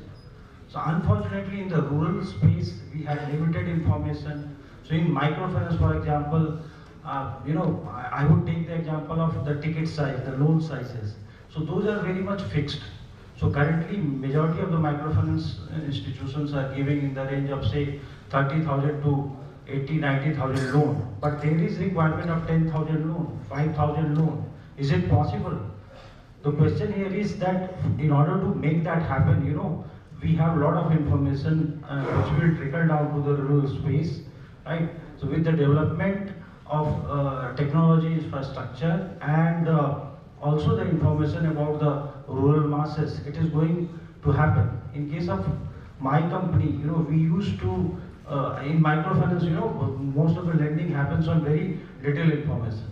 So we, some time back, before this regulation, started doing the credit underwriting. We started collecting more data about the customers and household, and we were able to provide little more flexible, little more customized service.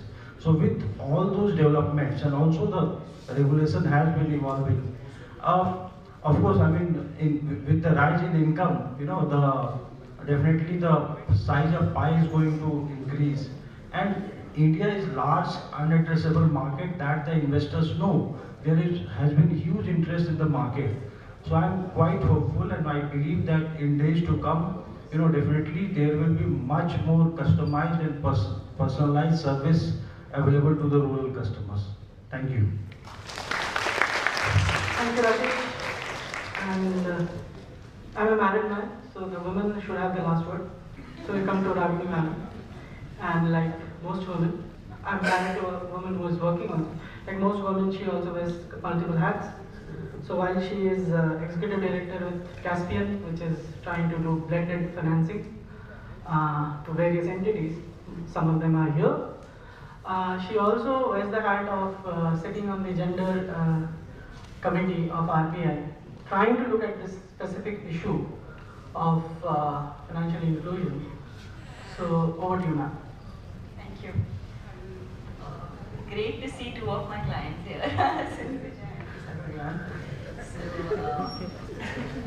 मैं नमस्ते करूँ, मैं नमस्ते करूँ. So I think exclusions are of different kind. Exclusions are of different kind, and you would have seen across the room that different kinds of exclusions are being met. There is Puneet, which goes into the depths of a level below microfinance and a combo product, and then there is Puneet, Utpal, which is a little level above, and of course you talk about farmers and the commodity. So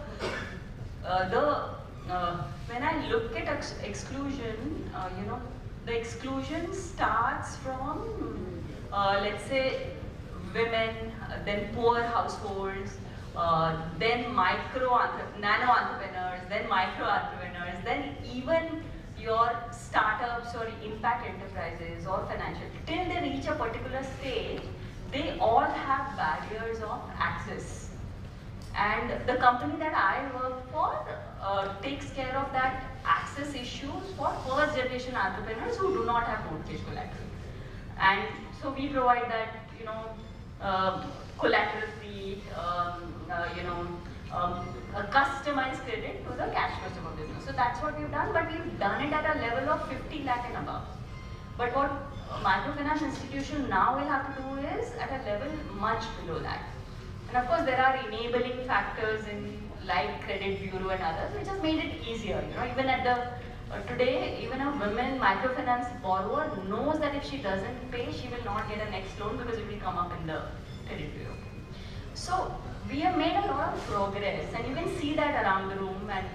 But where I feel we still have a lot of ground to cover is with women. And you will find it paradoxical because 95% of microcredit goes to women. Why am I saying that women are? Because women are looked as risk mitigation strategy, not as a customer whose needs have to be serviced. So, what Puneet said was like music to my ears, that you're customizing to the need. But we have to bring it that gender lens. And gender lens is not automatic. You cannot say that just because I serve women, I've brought in gender lens. And that's why today we have this RBI Innovation Hub looking at gender from that perspective. Like opening accounts is not inclusion. Giving loans is not inclusion. Inclusion in the real sense happens when you meet the needs of a particular customer and you value them. But what people around the table have done is they have moved women from beneficiary to at least a client. Now we talk about active clients, not active beneficiaries. So that's a progress. So I'm not taking that away. But a lot of ground needs to be covered from the sense of looking at what. Till today, you expect women to reach a particular place to pay the loan. Till today, you are expecting the group leader to go and deposit the cash. That is a risk you don't want to take. The loan officer doesn't want to take, but you are passing that risk to women who are least able to bear it. So, and I'll go back to our Caspian debt example for the reason that gender lens doesn't happen automatically. It has to come into your institution first. So today, 40% of our team is women. 50% of women are senior management are women. Most of the due diligence team and the client-facing team are women. That's why 33% of the loans that we did last year were to women-led companies. So my request to all the people around the table, and of course Punit has worked with some phenomenal women, but my request to all of you is that gender lens will come if you bring in diversity within your teams first. You work whether it is micro, I know it's difficult to find loan officers who are women, but you have to. I'm telling you, this is a long-term marathon. You invest it in now and you will see the result within 5 years. But it won't happen immediately. Your operating costs are not going to come down. You will pay the 6-month maternity leave. You will have to take care of the security. But it is the walk worth taking, will be my request to you. Yeah, that's it. Totally agree with that. Still not one. I mean, even I like Ragini madam, even I line up because till 1 month back, all my reporters were ladies. So yeah. Yeah. So I think that's it. I think we had a word in from all the panelists, and the word that echoes here is we are working on the problems of financial inclusion. Technology is a big help. But what I partially was of the line of thinking that let's look at it one lens, but like most of them said, that it's to be inclusive on more than one front, more than one product, not only credit, insurance, health, maybe other investment products down the line. So thanks a lot for all the wisdom words.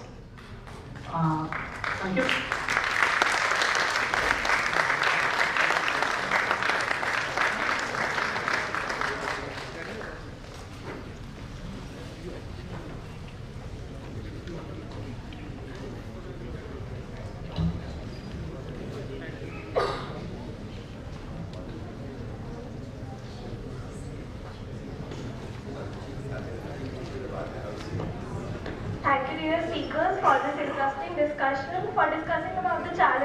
Opportunities of financial services and how technology and data is bridging the gap between the reached and unreached.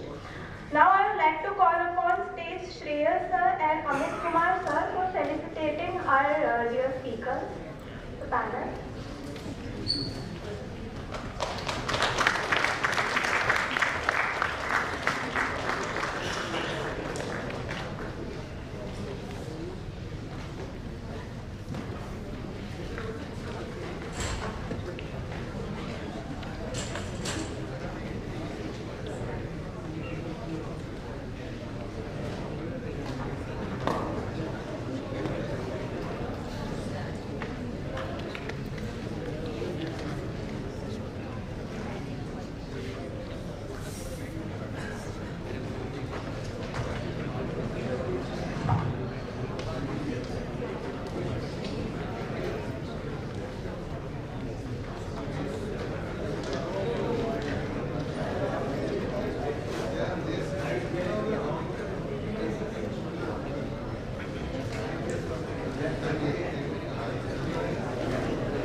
one thing we missed out. I think on behalf of all the panelists, we thank the IRMA Alumni Association for having arranged such a great event. I think none of us have any other opinion on this.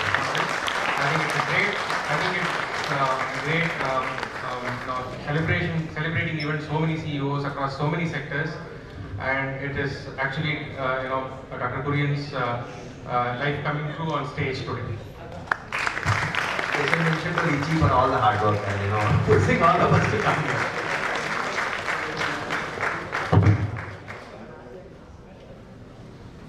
Thanks, Bertie, for your time.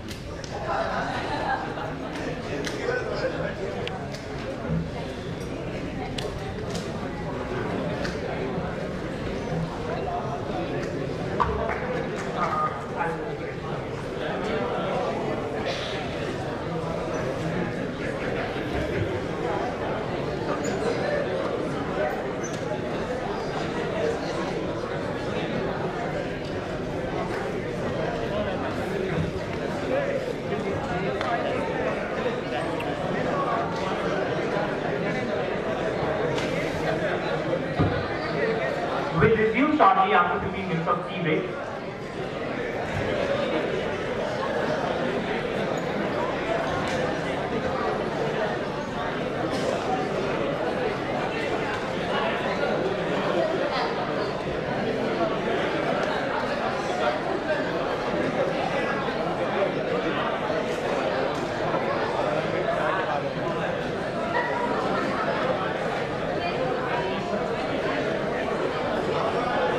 So finally we have arrived at this panel.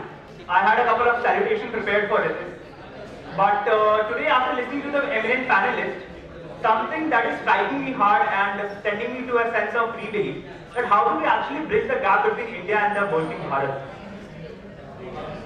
And for this, I think this is the right juncture when entrepreneurship is one venture which can bridge the gap and bring the lost wings of golden gold. So to discuss the further ideas, now let us look through the lenses of experts who will embark us and deliberate upon the scale, size, quality, quantity, the design principles and dilemmas in startup in India. For this, I would request the panelists to join me on stage. Without much delay, I would like to welcome our panelists for the discussion.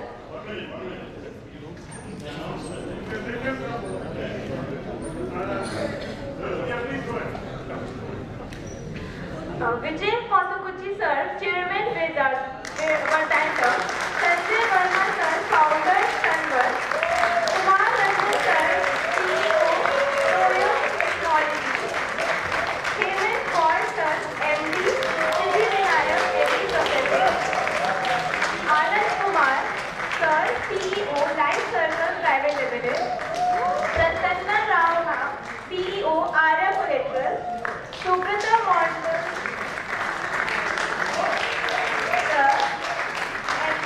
and CEO, Pick and Serve Food Private Limited. We welcome you all. Arindam Dasgupta sir, co-founder and CEO, Salon Trade Marketing Private Limited. Hitesh Jain sir, CEO, Kurien Miller. Manoj Prabhakar sir, Director of Better World Foundation. Mayank Mithra sir, Founder of Girls Toilet. Kevin Parekh sir, co-founder Sanva College. Akshita Karim ma'am, COO Picture. Warm welcome ma'am.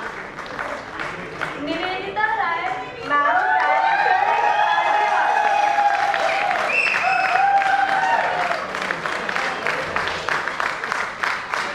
We are delighted to have you on.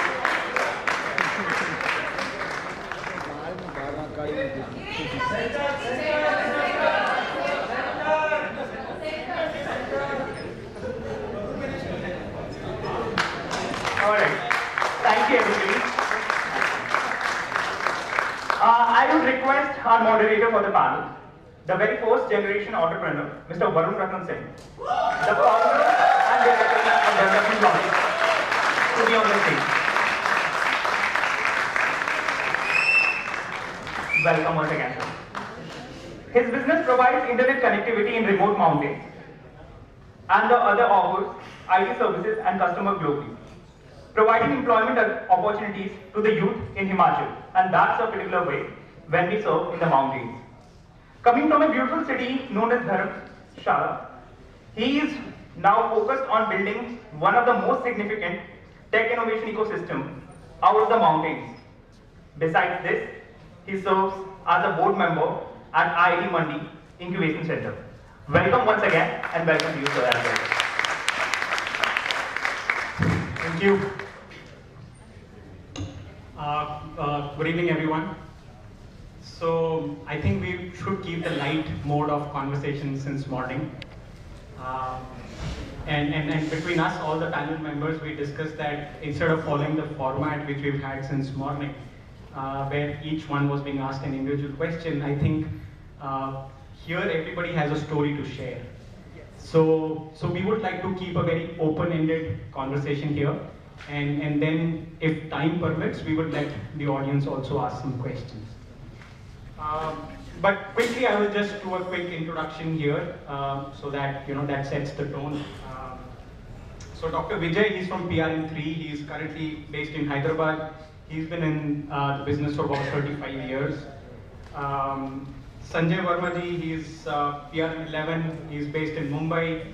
I think it will be good if you can just raise your hands, everybody will be able to. Based in Mumbai, he runs a technology business out of Mumbai. Then we have Mr. Kumar Priyaranjan, PRM11. He's based in Pune, and he runs a company which deals in water-related technology basically, drinking water technologies. Hemant Gaur, the Potato King in India, PRM13, is based in Pune. Then we have Prasanna Rao, PRN18. He runs an agri-tech company, started 10 years back when agri-tech as a word was not invented. So, and then we have Arindam Das Gupta, PRN23, he's based out of Barpeta. Subrato Mandal, he is based in Pune, PRN21, he runs a fresh fruits business. Then we have Hitesh, who runs one of the largest story writing platforms, PRN23, based out of Mumbai. Manoj Prabhakar, based in Ranchi, he runs a social enterprise there, PRN25. Mayank Medda, who again runs a social enterprise, PRN28, based in Pandara. Kevin Parekh, PRN32, based in Pune, he runs a startup in the food sector. And then we have Nivedita here. She's based out of Maheshwar near Indore. She runs an incubator for craft artisans, PRN25. So that's our August audience. Not audience, but our panelists. And when I was in IRMA, I'm from PRN26, and sorry. Oh, Akshata. So sorry, Akshata. She made me good sizzlers in Bangalore, and how can I miss introducing her? So Akshata runs a video analytics company. She's a co-founder, fixed weight out of Bangalore. Yeah. So when I was in IRMA, we used to think like, are there any entrepreneurs out of IRMA? And at least at that point of time, there were just a few who we could count on fingers, okay? And it is so good to see that through the day, across panels, we have seen IRMans who've become founders, who've become entrepreneurs. So clap for all of us, actually. Now, I think the first question, and it's an open question, anybody can answer. I think it's a tough thing, right? So many people, and who's going to start first? But we can start from the other end. What led you to start your venture? Sorry, Varun. I am a Buju.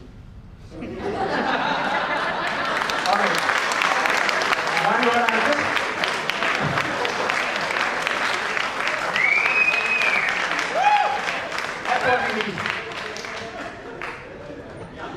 Keeping the time constraints in mind. Well said, Kevin. What an honest answer. Necessity is the mother of invention. How do you So I think for me, I can fairly say that all of us are present here. All of us might have had a horrid story to tell for a public toilet when we were, we wanted to use a public toilet, and that is where our story began. So yeah, elaborate more.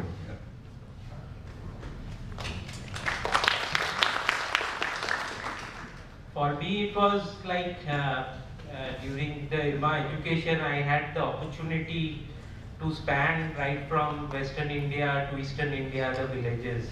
And I saw a lot of natural resources in Eastern India, but not much being done.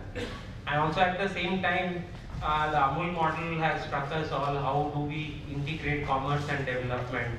And what, as rural marketing, we learned out here, how do we market rural products in urban areas? So these were the core factors which made me start a biodegradable, disposable dinnerware enterprise in Northeast India, where we work with rural youth and rural women in producing these plates, and now we are supplying it not only within India but across the globe. I think it was one of the first such enterprises to come out of Northeast, and it was an innovation at that point of time. And now I think there are a lot of Me Too's which have come, but yeah, you were the first to do it. Yes, in Northeast we were the first. At that time there were a few others in Karnataka doing it, but yes, now there are a lot of other players. But yes, in Northeast for long 5-7 years we were the only ones doing it. When nobody at that time believed in the product till that time, but we were very sure that this is a product that has a place in this world in the coming years, and now we can all see how things are growing and how we learn, how we heard from Amul today how the straw was a very critical part in that year, and that is going to happen. Biodegradable disposables across various usages has to be put into our consumption pattern. So taking from Kevin again, I am a Marwari. But then coming from a Marwari business family, I never wanted to be in business. And having spent a few years in corporate, then as you say, you have had that calling, and a lot of us always around that bench, whether to jump, not to jump, not to jump. So one day I said, finally let's jump, dekhte hain kya hota jump karke, and then haven't looked back since then. So more on what I do some later on. I think before I sort of start on my journey, I'll just take 1 minute of the audience to just remember a batchmate, friend, a fellow entrepreneur who just left us early this month, Pinder Chaturvedi. So I thought it was really heavy on my heart, and more strength to his family, and also would like to add that throughout his life, and also as he left us, I also got this feeling that as the IRMA community, as the IRMA family, we are never alone. What some IRMANs did during those few days is something which can never be forgotten, and that really places me very proud to be part of this family right here. So yeah, so Bhupi, we all love you. And my journey as an entrepreneur, why I sort of started out was, I'm one of those lucky ones who've been able to extend what I did before I started out my own entrepreneurial journey in my professional life. I was a banker working in rural finance, and there I identified an opportunity that existed in an area, in a market where some of these formal services which were otherwise available to larger entities, bigger enterprises, were just not there. And me and my co-founders sort of identified that that's a big market, a huge opportunity, and we should sort of give it a shot. And we've been fortunate that we've been able to make some difference in that journey. Thank you. Yeah, my story is also not very different from what Prithviraj story is. So, One when it comes to DNA, I come from, so I have grown up drinking Yamuna water. So those people who come from that area, they know the guys are called Baghi, right? They don't follow rules. So when you talk of Haryana, Western UP, Western so Agra, Itawa, what comes to your mind is people who don't follow rules, right? So I come from one of those. And thanks to Dr. Kurien that who made me a person who can live in this. Okay, anyway, so I come with that DNA, so that DNA keeps on coming. So after IRMA, I jumped out of sector. I didn't accept a job in the sector. Into this sector was big. I joined Nagarjuna Fertilizer, a corporate sector. Worked for 5 companies in 5 different parts of the country. But in the whole journey, I realized I got to work with Mexico, where I started understanding potato and what potato can do, and the potential of potato. And that somewhere then I moved to ITC, Walmart, but then somewhere I believe I got my passion and I got my purpose. And that's what gave me, and one day, with only 75,000 rupees in my pocket, I left Walmart job and said, boss, let's take this up, right? And one day, I just resigned. No one in my family had done any business. Everyone was in a government job. It was like people were calling me either I'm fool or whatever, but somewhere I got my calling. My only message for you guys is one, purpose, passion and perseverance. It is 14 years that I am working on this, 144 people, now around 150 crores of turnover, right? And we continue our journey, and we have now started making some real change in life of farmers.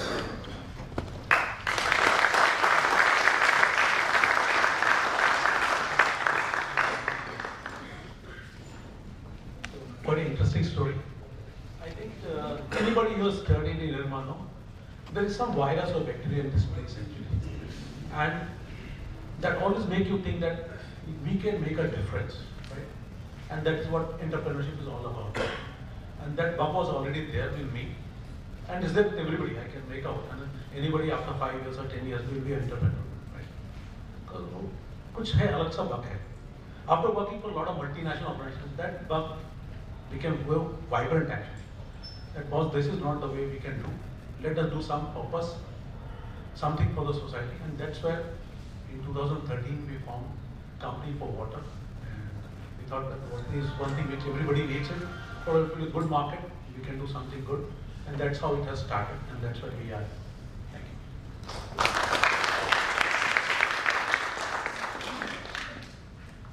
I came from a Bengali family, and usually Bengalis are not risk takers. So normally there is hardly any entrepreneur you will find from Bengal. Majority will be non-Bengalis entrepreneur in Bengal, and you will see a lot of Maraudis and other.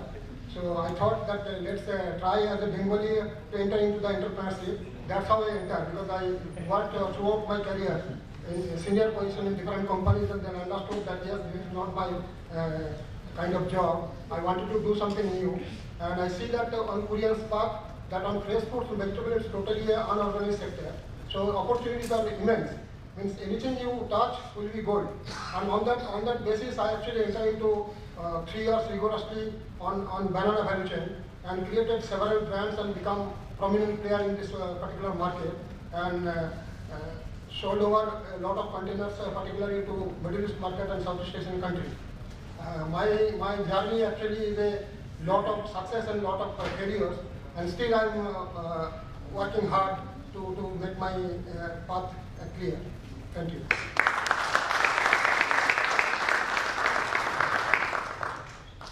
I would just like to take 1 second to say how starstruck I am at this moment and how humbled I feel to be on the panel. My journey of becoming an entrepreneur was simply because it went from being an excited young professional working in this village, to having certain discomforts, and to not stopping there, but really looking at why I asking these questions, and why this is this glaring problem that I see every day, and can I do something about it? And I think it also comes from IRMA, everybody has just said. I didn't stop at the problem itself, but I really wanted to understand, even if people are saying we can't do anything about it and this is how it is going to continue, can we really start to find the answers? And that's how my journey as an entrepreneur began.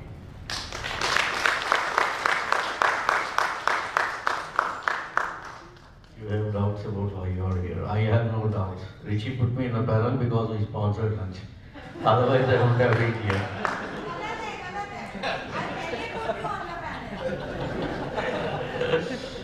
Okay, I am more of an accidental entrepreneur. Never planned it. Somehow got dragged into it. I made investments, and to make good of the investments, I finally thought that unless I am there in the field myself, it wouldn't happen. But that's before what I'm going to talk about in Bhadrata. That was in our real estate scenario. So we have another vertical. That's where we did about 500,000 SFT of residential in Hyderabad. I'm not going to talk about it. But as far as Bhadrata goes, it was not started by me. It's in fact started by my son. But something that I am perhaps as passionate as he is in. And we'll go into details of what we are doing there and how we identified the gap, etc., etc.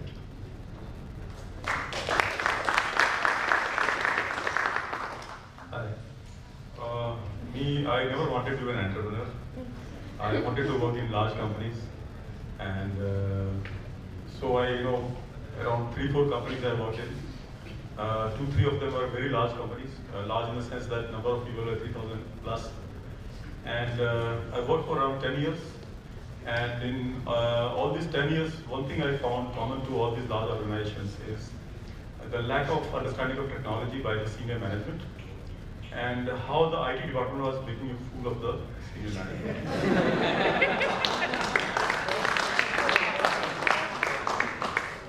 So the dependence on IT department was very high, and actually IT guys used to laugh in the back room. So, and it made me, feel very uncomfortable that something, technology to me is very obvious, like, it's an enabler, it makes the life easy, but somehow the senior manager never understood it. So, I started getting a feeling that, I cannot continue working because, so I felt I had to get out of this place and start my own company. So in 2002, I started a company, and the aim was to work for large companies and look at the client-facing issues and how technology can help it. So that is the way I started it. I had no money, but I had a lot of enthusiasm, and well, somehow I got into it, and I'm still there. There is one aspect that I forgot to mention. All of us, many of us, think that we are worth more than what we get paid for. So that work was always biting me. So somewhere I thought that I am worth more than what I am getting paid for, and that's the reason why I got into entrepreneurship. Good afternoon, everybody, and thank you for giving this opportunity to me. 2006 में IRMA से निकलने के बाद मैं अमूल के साथ continue कर रहा था. लगभग 9.5 years, अप्रॉक्स 10 years में अमूल के साथ था. लेकिन वही होती है ना सर, जो एक वायरल इफेक्ट हो या फिर DNA में कुछ एक्स्ट्रा ट्विस्टिंग हो या कुछ अंदर हमेशा कुछ सुलग रहा हो, तो हमें लगता था कि कुछ सूरत हाल तो कहीं बदलनी ही चाहिए. तो बस एक शरारती आदमी जैसा, घर में शांति है तो उसके कुंडी खड़का के आगे भाग जा, या आसान तालाब है तो 2 पत्थर मार के आगे निकल जा. तो कुछ ना कुछ लगता था कि कुछ ठारा सा अच्छा नहीं है, थोड़ा एक सेकंड पाइप खेला जाए.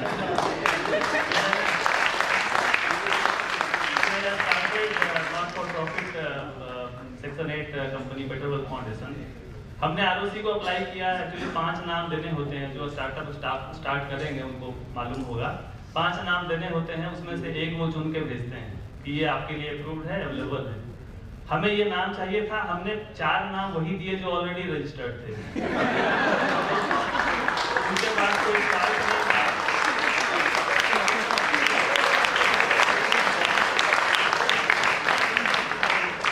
लेकिन फाइनली इस नाम को भी उन्होंने रिजेक्ट कर दिया था. बोले कि आप बुलाइए जो इनके प्रमोटर हैं. तो मैं ROC से मिला, बोले कि यार आप तो ग्रामर पढ़े होंगे ना, नाम मतलब संज्ञा होता है.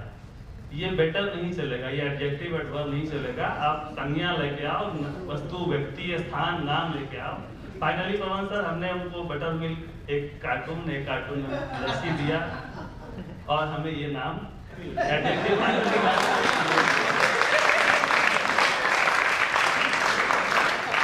और इसके बाद 2 साल तक हम इतने पैसे भी नहीं बटोर पाए जितना हम अमूल में साल भर में कमाते थे। तो आगे की कहानी आगे बताएंगे।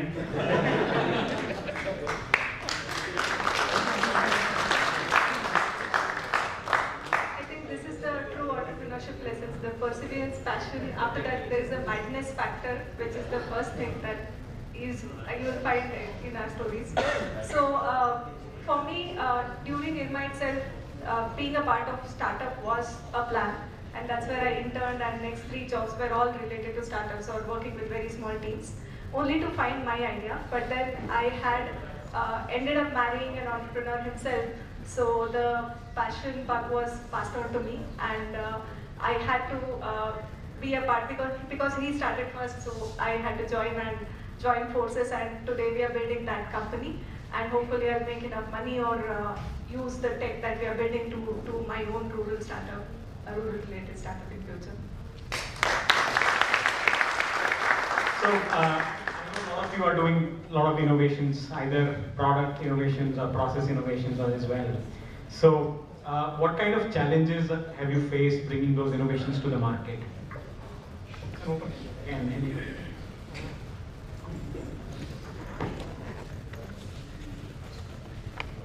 So thanks for that question, Varun. Basically, in terms of innovation, we are actually creating the next generation of ingredients, and there are 2 types of challenges that we face. So essentially, we are a very R&D heavy company, and to get good talent, scientific talent to do the research, and the amount of time, money, and sweat it takes to do the research in biochemistry that we do is quite tough. And I'm lucky to have a really awesome team that's doing that for us. Secondly, even more difficult part of innovating something is you can do something really well at a small scale, you can create a good innovation at a small scale, but when you are trying to scale it up, be it an ingredient manufacturing or for that matter any other product, including probably say a financial product, when you go to scale it up, there are extremely different problems that you have never envisaged. So that execution part of scaling up is probably the most difficult part that we have faced as a company while bringing innovation to the fore. So for us, as I mentioned, smelly and unhygienic toilets was the real problem that we wanted to solve, and what we wanted was that to bring in a toilet system which is indestructible and is easy to manage, easy to maintain. What we wanted to create there was that what we realized that all the toilets, the public toilets especially, or the community toilets, they have been built and vandalized in the same fashion for years and years. So we wanted to change that. So when we wanted to build an indestructible toilet, what we did was we made it out of special materials, stainless steel. Everything that went into the toilet was built out of stainless steel, so that like we see in train coaches, so that it's easy to clean, easy to maintain, could not be vandalized. Over and above that, what we wanted to achieve was that we integrated new age technology features like IoT sensors and self-cleaning systems and self-flushing systems. So the toilets were sensor operated, and sitting here I can monitor at what side how the toilets are functioning, how many users are coming in. So we introduced those kind of features back in 2014. And I would say at that point of time, we were a little ahead of time, and we definitely faced a lot of challenges, because right at the start we knew that if this has to scale, the biggest stakeholder, which is the government, has to play a part. And so it was pretty difficult for us to sort of engage with them and to convince them that this kind of a technology could actually work in India. And we got outrightly rejected for at least 2.5, 3 years right at the start, that no, it's not going to work. Pilot kar do, pilot kar do, pilot kar do. That was the thing that kept repeating. So after a lot of successful pilots, no one was willing to, financially commit to it. Then another challenge was definitely, like I mentioned, the funds were a challenge. Who was going to sponsor? And eventually we got a few projects going with CSRs, NGOs, and then the government also realized. Now we see that each smart city project today has a specific project for smart toilets today. And as we sit here today, we have installed more than 2,200 toilets. So, today more than 200 million services we have provided. And the concept is being appreciated. So these are the challenges that we faced with. Thank you. So, in terms of innovation, product, process, there has been a lot throughout the journey, but one of the challenges I feel that has been immense is like जब हम यहाँ में पढ़ते हैं IRMA में हमको बहुत motivate किया जाता है tribal and rural artisans youth women के साथ काम करो, they don't have opportunities again, but setting up an entrepreneurial livelihood model with them has been a very big challenge. You set up a workflow, they produce, they supply the plates, they earn, and then they will not produce again till they spend it. So it doesn't like the models that we think of, that we discuss, doesn't work you think if you're bringing them sources of income and livelihood, it will work. No, they have their own schedules and own ways of working. So it took us almost 10 to 12 years to refine, to do various trial and errors, and set up an entrepreneurial production model where they are able to earn enough income. At the same time, they are able to enjoy their life also, that balance, to build that balance. And that has been the greatest challenge, like not like we always think from an economic perspective that if you work out the economics well, it will work. No, there are various other factors and local sensibilities that work, that you need to factor it in, then only the model will work. And that took a lot of trial and error, and finally I think we have reached where it has worked well. It has sustained 2 years of COVID now, and it can be upskilled at a very mass level. I think people can answer. We want to skip, but there are more questions coming, so up to you. So for us, it was more than, on the technology front, it was more about simplifying the entire thing, because 60% of our audience is vernacular. And to a lot of people, we when need to tell in initial stages that cross button is to close the window. People didn't even know how to close the window. So X button बताना पड़ता कि इस पर click करो तो window बंद होगा. So for us, it was more about how we can simplify the UX and UI for the users who are writing in vernacular languages. And on a bigger level, the acceptability of the idea itself was a challenge for us, because every third person used to tell us, आज के दिन में लिखता कौन और पढ़ता कौन है. But so that's something which we have listened throughout our journey. But today, with 1 lakh writers writing on Story Mirror, and today, if I rough number that we have in India is probably there are at least 20 million writers in India. And if you look at numbers globally today, China or US or other markets of the world, the literature industry is so grown up there. China has 6 companies which has gone through IPO in the literature space. India, we didn't even a single company which has gone through IPO space in literature space. So that's the gap we are talking about, and bringing up that idea to a level where people start to accept it, that reading and writing is something which can actually be rewarding, which can actually help in nation building, which can actually empower everyone. That's something probably is taking us more time, is something which we are trying to address.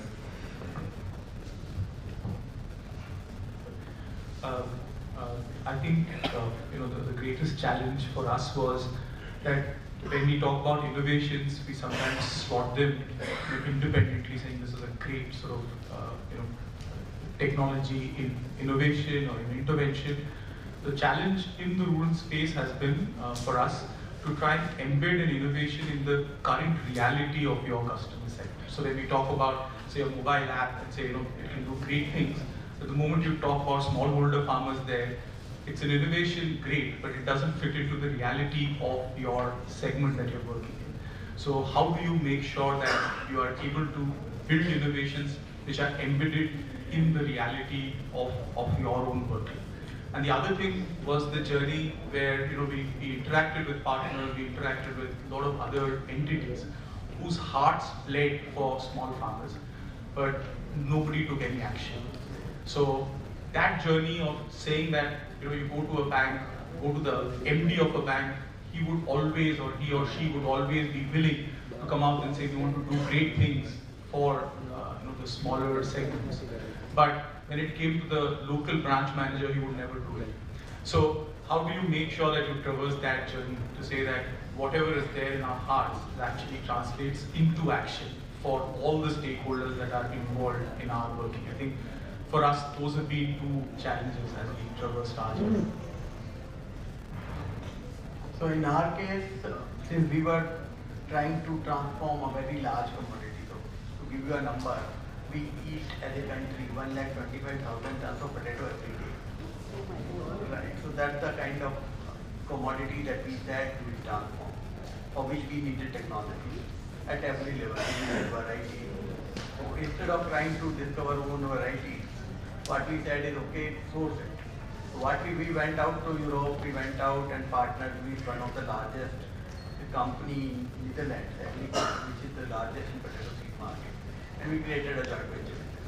So what we did is, instead of trying to get into the science and start discovering, we said, okay, start from wherever you can start because you have lot of more to do. And we created multiple joint ventures, partnerships, different kind of associations so that we can bring in technology and use it. So that is the route that we took. So that is another route. So it's not necessary that everything has to be done by us. That we can always partner and use the technology to do much better. So that's one thing that we did. So when we talk about the challenges, there are, in our entrepreneurship life, at various stages we find different challenges. Right? When we started the company, the first thing was the challenge to motivate ourselves, myself. We used to work in MNCs, stay in 5-star hotels, the shop at different cars. All of a sudden, you are now staying in Patpadganj के hotel में रह रहे हो, है ना? So एक सबसे बड़ा अपने आप को you need to convince yourself. Now, once I am there, you need to keep motivating yourself. So that's the initial stage motivation. And then when the journey starts, then the passion is there in you. You want to do something great. You want to do transform the life of the people. You want to do many things. But then do you have the people around you who are thinking those lines? So the second major challenge is for you is the people. Who are the people who are going along with you?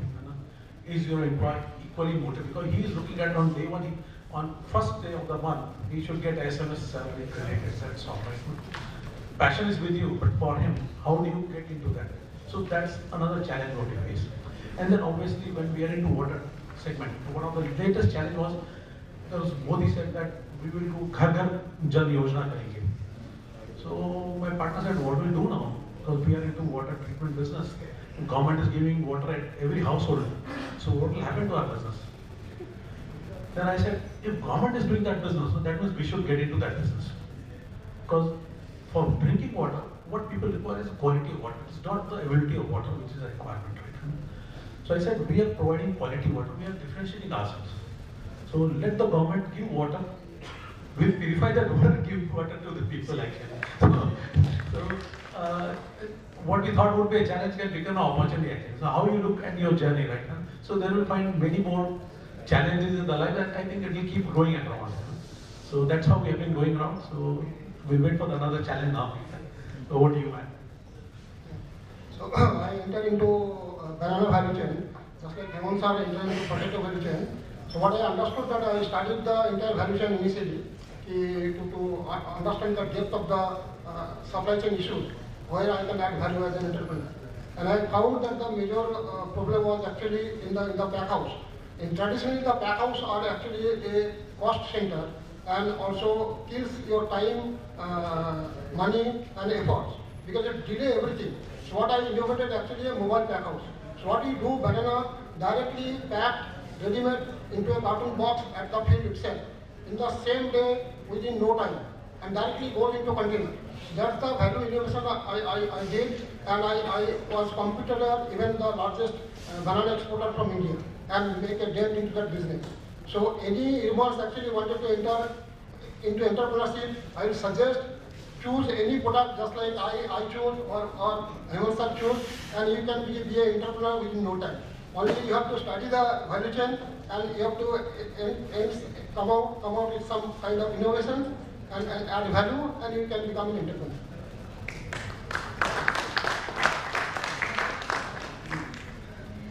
So I will take a step back because we are so new that we still have to face a lot of challenges.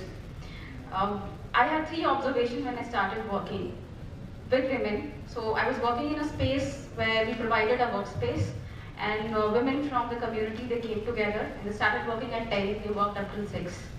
So my 3 observations were within 1 year of work, staying there, was that women, their income stagnates at 4,000, 5,000 per month. And you will not see them, apart from the bubble that I was in, if you go outside that bubble, if you look at the weaving clusters in India, you will not see women doing the job of hand weaving. They would do all the other work that was not remunerated, but they wouldn't set up the loom and start weaving. That was one problem. And the third problem was that you wouldn't see any entrepreneur from amongst the weaving community. There was a traditional structure and people followed that structure. And however, how much ever I tried to increase the efficiency or do some innovations in the operation, I was not able to increase their income from maybe on an average stagnated between 4,000 to 5,000. The maximum I could go was 13,000 for a women entrepreneur. That's it. And then I was thinking, what is the problem here and what can we do about it? And I realized that 0.05% of people in the community of 7 million artisanal community in India, they can become entrepreneurs. And then I realized if we can create an enabling ecosystem so that people are making use of that ecosystem, in that case, probably we'll enable a few people from amongst the community to become entrepreneurs, to increase their income. And we started a pilot project which was called the school, the hand school, where young generation weavers came and they started getting trained into aspects such as social media, weaving, color theory, design. So they got this understanding, and the result, the outcome was that a lot of them were able to increase their income. They were able to break free from that traditional structure and be able to perform and become equal negotiators in the market. So these were the problems that I was facing, and the challenges were immense because nobody wants to break from the traditional structure. There are a lot of people who are unhappy, who are upset, and that is one of the major challenges that we are still facing. When it comes to training of artisans, people do not want to spend more than 2,000 rupees a person. How can we expect a wholesome education in 2,000 rupees? We spend 14-15 lakhs for our education, but when we talk to CSRs and we talk to government, they are not ready to spend more than that. And a person who has ended a formal education at 5th standard is expected to gain a wholesome education, become an entrepreneur by just spending 2,000 per head. So these are the challenges that we are facing, and we hope that someday with this digital inclusion, with the technology, we will be able to improve this number. This 0.0, first I thought it's 0.5%, it's actually 0.05%. So we hope that we will be able to increase it to 20%. If that happens in my lifetime, I'll be very happy. So amongst the students here, anybody aspiring to be an entrepreneur? Can you please raise hands? No, not everybody. See? Oh, great. Lots of them. Thank you. Been waiting for this. Like every entrepreneur, you try to identify a space where there is a problem or a challenge, right? So what burdened them, how it started is with a basic observation that everybody talks about social impact, social responsibility, but there is a huge void. We are not so serious about social responsibility. Why do I say that? What is the credibility of the claims that are made? Let's say you declare 100 crore net profit in a corporate scenario. There is an audit, and the audit is reasonably thorough. I'm not saying that the numbers are not subject to manipulation or ironing out a bit here and there, but there is a limitation to that. In corporate social responsibility or any impact that people claim, what is the credibility of the data? Is there a record for it? Is there enough identification that you can trace where things have been made, happened and all that? That's problem number one. Problem two, if you really look at the size of the amount spent on these, worldwide 13 to 21 trillions of dollars are spent only by the governments on SDGs, and another 53 trillions on ESG investments. So together that's about 30% of the total world GDP, if you add the two. But yet, what is the productivity? Have social responsibility organizations used, or are they using IT technology to increase their productivity? That's a big question. I'll give you the answer. The third is, how scientific is it? Is correlation causality? You go and do an intervention, and then you make claims that we have done this, and this has caused so and so improvement in the society. I'll tell you, if you run a correlation, if there is an increase in drinking in say India and accidents in California, I bet there is a high level of correlation. Does that mean that drinking in India is causing high levels of accidents in California? Where is the causality? There is not enough scientific research, let alone establishing this. So there are huge voids in areas where the world economy is spending a lots of money in this particular area, almost 1/3 of the GDP. Therefore, it is observation of these gaps that led us to make a small beginning. So Vertentum is all about using technology for measuring social impact and influencing social impact. So how are we doing this? So it has to start right at the grassroots level. How does an illiterate person capture data that has got timestamp, lat long signature along with, say, a visual proof? So data starts from there. Clean data avoids GIGO, garbage in, garbage out.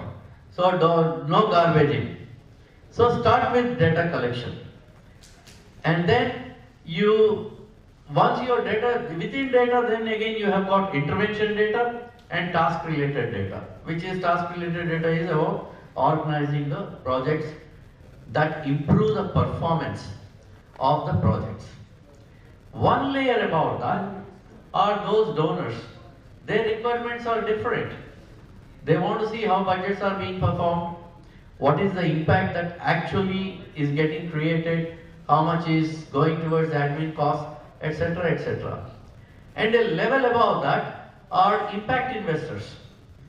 They want to see what is the impact on ESG factors, and is that a scientific research based identification of benchmarks.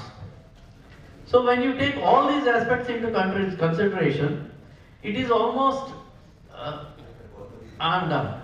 It's almost 30% of the world's GDP.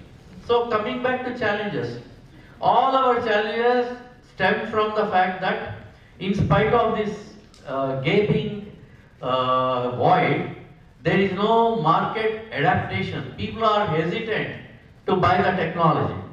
When the end users are not so willing to embrace it, it leads to cash flow problems, which again leads to scalability issues.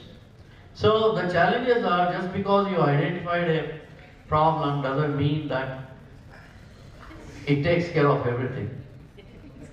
I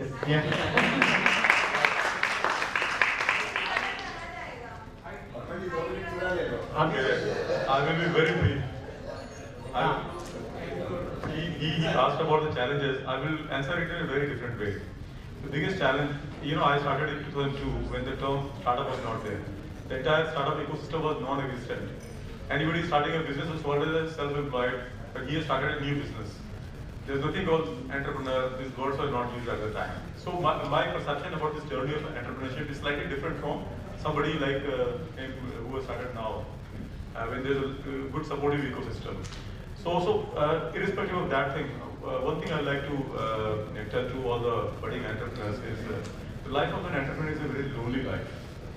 And it's full of frustration and a lot of failure is there. And the tragedy is that you cannot share with anybody because most of the time you feel that whatever wrong is going on, it's a sign of your masculinity that you are not able to do it. If you're not earning money, you are a failure. If you're not able to solve HR issues, then something is lacking in you. So there's a lot of self-doubt, there's a lot of,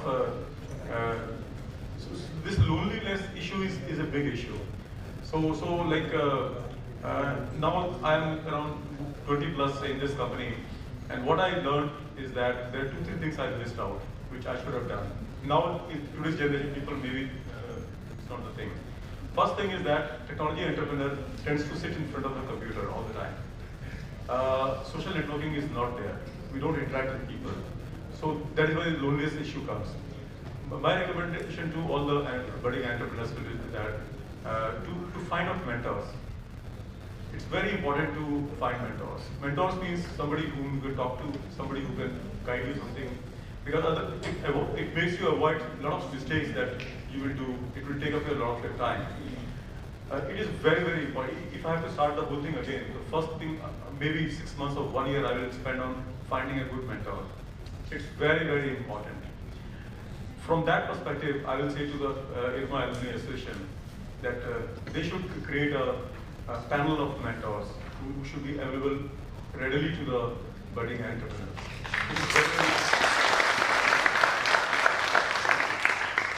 A lot of people come to me, young guys, and they say that, sir, we want to start something. And they talk in terms of availability of money. Money is the least requirement. It is your mindset, it is your social conditioning, it is your support system, it is your conviction in the idea. Those things are important. Money is important, it is not as important. So anyway, like, I would like to use this opportunity to highlight this thing that the topic of mentorship is very, very important. And we as an IRMA community should look into this.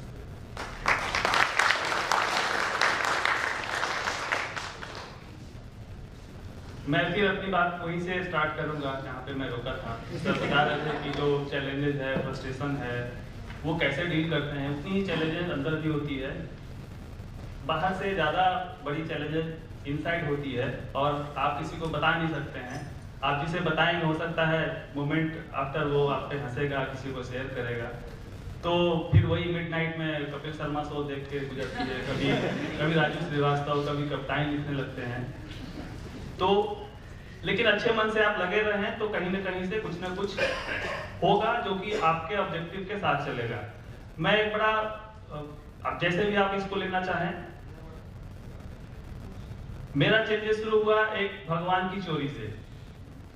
जो भी Jain community से belong करते हैं, उनके 24वें तीर्थंकर Lord Mahavir की एक मूर्ति थी जो 3000 साल पुरानी थी। उसे जमुई के जंगलों से चुरा लिया गया था, जहां पर उनका बर्थ प्लेस बोला जाता है। बट जैन कम्युनिटी उस मूर्ति को फिर से पुराने मंदिर को नए करके इस्टेब्लिश करना चाहती थी। मैं उस एरिया में कुछ स्कूल्स ओपन किया था।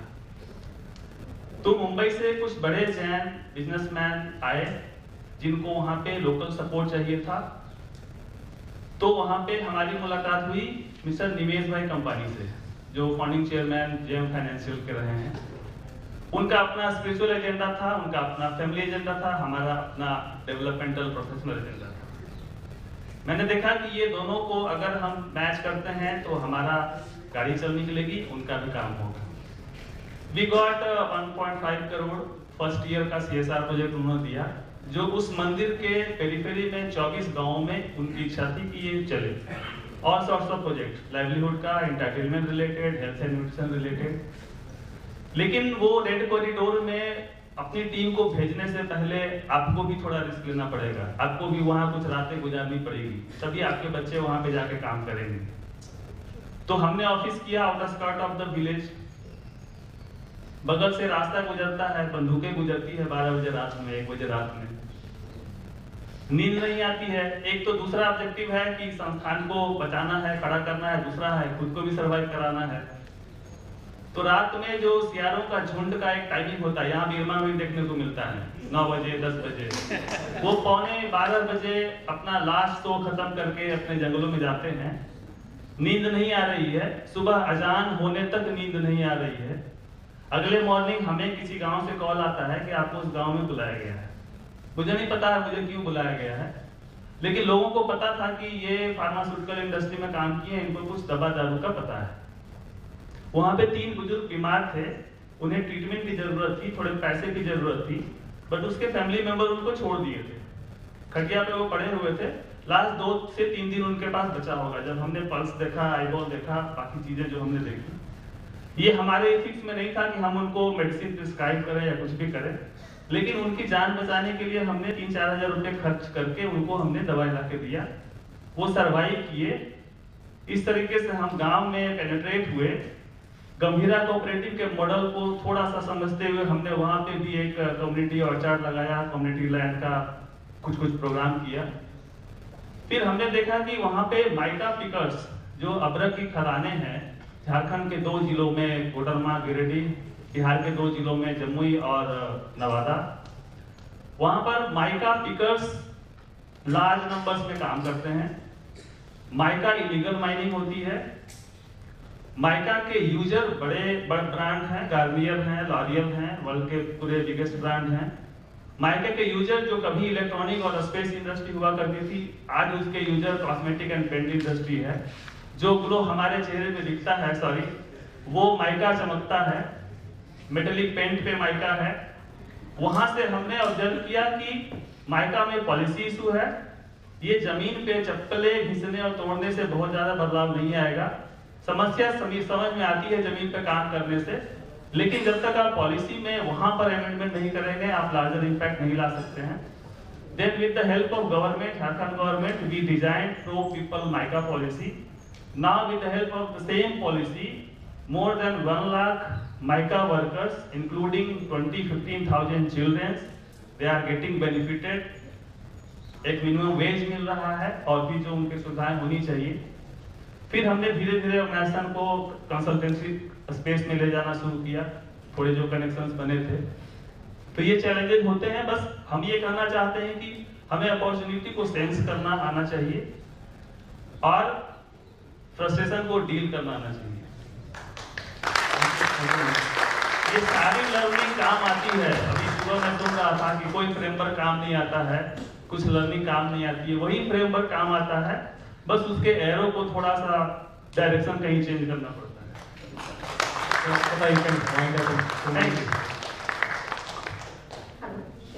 It's all about being in the right place at the right time. But when we are entrepreneurs, you don't know how many iterations or how many chances you can give yourself, or the world is going to give you to be there at the right place at the right time.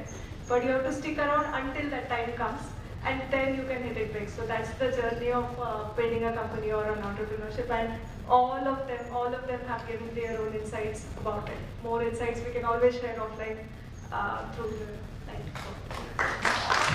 Thank you. I think we have taken more time than allotted to us. I think one final word, just like we need to have a mentors forum, there is also a conversation which I'm part of, like I did not initiate it, but I'm part of, where there's a talk of setting up a angel fund which is run by IRMAs for IRMA entrepreneurs. I think this is another parallel initiative which IA could actually take it through. Yeah, please. I would like to also take this platform to talk about the incubation center IRMA has set up and formally started. It's their first accelerator program that's running, and some of the alumni are also associated with directly, indirectly, and the angel fund can definitely be driven by the incubation center, and absolutely the right step IRMA has started right now. Thank you. Thank you everyone for your time. Just to add on to it, I think a shout out to all the senior airmen.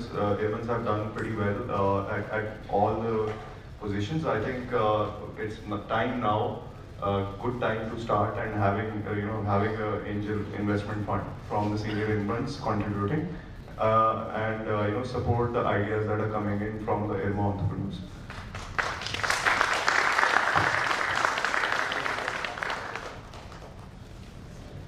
I'll just take a few more minutes over here. We are making the best of the opportunity given to the committee. We had taken the initiative of having a coffee table book. We collected lots of information from many of you.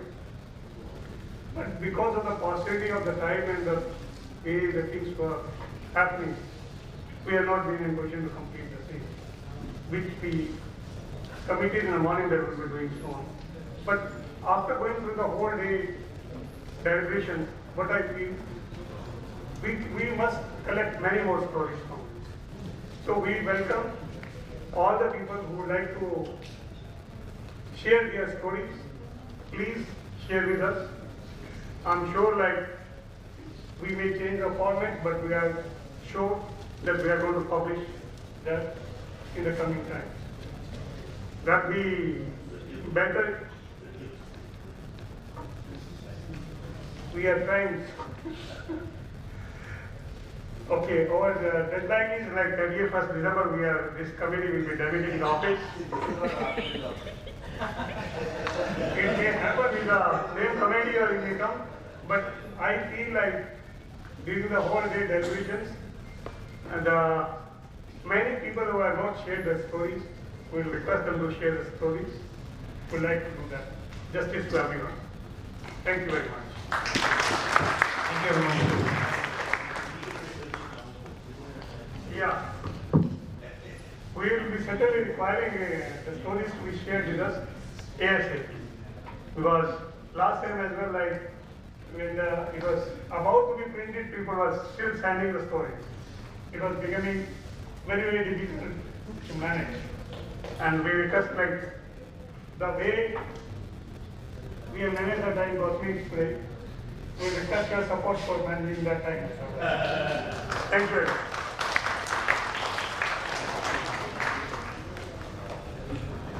Thank you, Sohan ma'am, for inspiring with the journey of your grit and passion.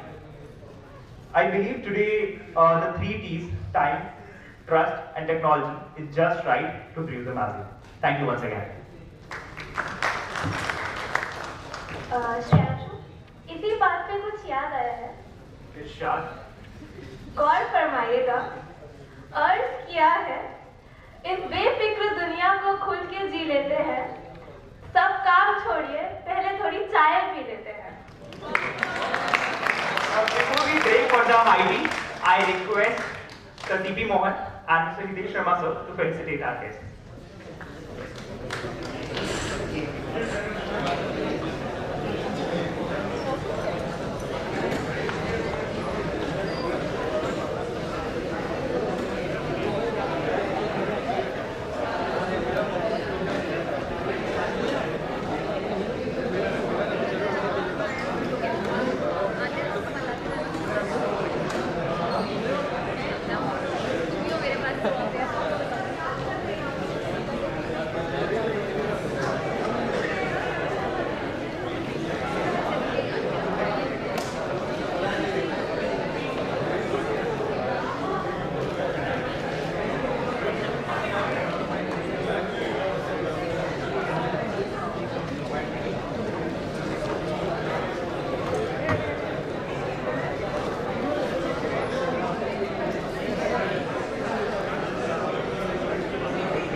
हम लोग 15 minute बाद वापस यहीं पे assemble होंगे। हमारा agenda बाकी है, प्लीज जाइएगा मत।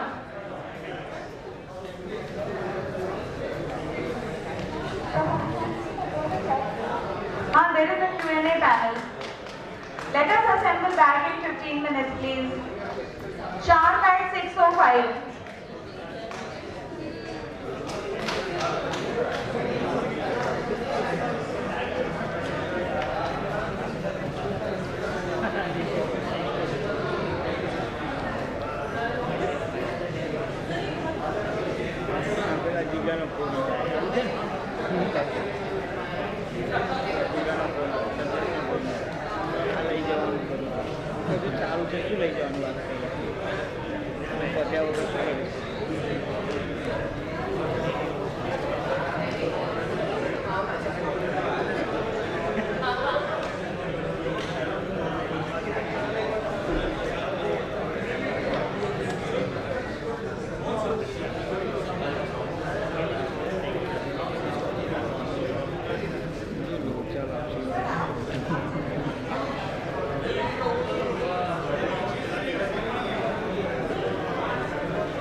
भैया बैठ जाओ नीचे बैठ जाओ, नीचे बैठ के खींचो, चेयर पे बैठ के खींचो।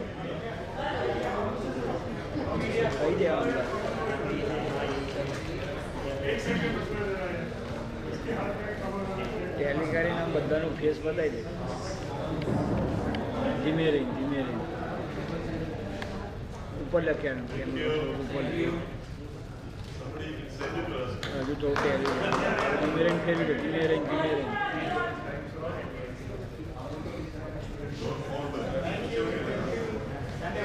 આવું કરવાનું છે, લાંબુ હોય ને તો લાઈને ચાર્જર મારા ખોટા લોચા મારે કોઈને હોતી લઈ લા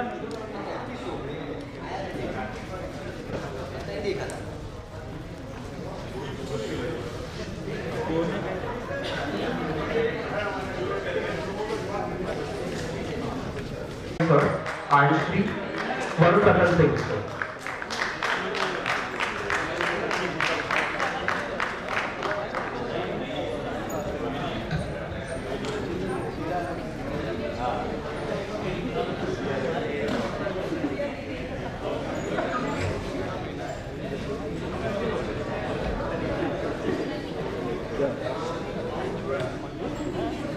લઈ જજો બરાબર.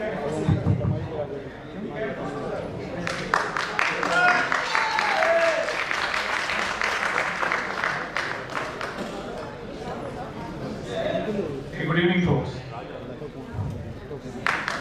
Very slender audience, huh? Yeah, I know. You can't make it up for it. So, very slender audience. And before I lose the slender audience, let me know this Q&A.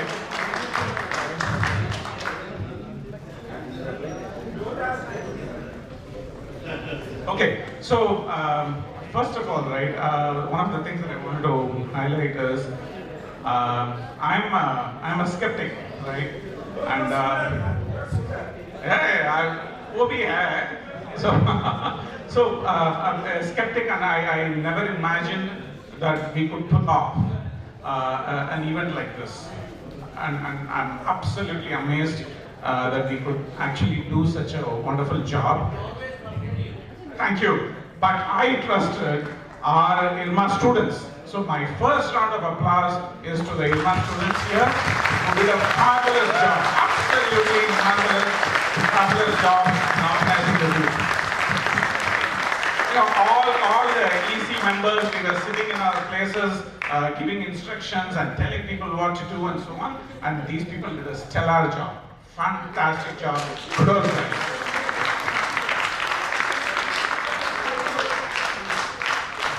So with that, let's get started with this Q&A round, right? And I'm going to drop lob a couple of grenades, and let's see how this goes, right? So the first question I have is for the development sector panel. There's a lot of discussion about how we are all powerless. We can't fight the system and things like that. In the consulting world, there's a joke, right? The joke goes like this. IBM does it for you, Accenture does it to you, Capgemini does it with you, right? So my question is, as NGOs, what do you do? We spend time, we pass time. But seriously speaking, NGO is like an intermediary in the business. Actually, the business is of the community. People have to come, develop it, their livelihoods are there. They have to do. Somebody who has the ability to do is Vada, the Sarkar.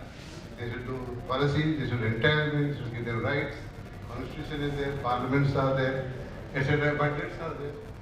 No, but where I was trying to drive that is, right, Dr. Kurien derived his power from his stakeholders, who are the farmers, right? Yeah. So why don't you derive your power from your stakeholders? But I get there, the fellow within the tribal remote village has to, how does he know the text? And then how does he empower me to do whatever he wants? So there is difficulty. So if that's the case, then I need the time of Dr. Kurien, 50 years. We don't live in that world. We have Tribhuvan Kaka has done for him already, the entry for him. But for me, Tribhuvan Kaka is missing. So therefore the answer to us is that we need to go a hybrid methodology. We say this is possible, I am available. Do you want me? Yes. Then I will give you this. But the government is not giving you money, CSR is not giving you money, market is not giving you money, but will you give me? Yes, I will give you. Or you take commission from me. There are communities saying, we'll give you money to do what the work you want. And Kurien used to tell us, if you remember, Kurien used to tell us, no farmer organization has given less to their CEOs and their staff. They give more than the corporates, many a time. So on the topic of money, right, and folks here, please feel free to ask your questions. I'm just getting you started, right? So ask. We're warming up. Yeah, we're just warming up here, right? So on the topic of money, right? Finance, BFSI, right? You guys do such a fantastic job, targeting the individual, right? You use technology, you use a lot of slice and dice, you use data, you target the micro segment and so on and so forth. You are targeting the individual and you're reasonably sure that they'll pay you back, right? Why don't you fund collective initiatives from NGOs? One is obviously funding NGOs and existing in NBFCs. It is not there in memorandum. It's not there in articles. It's a different business.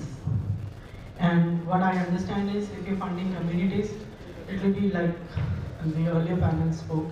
It has to be a patient capital. NBFCs are there because you have to deploy, get money, so that you pay the money back in return. Because the money is not ours, and the capital will be whatever 15-20% as overall capital mix, or fund mix.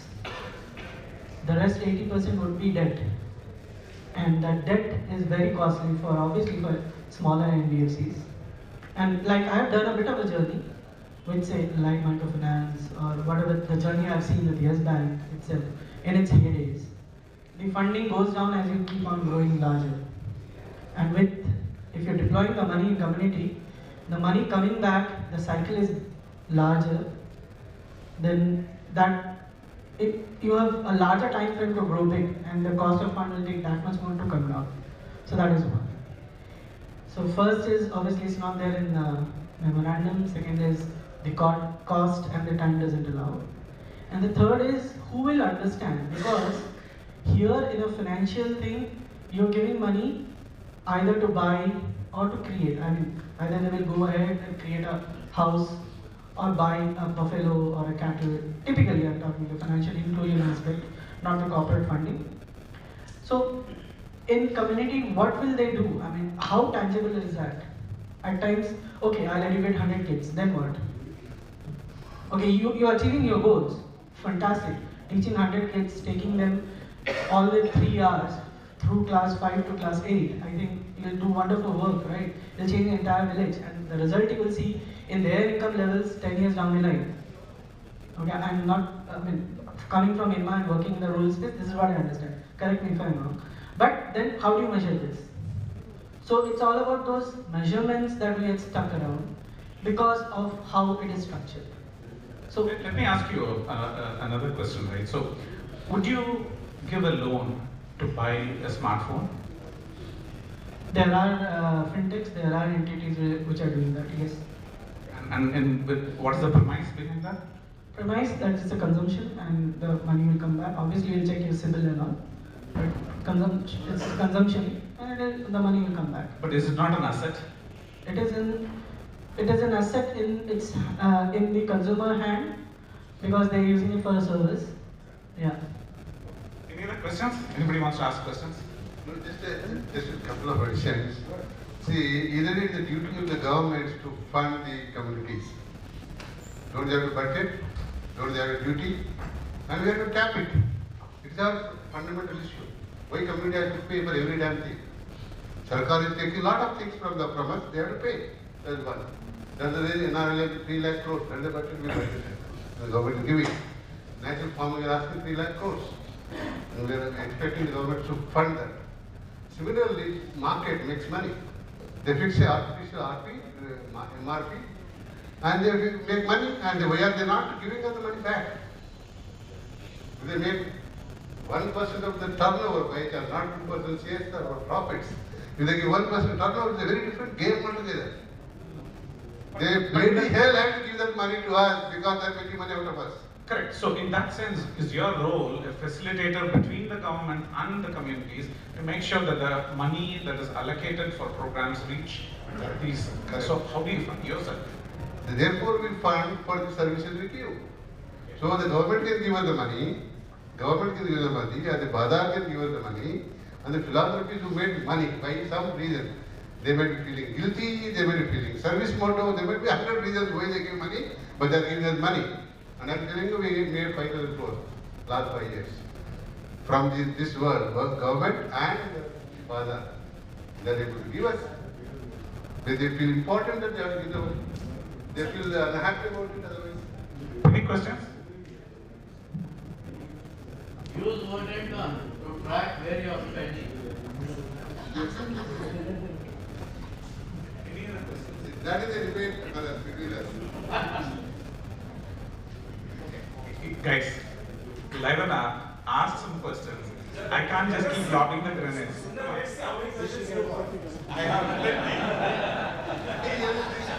When sir says that philanthropists are very limited. Philanthropists are very limited. Not everybody is keen to give away their money for any reason, right? So if somebody is making turnover or doing a business, be it underlying whatever umbrella they put it in, social cause, commercial, or whatever you call it, why would somebody give money? Simple. Why not? My question is why not? Repeated question to the world. Why not? You are making money out of us. Give us the money. Out of whom, sir? Out of the people at large. And I want the money for the people at large. See, not only for your business. I have a question. No, not a question. I have the answer to this. Yeah. The answer to this is when COVID started, we said COVID anyway is a threat everywhere. Same thing is applicable. Poverty anyway is a threat everywhere. That we need to recognize.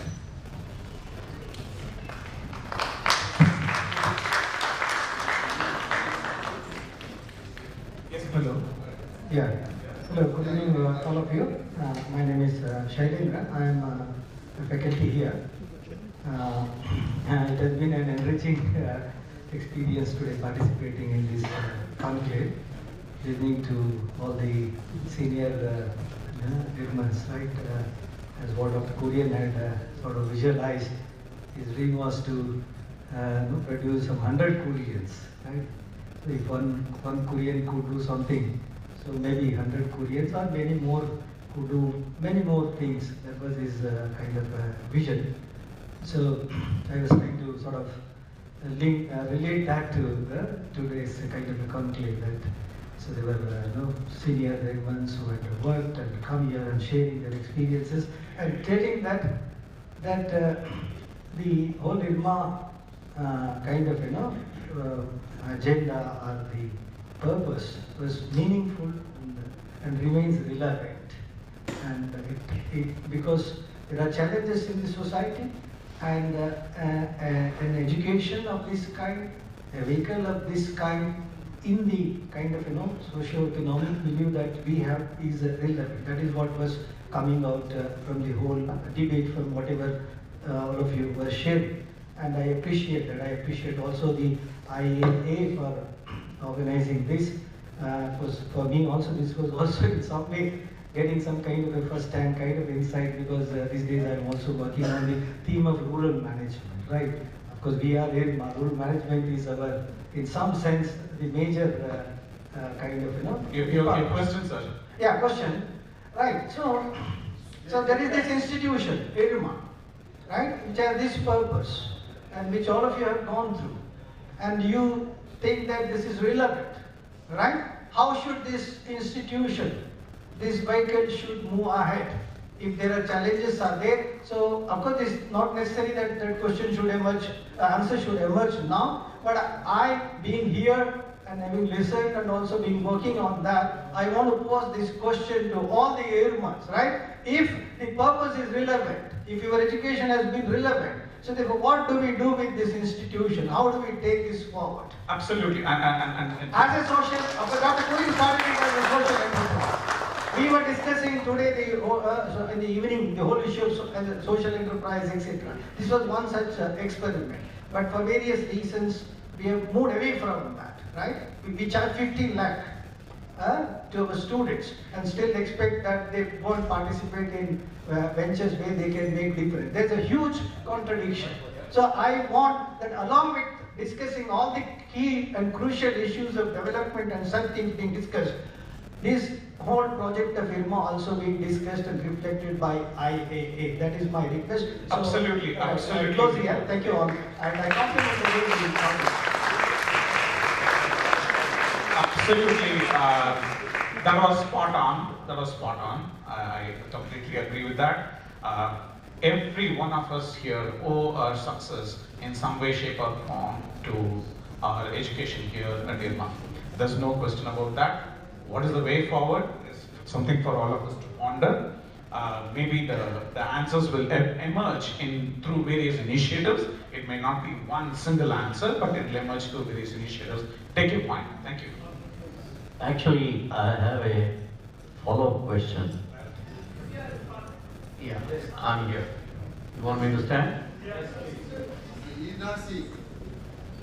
This question is to all current batches of students at IRMA. It's a follow-up to what he said. It's clear that there are more speakers here, if not more, just at least as many speakers as the students. In fact, on a serious note, maybe less of you, more of us. So the real question is, why is there a disinterest? Clearly, there is a disinterest. Some of you are roped in either because of your volunteer or whatever be the reason. So let's first understand from your point of view, why is there a disinterest? I would really be interested to know. And then we will do some bit of introspection and see whether there is something we can do about kindling that interest. Okay. So, any of the students here, you want to answer that question? You want to share your perspective, maybe? You can share your perspective. Maybe one of you can be with the mic this side. Some of you will hear. Sooner you can announce, you get CP marks. You are giving it. CP marks, guys. This is your chance. CP, Mohan sir. Okay, let's continue the discussion. Think about it. You want to ask a question? You want to ask a question? Yeah, go ahead, answer that.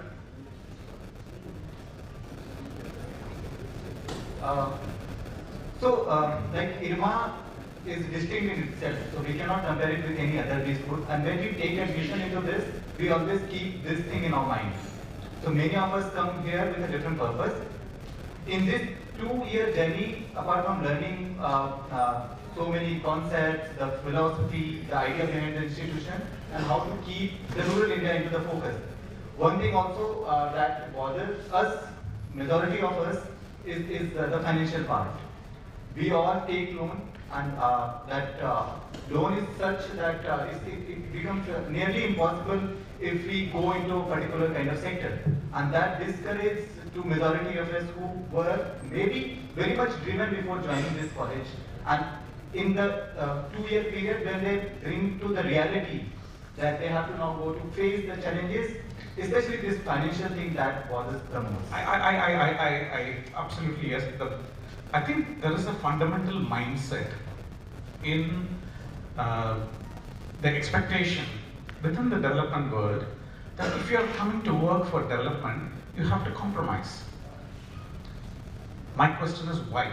Why is that any development work, if you're doing, you have to compromise on the salary, you have to sacrifice, you have to do, you have to let go of all your comforts. Why?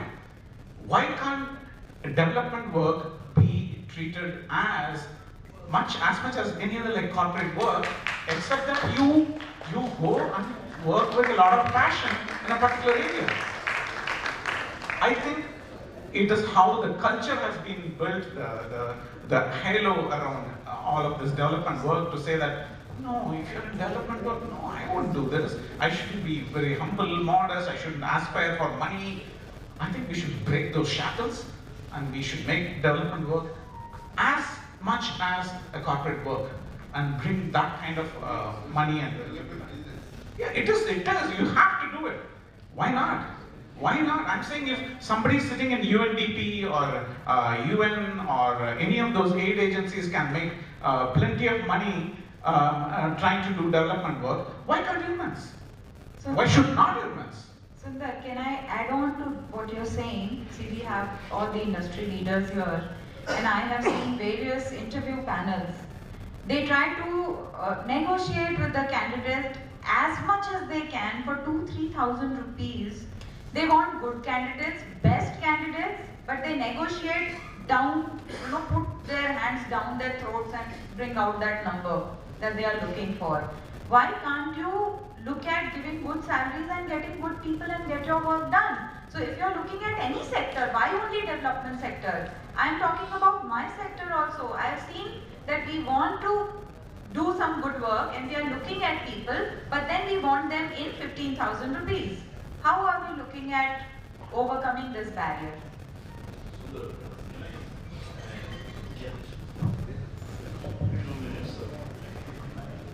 Hi friends, first of all, 2-3 things. One is to you, sir. I think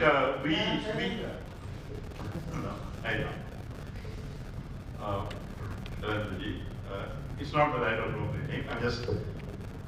What I'm saying is that we need to really brainstorm very intensely and purposefully on the question which he asked. And if the institute, can take an initiative of reaching out to the alumni, we are willing to come more than halfway forward and participate in the discussion and come to quite a lot of creative responses to what you said. That's one thing which I offer. The second thing I want to tell everybody is, Murali, pardon me, let us go back to the drawing board of IRMA. Where did IRMA talk about development sector? And what is development? We talked about producers and markets. We talked about good remuneration to producers and non-exploitative prices to consumers. We talked about linkages. We talked about professionalism of the entire value chain. And at every point of that value chain, we can add value. So defining development sector as some kind of a hallowed, barefoot affair is probably something we really need to get our mind out of. Probably that is not what development is about. Development is about development of the people through their interventions in the available opportunities and their preparedness to actually enable themselves to take those choices, make those choices accessible to them. So it's about markets, it's about infrastructure, it is about organizations, it is about institution building, it's about education, it's about people, you know, having the empowerment to actually ask for their rights and so on and so forth. So Mohan, So my point is that if that is the way we want to move ahead, probably we will have to define development properly, and that is a brainstorming we probably have to do, and we probably have to actually find out that rhythm within IRMA, in your curriculum, in your processes, and more so in your intake. Let me just conclude, Sundar, once again, by saying that the mindset of those who walk into this institute is as important as the instruction you get here. Thank you, sir. I'll just add something. In our batch as well, we used to have that debate. I'm very happy that even after 40 years, the debate has been continued. I still recall, like, my interview was in GCMF Delhi office, and when I came here, the way we used to be lovingly called Dr. Kurien as Daddu, he said one thing: I want you as professional managers to support the farmers and the stakeholders to get a better thing. It was like, we have been debating a lot about it. Why should we look for the lesser salary or development for that matter? There's a difference between the rural management and the development management. This institute was created for managers for the rural enterprises so that they make money as competitive as the corporate world. And I really feel good about the way Amul has beaten everybody hollow. I feel good about it. There are other organizations who are doing it. So we need to really look at it. The development is different and rural management is different. That's all I. Thank you. So my takeaway from both the statements that you made, right, is that so long as the development sector that we're talking about, not the rural sector, but the development sector that you're talking about, is dependent on grants to fund its initiatives, the professionals from here who apply for those jobs will always be underpaid. If those development initiatives are self-sustaining initiatives, then they will be able to pay market salaries, and we will also get market salaries. The challenge is they are dependent on grants, and they will always negotiate. That's my take. Leave it there. I think if we are to work on rural management as the Institute's focus is, we cannot avoid social development. That's been my experience over the years. How much we are paid is a whole different question altogether, but the two are so interlinked, I do not see how to separate the streams, honestly. Grants, yes, there are many people who dictate how much salary is paid. It's grossly unfair, and someone needs to raise their voice against it. Thank you. So I have just an answer to Professor Lindra. IRMA has to go three things that transcend the rural. You just can't say I will be rural. Rural is changing. The way rural in 79 is not the same rural. You have to go much deeper, different, and transcend that. And you have to transcend management. You have to go into leadership. There is no choice for you. You require leaders, and we have generated leaders. We need to take us through leadership. That's the second. The third is, we need to transcend poverty. We need to talk about prosperity of the poor. We need to talk about prosperity of the marginalized. Prosperity of the people who are vulnerable. We need to talk about prosperity, not so much poverty. So those are three dimensions that will come in, and IRMA has to find its way in this. And we are mentioning to us that it should become one of the big five on the consulting front. If we are not doing that, we are missing out experience of the world here. You need to be big five, one of the big five. IRMA is not doing that much. Got it. Yeah. So let's lighten up this a little bit. I haven't lightened. So let's lighten up. So startup team. Okay, so here is the question, right? There's a lot of talk about, you need to have passion, you need to have ideas, you should persevere, you should work hard, you should stay the course, and all of that. I have a question. My question is, I'm very passionate about my idea, but what my idea is a stupid idea. How would I know?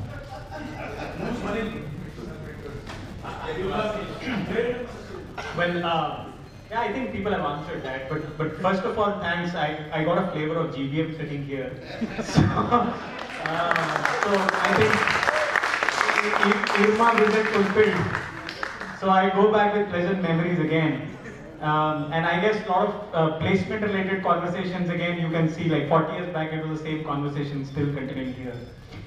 I think, yeah, if you are passionate about something, ideas can be stupid as well. And unless you try and fail, you would not know. But then, there is this whole talk about where people are saying that you can actually, before even starting out on an idea, you can actually do like a feedback survey or talk to multiple set of people, figuring out whether your idea is worth attempting or not. But at the end of the day, I'm sure there are going to be a lot of people who will say that this is not worth trying. And then it is your own dream and your own passion ultimately that you want to go ahead with it or not. You're very passionate, and then you go share an idea. You think somebody's going to say that's a stupid one? Yeah, they do. That's the point. And I think that's where Sanjay mentioned that having good mentors is really helpful. Like if you go to some senior, I've had some great mentors who have gone to, and a lot of IRMAs also I've gone to, and they've said like, what a stupid idea this is. And but then you value their feedback, right? You've gone to them seeking feedback. So you go with that mindset that this possibly could be rejected as well. Thank God I didn't go to any of them. So yeah. There have been various instances where I have done the same, and I landed up being so depressed that I thought that I will not do it anymore. Excellent. Sundar, you're better off for that, right?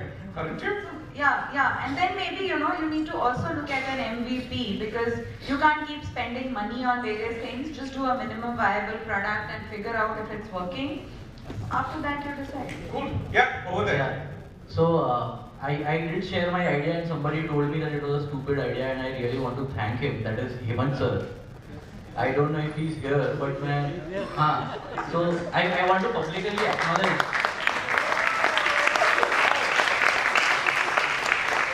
Sundar. Today whatever we are able to do, it was because he told us that what you are doing is in the wrong direction, you need to change tracks. And as Varun said, if you are taking feedback, you absolutely value that feedback and you work on it. So one important thing is, if you are very passionate about the idea, at the same time you have to be clear-headed to be able to detach from it if there are enough signals that it's not right. So thank you, Hemant sir. Excellent, thanks. Sundar, 30 seconds here. Yeah, this question comes not just in the startup, it also comes in the NGOs. There are people who have approached me with ideas, they want to start this type of NGO, etc. But what actually they want to do is a social entrepreneurship. But someday they get advice that no, you start an NGO, that is when you get CSR grants. And they neither become NGOs nor become social entrepreneurs. They become a kind of a mix of both and doing nothing. It becomes a kind of a confused organization, neither here nor there. So that becomes an issue. But going back to the earlier topic, Sundar, I just want to, I know it is not... He closed it, we'll have No, this is a common issue which Professor Shailendra has raised. Okay. And that's an issue which is going to be asked us to introspect. So I know it is not going to be popular, but I want to make this statement. IRMA also needs to introspect, do a critical analysis of their own costing, how they are doing the pricing for the course, and have to become more transparent about it. That's very important. And it is very necessary that they have to have an efficient utilization of the funds which we are raising. So unless the self-introspection is required by the IRMAs, it is equally required by the IRMA also on how they are pricing the course fees. Great point. I think IRMA is ready for it. Now, I don't want to stand between you and very sumptuous dinner. So the last question to the first panel.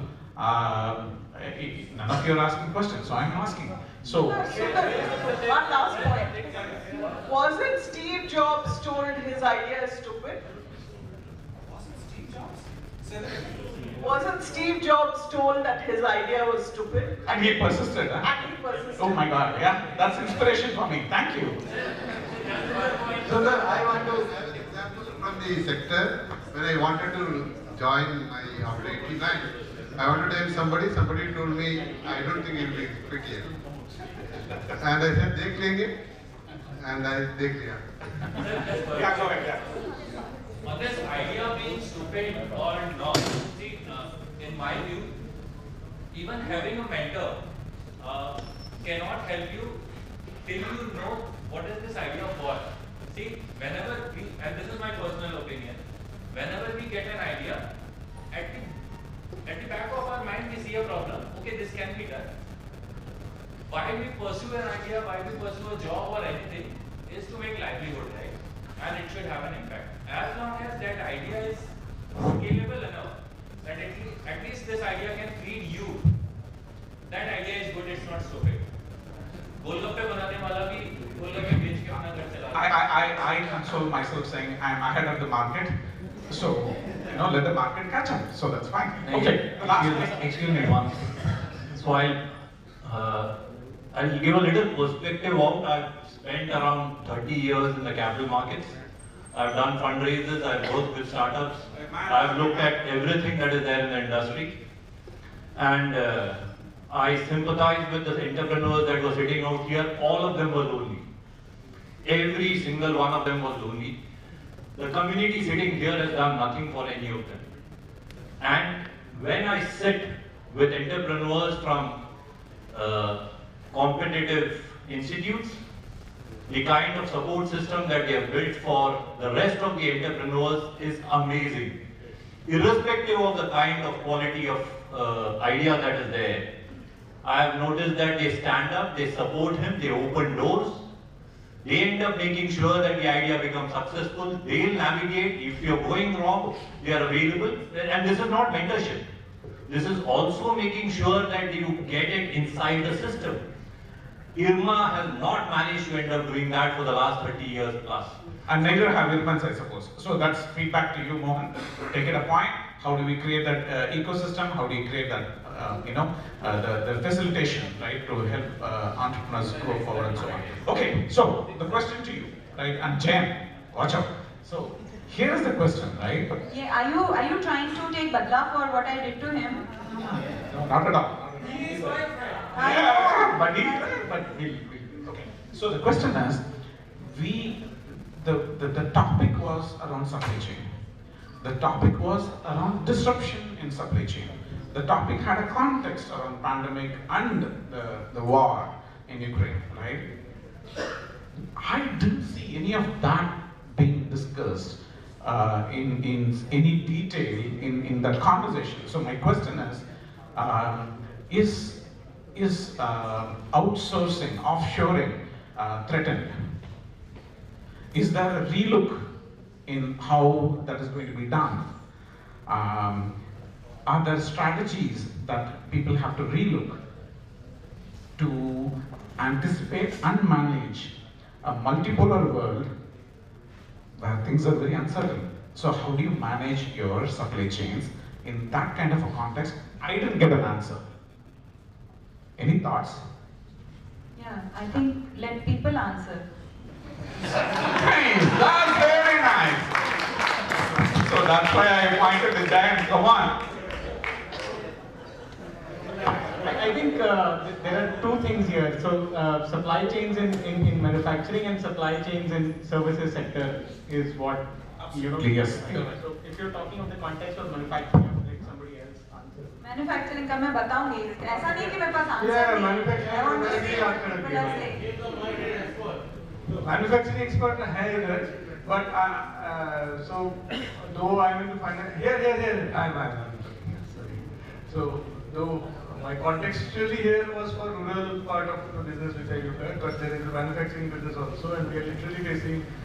And I was also looking forward to understand that not in FMCG, but in durables, so which comes from China, and Indian government right now, of course there might be a lot of valid reasons, manufactured in China is getting through little pain, including the DI certification. So there are a lot of thinking going on around that how do we make manufacturing or even assembly in India for those goods. So basically there are two things that are happening in today's world. One is that people want to become local. They want to make it here, give jobs here and buy here. But then they want it cheap. They don't, I mean, just because you're making it in India, I don't want to pay more money for it. Because the competition is anyways there. So you better pull up your socks and do it the right way so that I get the product right and cheap and in time. You cannot say because my people are not ready and my raw material is not there, I'm not able to supply in time. So all the aspects put together, we need to deliver in time, cheap and good stuff. Fantastic. So Hitesh will speak and then I want Jain to talk and then we'll have one last question. Done. Okay, go ahead Hitesh. I've been the part of automotive which has suffered most in the industry. Be the China, be the Europe, be America, everywhere, because of COVID. Transportation, like earlier the concept was global village. And when the global village had a problem, then everybody started looking at his own village. Nobody was looking anywhere else. Everybody was talking about putting the huge capacities so that the cheaper products can be sold. But all of a sudden, people realize it is not working. So,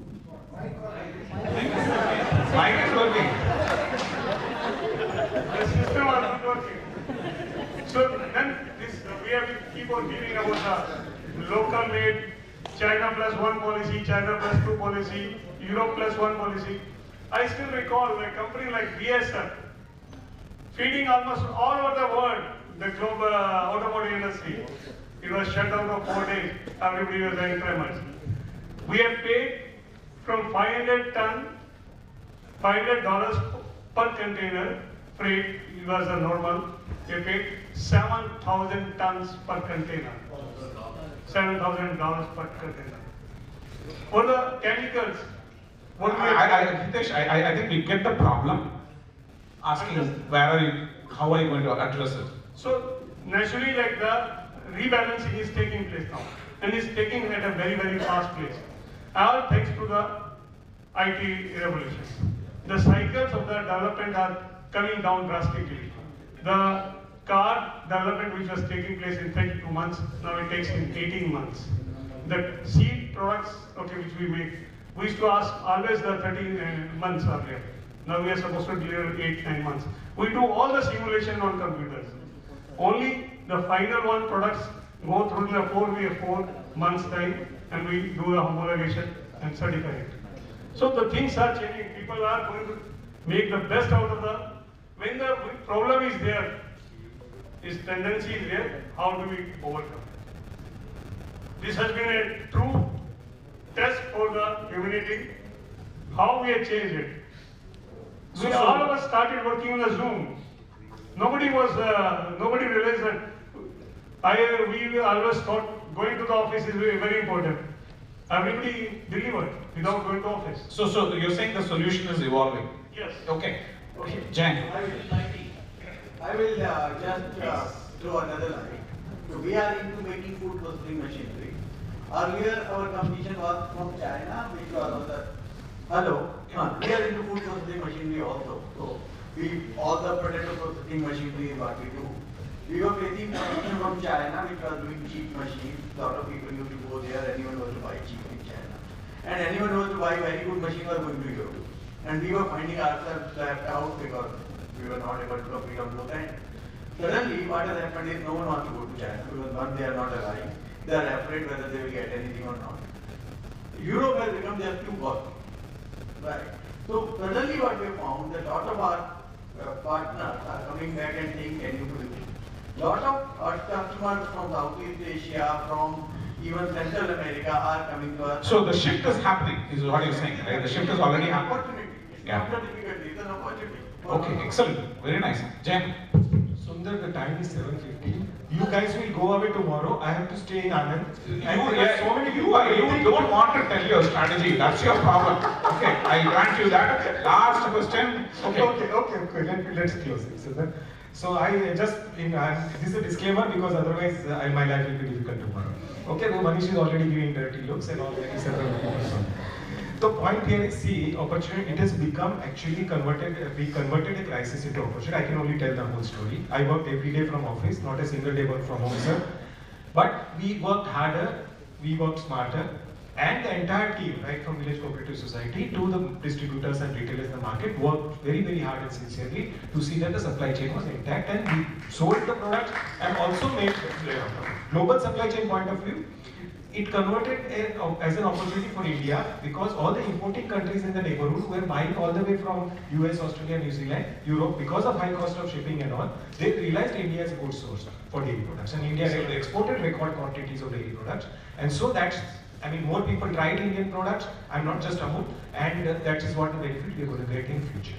So all said and done, we can convert a crisis into an opportunity. It was a bad crisis, everyone suffered, but still, if you put your heads together, things are there. And I think that I would quote, and जैसे सुबह खाना बात के जो सीख के आए हैं, रट्टा मार के आए हैं, वो तो बोलना ही पड़ेगा. So I end with a quote from Dr. Kurien, which is in his book I Too Had a Dream. He says, in every crisis, you look carefully, you will spot an opportunity. My insistence on finding and seizing that opportunity has often been a source of annoyance for many of my colleagues because it means that unlike most people, I never try to sidestep a crisis. Rather, the more the monstrous the crisis, the more I am tempted to rush at it, grasp it by the horns, and maneuver it until it gives me what I want. So I think this is awesome. Last topic for the day, something very close to my heart. It's about digital transformation, data, and analytics. Very, very close to my heart. My question is, no, I want to ask you the question. The question is disruption, right? How do you use technology as a disruptor and bring innovation in the development world? And how do you think the Indian companies are going to use technology and digital as a disruptor in the FMCG? So 1 minute each of you.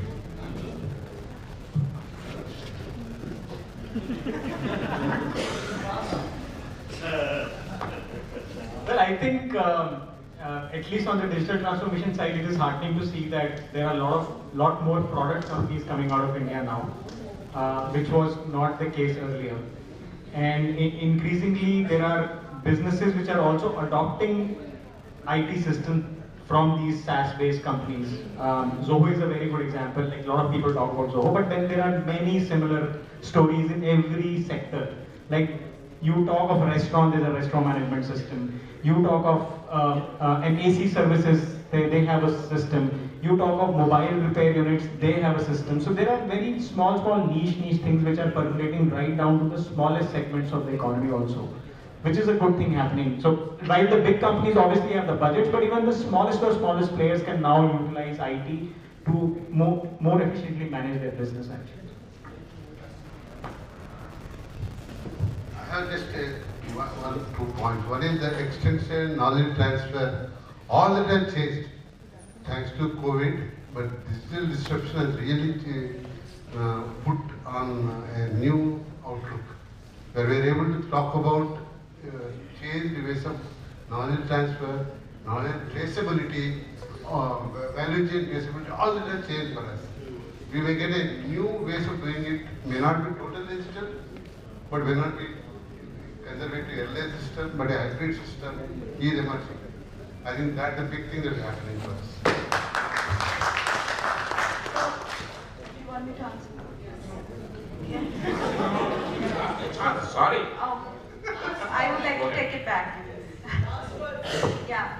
So basically, I think no business can stay away away from digitalization or the technology that is coming up, primarily because in today's world, time is the critical factor. You want everything fast, you want analysis fast, you want data in front of you. I mean, in Mohan's words, he will say, where is the dashboard? So, you know, you want everything in front of your eyes any moment you want it. And that can be done only by digitalization. You cannot do it manually. So digitalization is the only way to go. There is no other way. So all the students here, take your data mining classes seriously. Sundar. Entire teaching system has to change because students are better equipped, more knowledgeable. Yeah, absolutely, I get it. Hey, that's the end of the session today, guys. Thank you so much. Thanks a lot.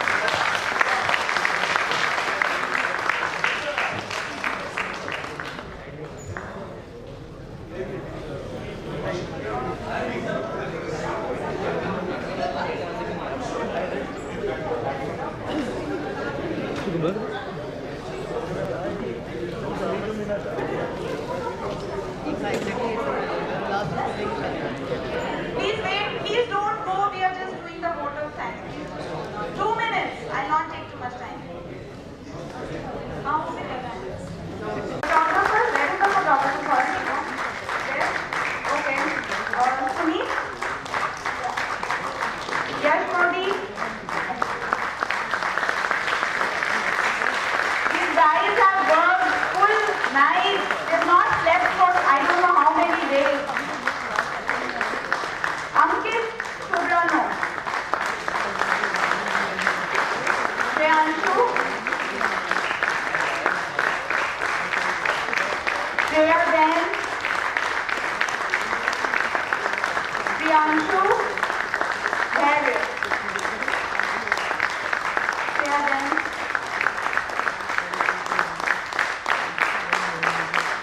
Priyanshu. Priya.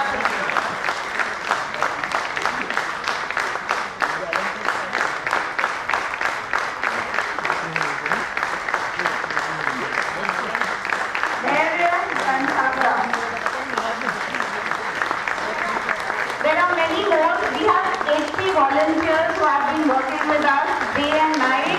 Please give it up for them because without them we would not have been sitting here at all. Thank you so much for we love you. Now PLN 42, please bring our souvenirs.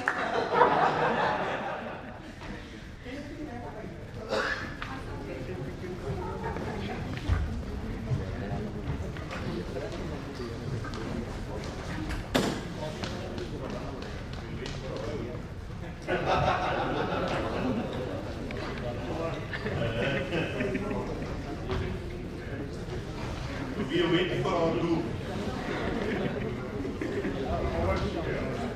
It has been a very, very exciting day. All thanks to all of you. The kind of love and support that we've received from all of you is stupendous.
thanks to the entire organizing committee and the members.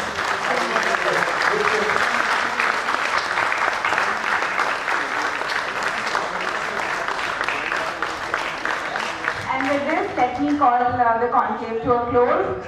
Let's meet outside. Thank you, everyone. I'm sure for a long while, this hall hasn't heard so much of applause. Thank you everyone for wonderful cooperation. Thank you so much for being with us. Stay with us. Hello?